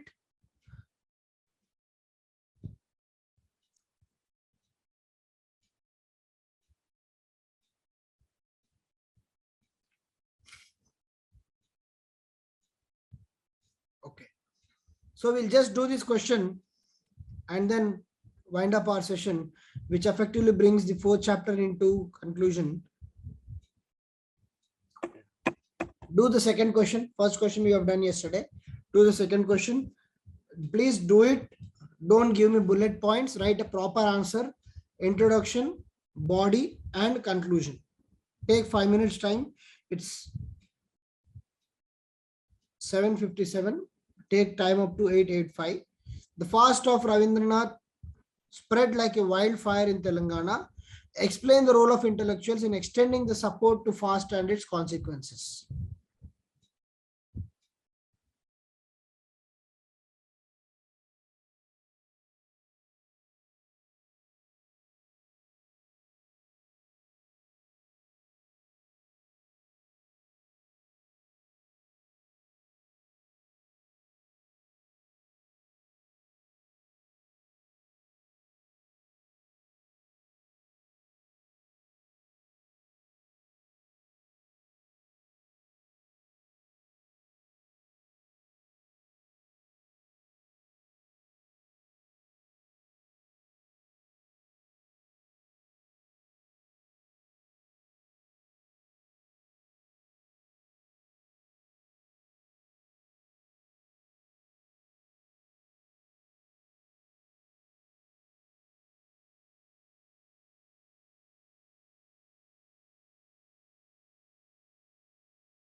Yes, please.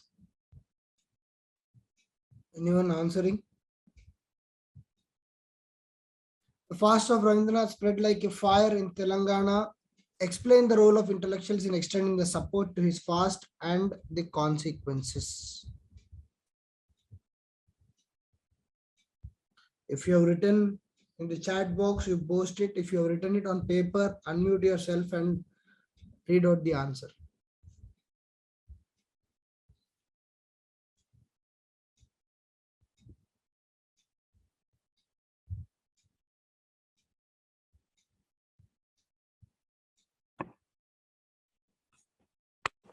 If someone wants to answer, just raise your hand. I'll unmute you guys.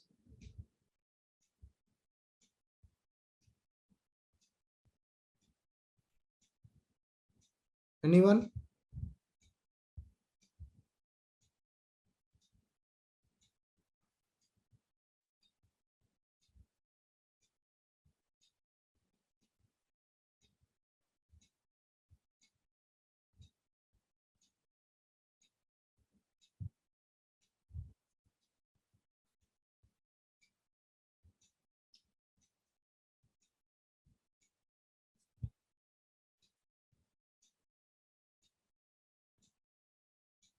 Still writing, or no one wants to write any answer?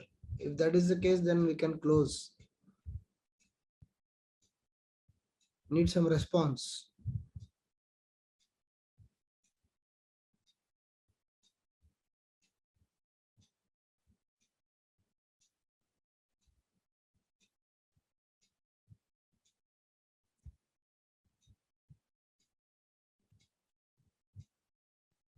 Hello?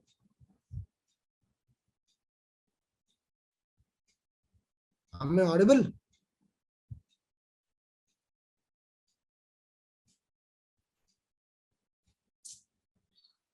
Who has posted the answer? Still writing. Okay, Kaushik, go on, no problem.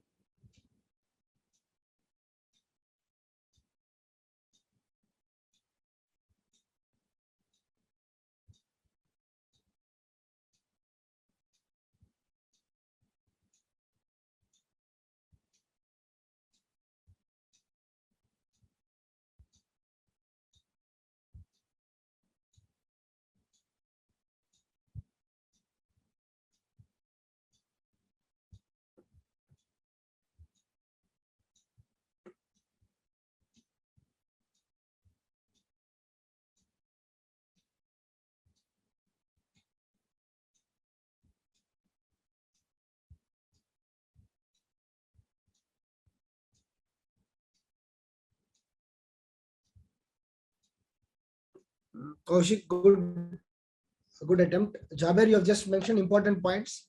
I want in conclusion, introduction, body, conclusion, standard. From now on, we'll not give any bullet points in our answers. Okay. Bullet points is something I am giving, and again, you are giving the same points. It will not help us. We should able to write the answers, and answers we should write in ideally 5 minutes. So 1 minute for thinking and 4 minutes for presentation. 5 to 6 minutes maximum. Yeah, Kaushik, your answer was decent.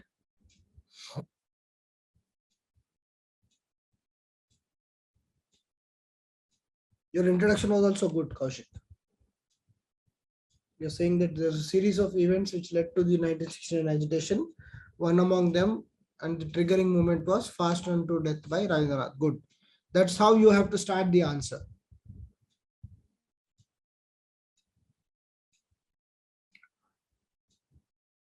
So,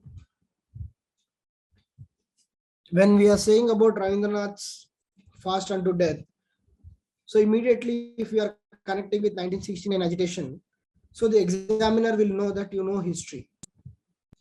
Okay. Similarly, if the Parthasarthi incident is mentioned, if you connect it with 1952 movement, so it's like a connectivity thing. And then your introduction should bring in that how this series of events, the kind of suppression which was happening till 1958 onwards to 1969, how the people were already feeling the burden and pinch of being discriminated.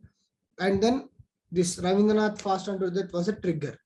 So, and from there, now you have to mention the sequence of events like 1, 2, 3, 4, and then how Ramadasu was guiding Ravindranath and other leaders came into picture, and the Warangal Declaration, or the Warangal Declaration is the recent one, but the Warangal aspect, the Warangal meeting, where many role of intellectuals came and set the agenda for this particular fast unto death, and then the support from Usmania University students, other districts like Nizamabad, Mahbub Nagar, and other places, and how MLA Satyanarayana himself stood for the fast, and then how students took up relay fast to support Ravindranath. Okay, and then in the conclusion, you can say all the sequence of events supported by the intellectuals have made this fast of Ravindranath into a huge movement, which led to the first major struggle for the statehood of Telangana, which is the 1969 agitation. So that is the basic consequence, right? The consequence of these movements is the 1969 agitation. Clear how to present the answer from the content we have? Everyone, is it clear? You guys also just see, now that 3 and 4 chapters are done, I'll share the material. Okay, 5th chapter is the only one pending. I'll do it. You will get the schedule as on when it is there. So meanwhile, for first 4 chapters, we have so many questions already in hand, around 10 to 15 questions we have. So keep writing them whenever you have free time, so that what it will help you is, it will help you in recollecting the entire syllabus and also the important timelines, so that when you actually revise this chapter, it will become easy. Revise this subject, it becomes easy. Clear, everyone? So are we not having energy to say okay also?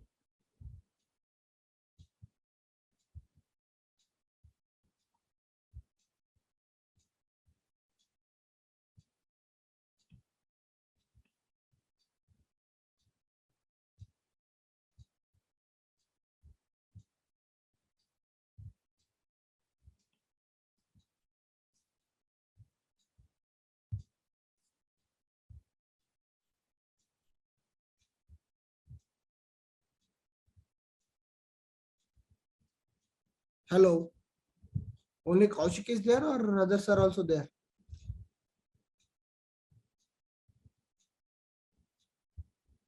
Okay.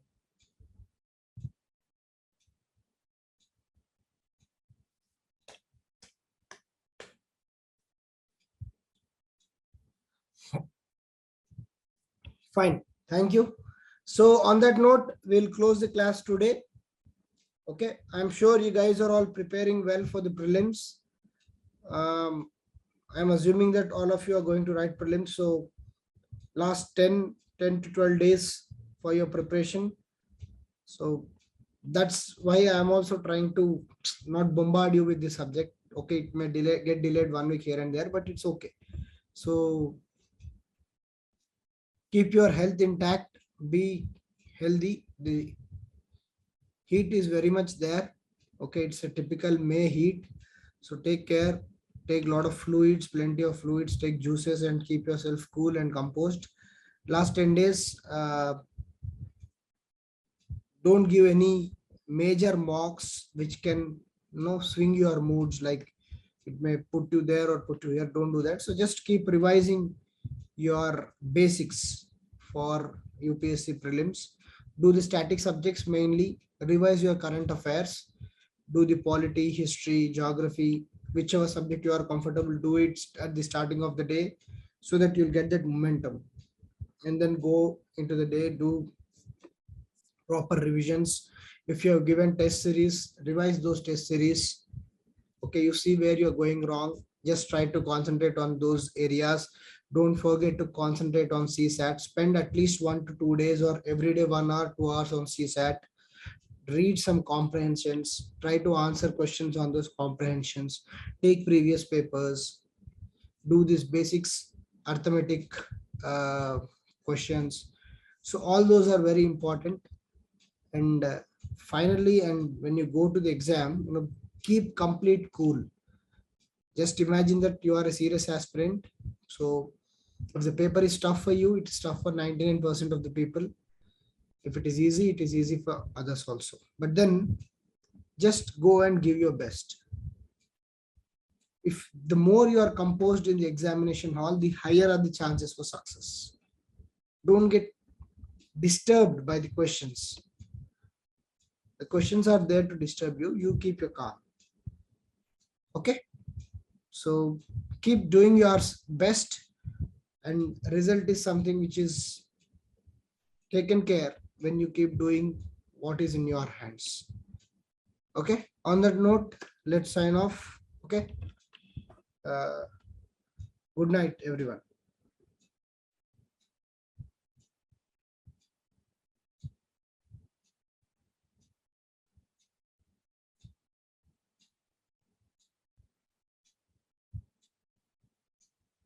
Today we will try to end this chapter. I think we have spent a good amount of time on this topic.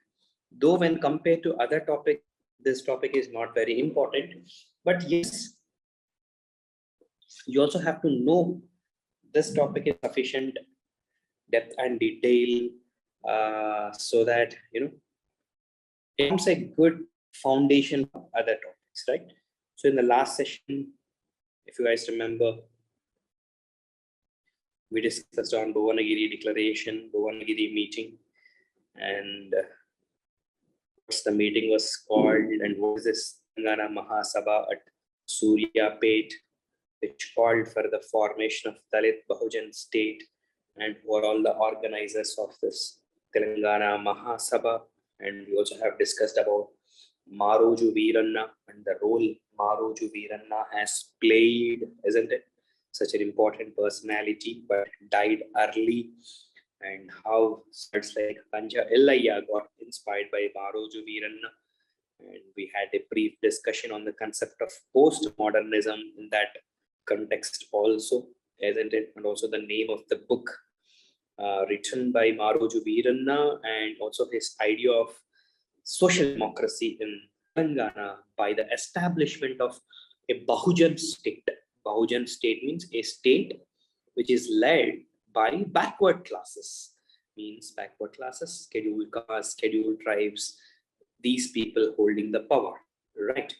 So on this note, today we will try to finish off, we'll touch Warangal Declaration. Last session also, we have discussed Warangal Declaration, but we did not go into detail. Today we will touch Telangana Janasabha, Warangal Declaration, and we will conclude with Telangana Janasabha, Telangana Student Front, Warangal Declaration, and what kind of role that this Congress and BJP played before the formation of TRS. I don't think it's a very important topic, but still let us know. There are definitely, not, we should not consider them as important developments, but that also we will try to know. Hardly 4 to 5 points we have to remember in that context. So let's see this. To Warangal Declaration. First, we will talk about Warangal Declaration. Then we'll go to Telangana Janasabha. Warangal Declaration, I believe, can be a short answer question because it's widely publicized. And I got to read from the newspaper sources that Warangal Declaration, the then Warangal meeting or Warangal Declaration was widely reported in all the newspapers. Back then there were newspapers, right? The then popular newspapers, they have given a wide coverage to Warangal Declaration. So though textbooks, especially the V. Prakash textbook, does not give necessary importance, or it does not give necessary emphasis on Warangal Declaration, but I believe Warangal Declaration topic has to be read in more depth and detail than what it is. There are many demands which are made as part of the Warangal Declaration, which we may not be or which we need not be discussing in the class. But yes, those things I'll leave it to yourself. You guys can read it on your own. But yes, the gist of the Warangal Declaration we will try to talk about. So, one organization which played an instrumental role in organizing of Warangal Declaration, you have to remember the name, All India People's Resistance Forum. It is not a political party. Observe very carefully. All India People's Resistance Forum. I know these are pure facts, but still facts worth remembering, right? So All India People's Resistance Forum. And try to understand gradually what happens to this All India People's Resistance Forum. All India People's Resistance Forum. So this is the organization which has conducted the Warangal meeting. And some of the names whose names which we do not presently hear much, because most of them were arrested on different occasions, in the name of Naxal sympathizers. Especially, have you guys heard about the name of Professor Sai Baba? Isn't it? Very recently he got arrested in the connection to that Bhima Koregaon violence. You guys have heard about that Bhima Koregaon violence? Anyone? You heard about Bhima Koregaon violence, which happened in Maharashtra? It's in your current affairs, right? Yeah. I think Professor Sai Baba has got arrested on that because he is considered as an Naxal sympathizer. Some people consider he is not just a sympathizer, but he is an active participant in various Naxal related activities. And I have recently read out the newspapers that Professor Sai Baba's wife has written an open letter to KCR,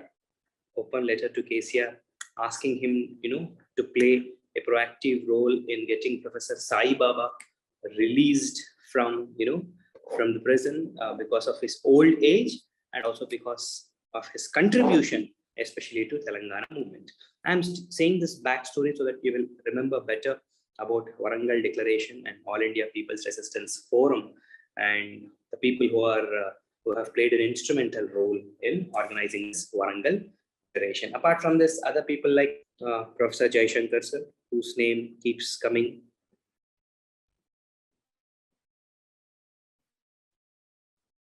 And observe carefully, Varavara Rao,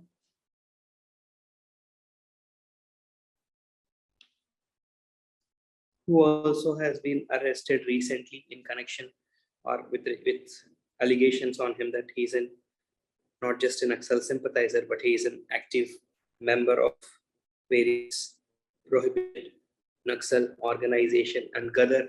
So all these have played an important role. And Professor Sai Baba has proposed a charter of 50 demands. No? This is another important point. He has proposed a charter of 50 demands. And I personally suggest you guys this textbook, Raju textbook,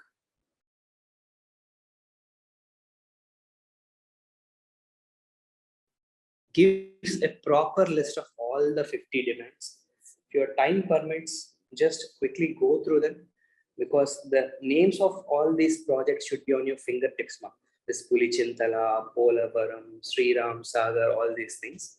The reason why I am not touching in this particular chapter is these names will appear again and with much more depth and clarity in the later parts of the syllabus. So that is the reason why I am not giving much emphasis on those topics now, but I suggest you guys to proactively read them before once, so that your understanding of the coming topics will be much more clear. It's very simple. Try to understand this. Let's say if they're proposing 50 demands, usually on what kind of issues the demands would be? It's simple and commonsensical, right? They would be demanding for more jobs. They would be demanding for more water. They would be demanding for more funds, isn't it? They would be demanding for more representation, more representation. They would be demanding for, more justice, means in the form of encounters, in the form of arrests, people are being subjected to, and social injustices. So more justice, likewise, isn't it? So don't passively read point 1 to 50. If you passively read point 1 to 50, you will end up nothing but wasting your time. But you try to classify them. Okay, what are the demands with respect to jobs? Let me put all such demands at one place. What are the demands with respect to, irrigation, or with respect to water supply? Put all them at one place. What are the demands with respect to more funds allocation or more resource allocation? Or what are the demands with respect to more representation? What are the demands with respect to asking for more justice or seeking for more justice? Likewise. So try to classify your demand. Try to classify the subject and study. So if you classify it like this, it will be easy and you will not be overwhelmed with the information, isn't it? Hell, a lot of information will be there, right? When there is so much information and you do not know how to classify it, and every single thing seems to be important, and let's say if there is something related to demand for jobs in 1969 agitation with Nishant is teaching, again the same thing will come up when I am discussing in the present phase before formation of TRS party or after the formation of TRS party.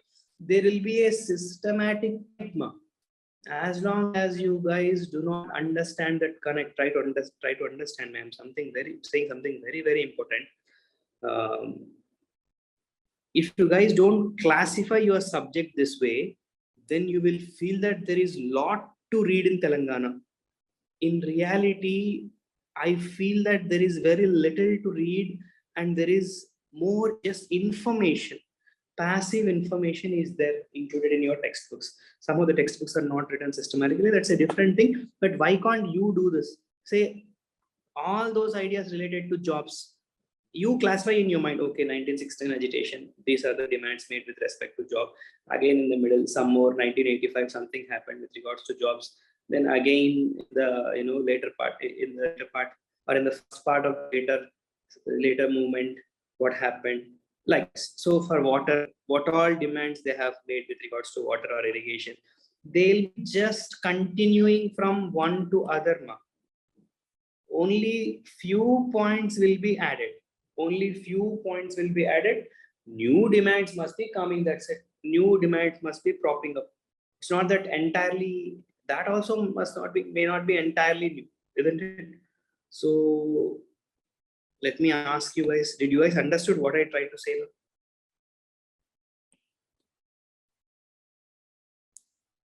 Did you understand? All of you, please respond.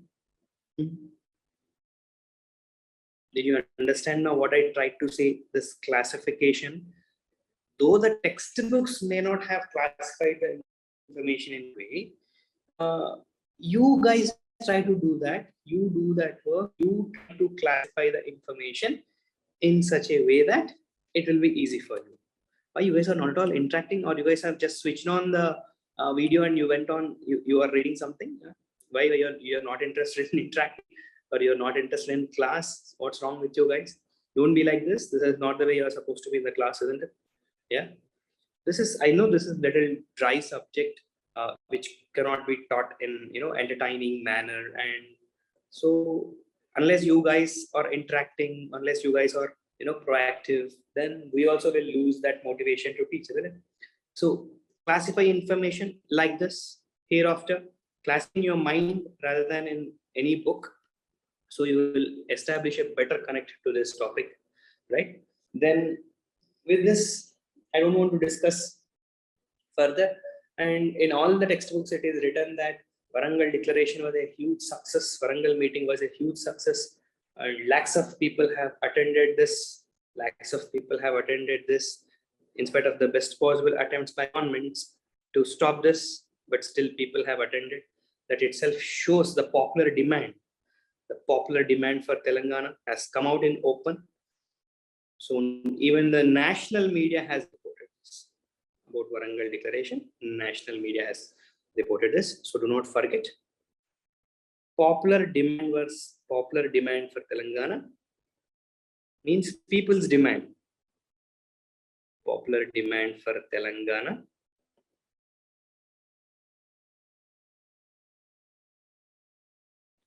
was widely appreciated.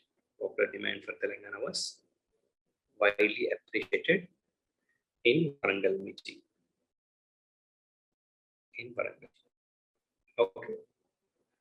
So these are few ideas about Warangal meeting. I think I would request you guys to read specifically. So what type of demands were made in the Warangal meeting? Let's say regarding water resources or regarding tribal development, these kind of things, so that you will get to know the importance. Then what is this Telangana Janasabha? So Telangana Janasabha, there is a reason why Telangana Janasabha is formed now. The problem is all the leaders or most of the leaders of this All India People's Resistance Forum to suppress Telangana movement, they were branded as, Maoist supporters, or they were branded as, those agencies which have close connections with Maoists, and they are prevented from conducting any sort of activities in Telangana. So what those people have done, they have formed a separate organization in the name of Telangana Janasabha. That's it.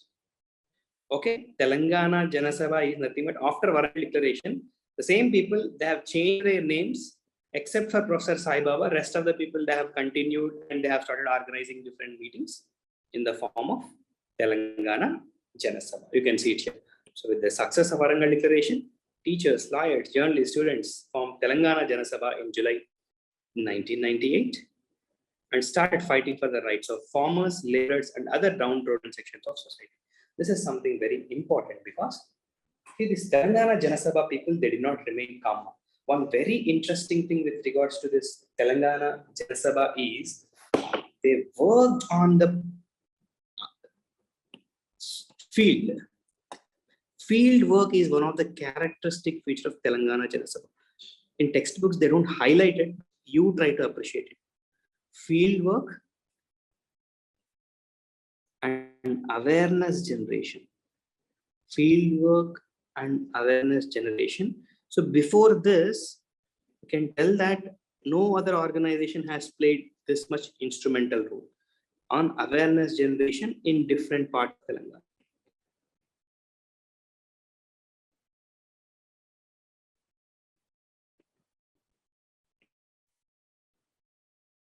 And they have attained some positive results also.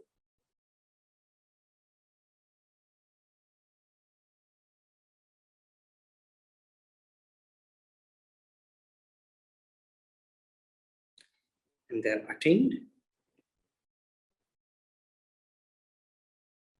positive results. And they have attained positive results also. Let's say, for instance, they have teamed up with different unions, and they fought for, repair of Karavala project. And they fought against, some of the atrocities which are being conducted on the laborers by one landlord. So like this, what I'm trying to highlight is this. They have worked on the field and they have worked on generating awareness among the people. That is the reason why Telangana Janasabha has become popular. Field work and awareness generation. So this theme you have to remember.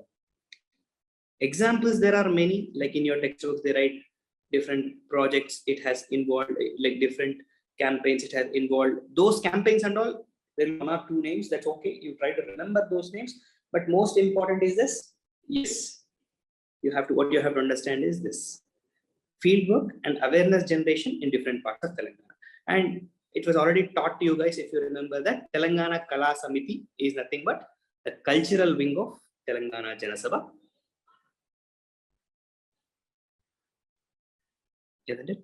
And we have discussed in detail about Telangana Kala Samiti and especially the role played by Belli Lalitha in Telangana Kala Samiti. Right? I believe this much of information is sufficient for Telangana Mahasabha. But one point I would like to add in this context is Telangana Students Front, Telangana Vidyarthula Vedika,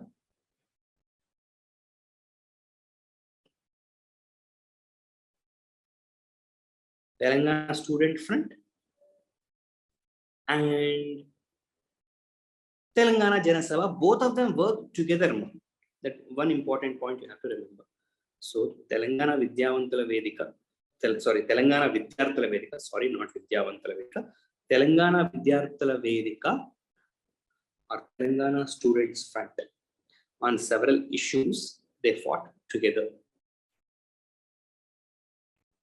Though there are many students organizations at that point of time, one student organization which is very active and popular and played an important role is Telangana Students Front. So that's the reason I'm highlighting it. Telangana Mahasabha work together with Telangana Student Front.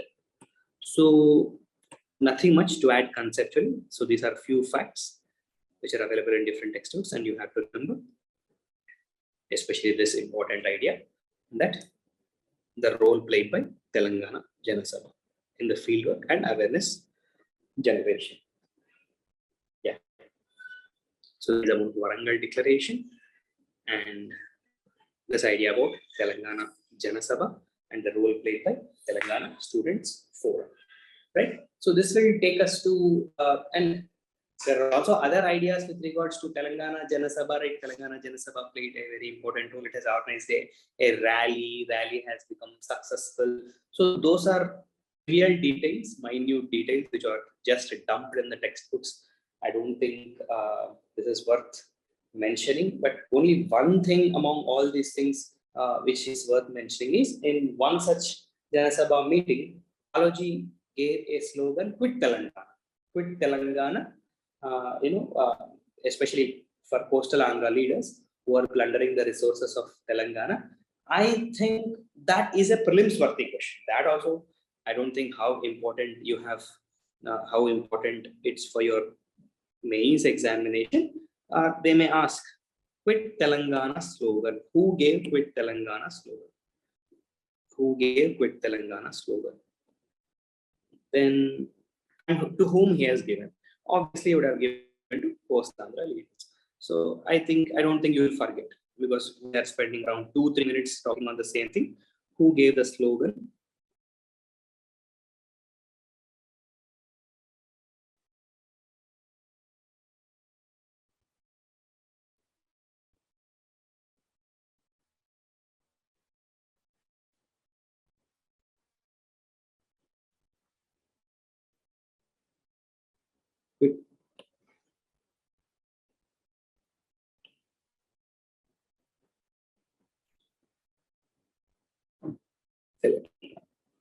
So don't forget it. Even if they ask a surprise glimpse question, we must be ready for it.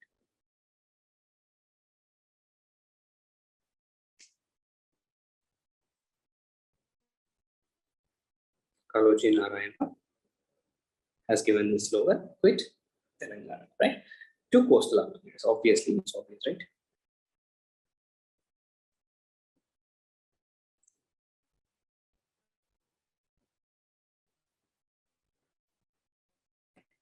And there is one monthly which is released by this same organization, Jana Telangana, Telangana Mahasabha. The name itself is suggesting Jana Telangana. The name itself gives you a hint, right? Jana Telangana. It is a monthly released by Telangana Janasabha.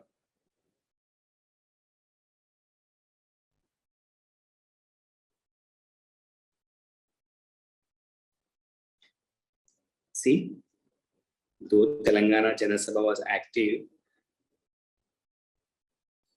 with the murder of Belli Lalitha, they literally got demoralized. I've read from one or two sources. People thought Telangana Janasabha will play a very active role and they expected much more work from Telangana Janasabha. But, government suppressed with all possible means. It has abandoned or it has declared that All India People Resistance Forum as illegal and tortured their leaders. And definitely when Maroju Veeranna got killed, Belli Lalitha got killed, these people got demoralized. And they could not continue their efforts much. And thanks to, by this time, Telangana Aikya Vedika was already formed. And Telangana Aikya Vedika gradually evolved into gradually merged itself, you can say, into Telangana Rashtra Samiti party. Right? So that is the reason Telangana Janasabha, though a lot was expected from it, it could not play that role after the Warangal declaration.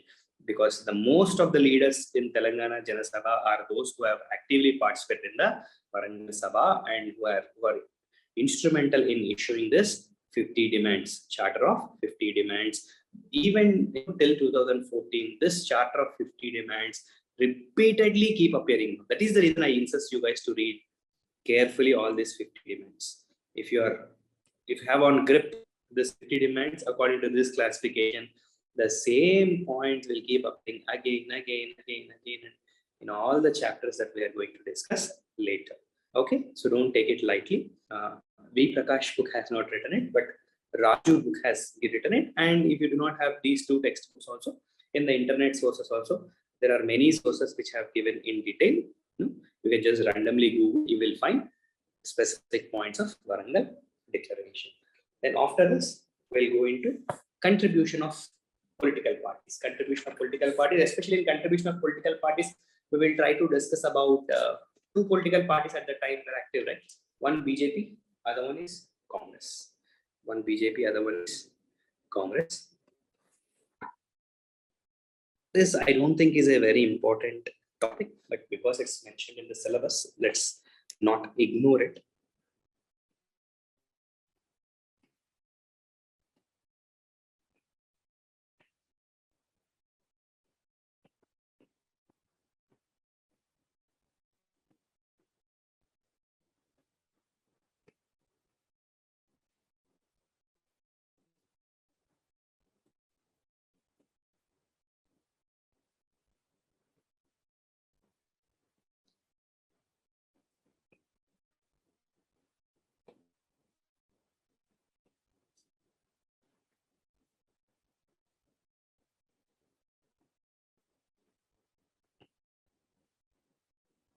Right.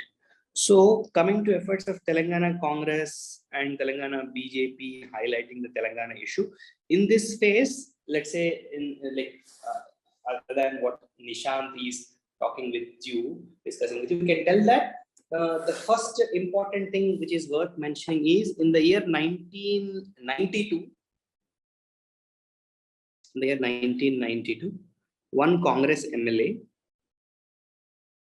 Vel Jagapati,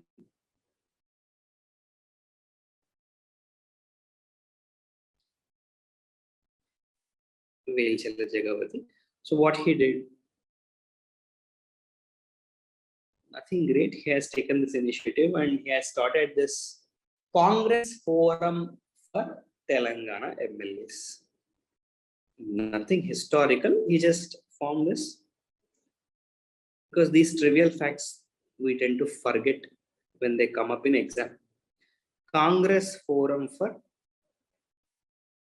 Telangana, Congress Forum for Telangana MLAs. Then you may be thinking, so what did he do by forming this Congress Forum for Telangana MLAs?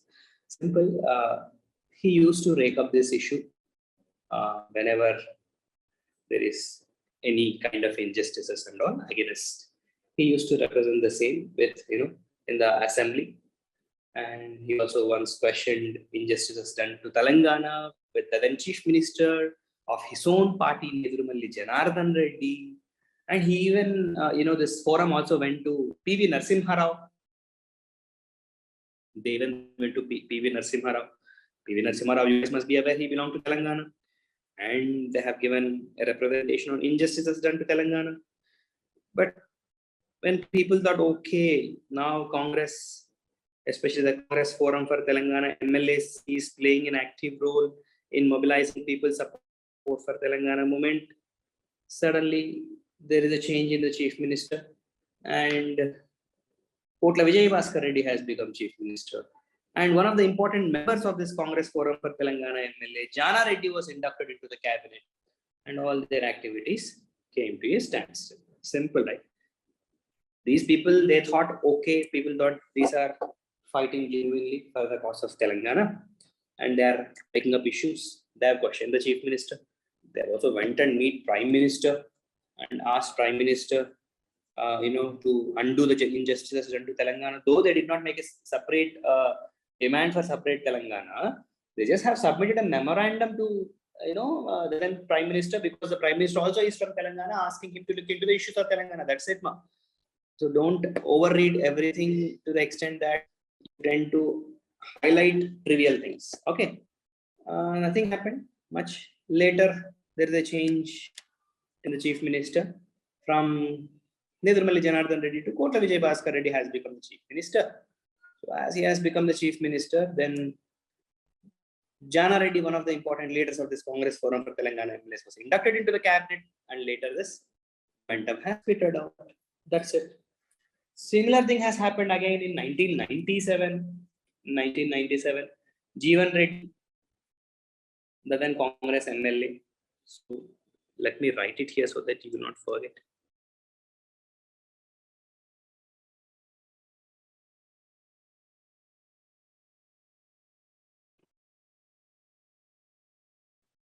So in Jeevan Reddy, what did he do?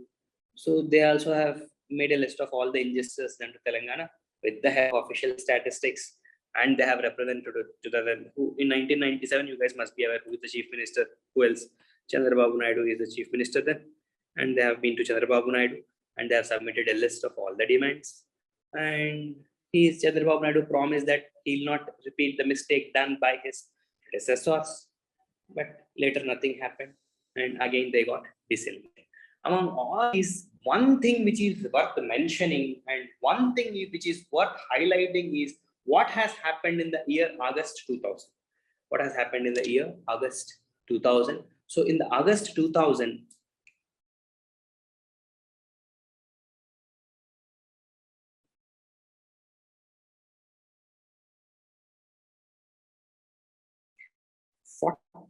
Congress MLAs, 41 Congress MLAs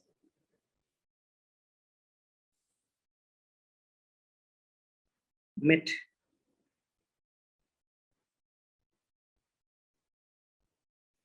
Sonia Gandhi. Sonia Gandhi made a visit to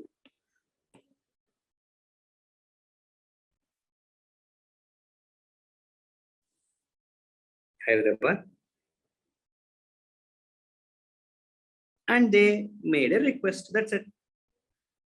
They made a request to undo the injustices to Telangana.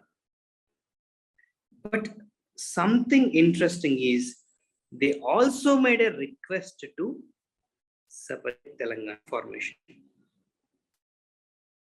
This is important. They made a request for separate Telangana formation. But do not forget the fact that Sonia Gandhi was not Prime Minister then. So their understanding was that if Sonia Gandhi comes to power next, then she may consider carving out a separate Telangana state. So what did Sonia Gandhi do? So Sonia Gandhi immediately wrote a letter to Advani.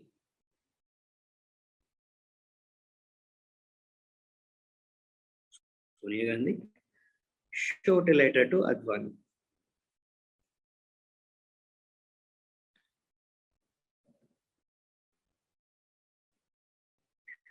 Then what was his response? His response is no. His response is no. And the moment his response is no, then what happened later? Sonia Gandhi also kept mum. And after that, Congress leaders largely remained silent, and Congress leaders did not contribute much.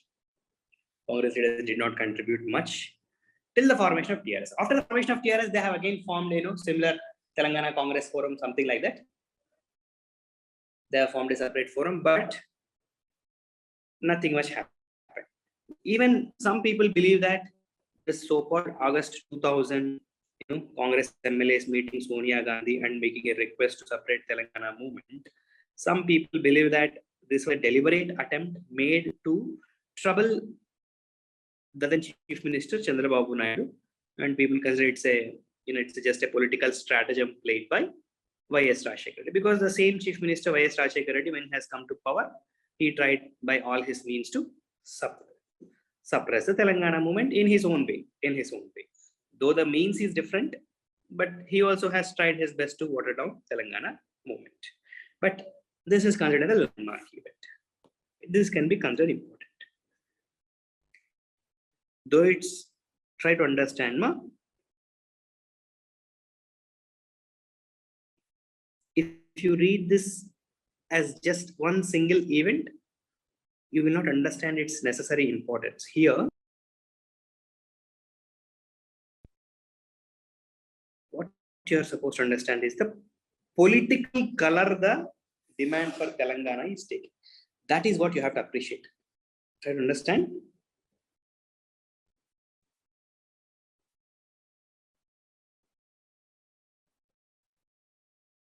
Or politicization of Telangana demand, isn't it?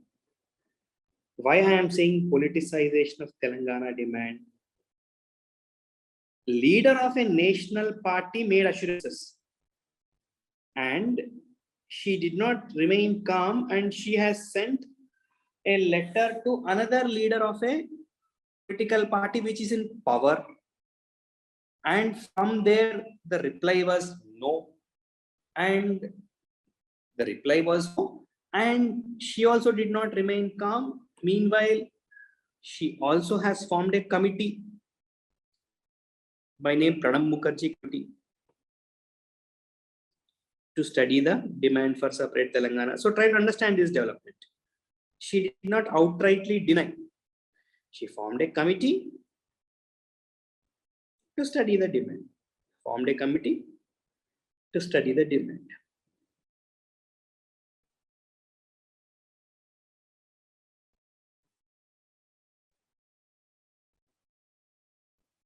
Remember the name of the committee, Pranab Mukherjee Committee. Okay.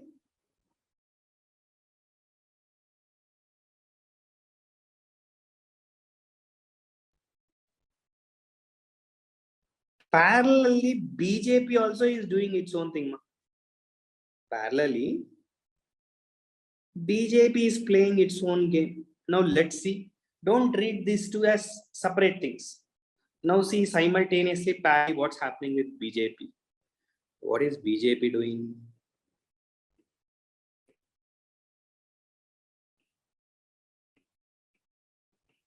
In the aftermath of Warangal declaration, in this renewed demand for Telangana, every political party want to maximize things, right? Every political party want to maximize this. So in the run-up to 1999 election, hope you guys are aware. Some of you may not be aware because you might be very small kids by the time. But during 1999 also one more election happened. And in that election, so what happened? BJP has conducted one meeting, and that meeting happened in Kakinada. And in that meeting which happened in Kakinada, I think it's in the year 1990s, end of 1997. It's also called as Kakinada Resolution. Kakinada Resolution, right? Remember, this could be important. Kakinada Resolution of BJP is what?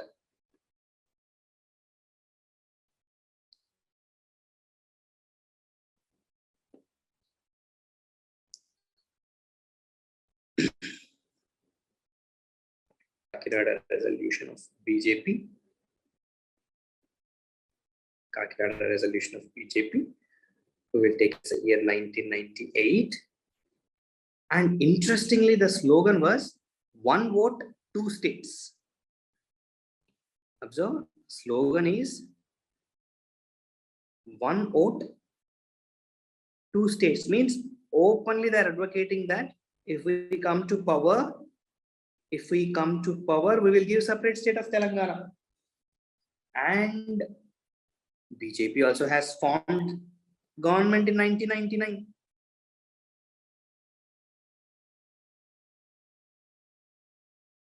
Formed government in 1999.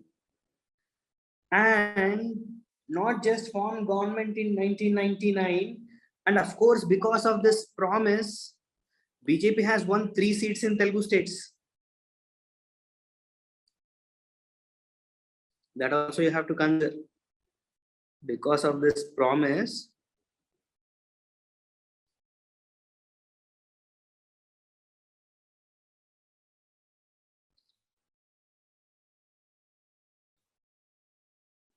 BJP won 3 seats in Telugu states. But what it did in 2000, it formed 3 new states, but there is no Telangana. In 2000, it created 3 states.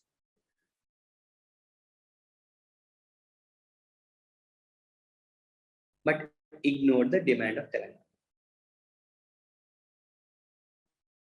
Then people go on there. People have asked, why did you ignore the demand of Telangana? Then they replied, there is no unanimity. Who gave this answer? Advani gave a reply. So when they were questioned, obviously, right? People will question you. You made a resolution, and you have won 3 seats, and you have made a promise that you will form a new state. But what happened? You have not formed a new state. When questioned about Telangana, what they said? Reply was,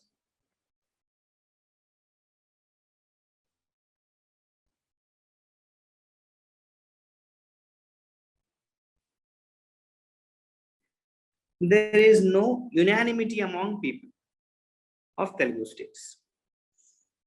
Whereas in other 3 states, there is no resistance.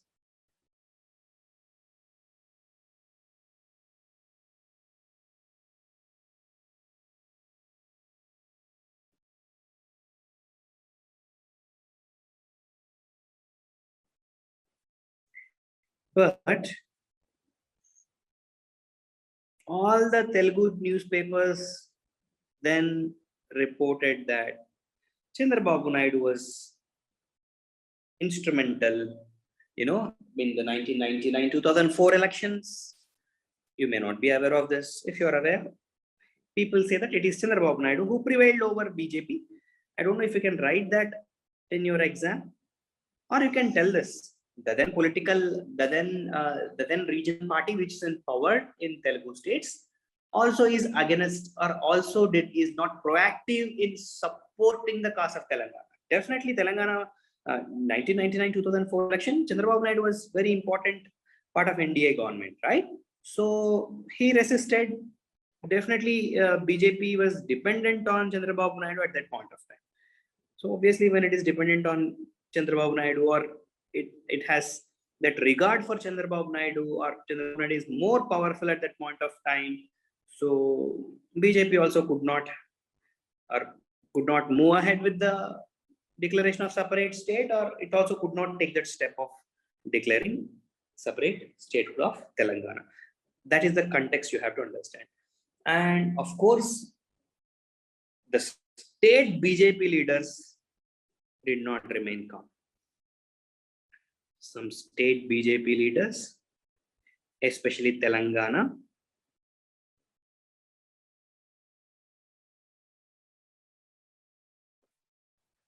those from Telangana.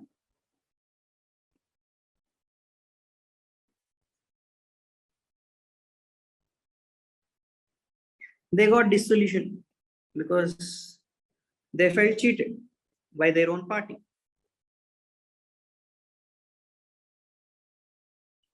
And one among them whose name is worth mentioning in this context is Ravi Narayana. Ravi Narayana. He has moved out from BJP and formed a party, Telangana Sadhana Samiti. He's a popular leader, ma. His name is worth mentioning. Moved out of BJP and formed Telangana Sadhana Samiti. And he formed Telangana Sadhana Samiti.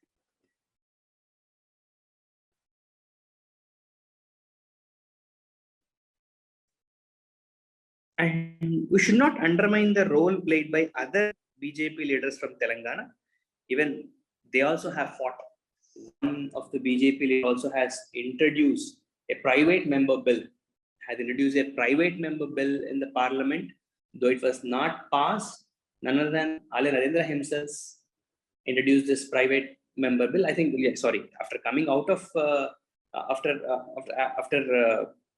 the failure of this private member bill, then he has established this Telangana Sadhana Samiti party. But even otherwise, other leaders like Bandaru Dattatreya, C.H. Vidyasagar Rao, Kishan Reddy, who is very active now, C. Ramchandra Reddy, all such people, they all played a very important role in advancing the demand of Telangana. Even Ravi Narayana, because of his good connection with RSS, he's an RSS support. He's an important member in RSS. He has personally went to Nagpur by taking KCR then and tried to gain the support of RSS also for Telangana state formation. This point will again come when we are discussing, the events which have happened after the formation of TRS party. But these are the things which are worth mentioning when it comes to BJP party. One thing which definitely is worth mentioning is Kakinada resolution of 1998 of BJP. They have openly advocated one vote, 2 states. Then, and because of this promise, BJP also has won 3 states in Telugu states. And though it has formed government in 1999 at the center, and it created in 2000, it created 3 states, but it ignored the demand of Telangana. So when it is questioned about Telangana, the reply was, there is no unanimity of opinion among Telugu people is the reply. That's a diplomatic answer. The reality could be the power equations. Chandrababu Naidu was instrumental then, in the formation of NDA government. So he would have prevailed over them. Then also, but after that, you have to appreciate the commitment of the state BJP leaders, especially those from Telangana. They have not changed their tune and they still remain committed to the cause of Telangana, especially the ones like Ravi Narayana, whose name is worth mentioning. He moved out of BJP and he even formed Telangana Sadhana Samiti. And you can even expect this also as a prelims question. Who introduced a private member bill? Who introduced a private member bill? Who introduced a private member bill on Telangana? They can ask that question. Be prepared.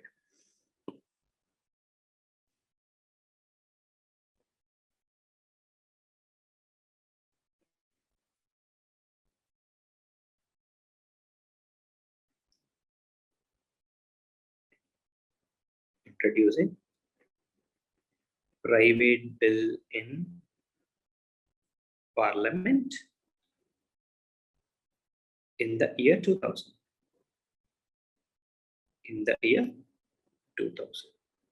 So like this, movement slowly started to get politicized when Congress and BJP started ticking and highlighting the Telangana issue after a long interregnum after 1969 agitation. After 1969 agitation, political parties are not that active or not that proactive when it comes to, demand for Telangana. Largely, the role was played by intellectuals, civil society organizations, journalists, cultural organizations. These people have contributed to the intellectual awakening. Observe the transition. How beautifully the syllabus is framed. They have applied a thought. Not just, no, it's not about how the syllabus has been framed, but it's about how the transition actually happens. Initially people get awakened, and slowly political parties try to understand popular demand of the people. Look at this, how Warangal meeting, Suryapet meeting, Bhuvanagiri meeting. So they would have sensed, okay, now people are also genuinely demanding for Telangana. There is this genuine popular upsurge among people, and people are now emotional about Telangana.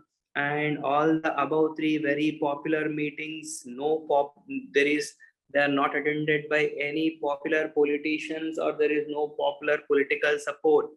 Then politicians would have sensed, yes, this could be an important political agenda. So it's in positive sense. I'm not talking in a negative sense. So there is a genuine public demand for Telangana. Now time has again come for Telangana. And all these days, most of them, even those whose voices are in the periphery, they have come to the forefront, and gradually the momentum is building up, and a landmark event happened in the form of 41 Congress MLAs meeting Sonia Gandhi, requesting separate Telangana movement, giving the movement a political color. A party leader of a national party writing a letter to another leader of the political party, getting a response. Meanwhile, she trying to get more information by forming a committee on it and get more knowledge on the issue is definitely worth mentioning. Simultaneously, another national party, BJP, has tried to win election in Telugu state, or try to get some seats in Telugu states by openly advocating that it is willing to give separate Telangana, and none other than the Vajpayee himself has promised this in the Kakinada meeting.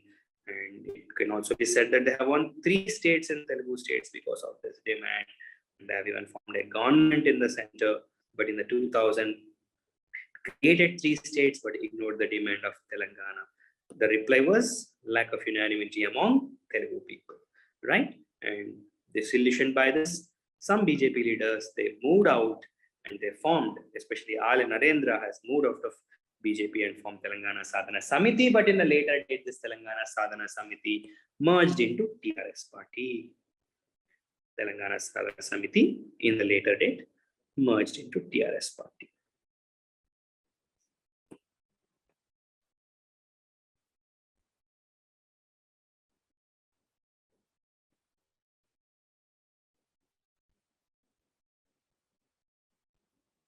So appreciate this gradual transition.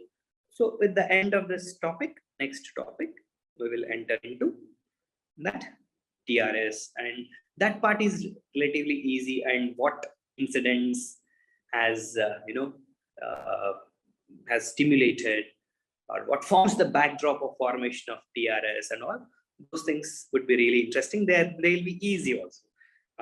This part is only slightly difficult because not much information is available, and even the information available is clumsy, not clear, haphazardly written. So this part is difficult. I believe we went slow and we tried to not just mug up things, we try to understand perspectives and how things have unfolded, how events have unfolded, starting from early 1990s till end, and how different people have played their own role. And in this connection, we also have learned names of people like Belli Lalitha, Maroju Veeranna, Kaloji, Narayan Rao, Professor Shankar, and Professor Jadhav, and Dasharathi Narayana Charyulu, Dasarathi Ranga Charyulu, and Gade Innaya, isn't it? All these people. And also, yeah, who is that name of the person who has written this Telangana song? Yeah. What is the name of that person who has written Telangana song? Initially, it was thought that it would become Telangana song. Yes. Yeah. What is the name of that? person. Daga Padda Telangana. Then who has written Nageti Sallola Na Telanganama. You guys are not revising the PDF. Please revise the PDFs thoroughly. Revise the PDFs thoroughly once before you come to class, so you will have a better sense of what we're discussing in the class. I stop my class for today. Most likely, if Nishant class is not there tomorrow, I'll be taking the class with this fresh topic.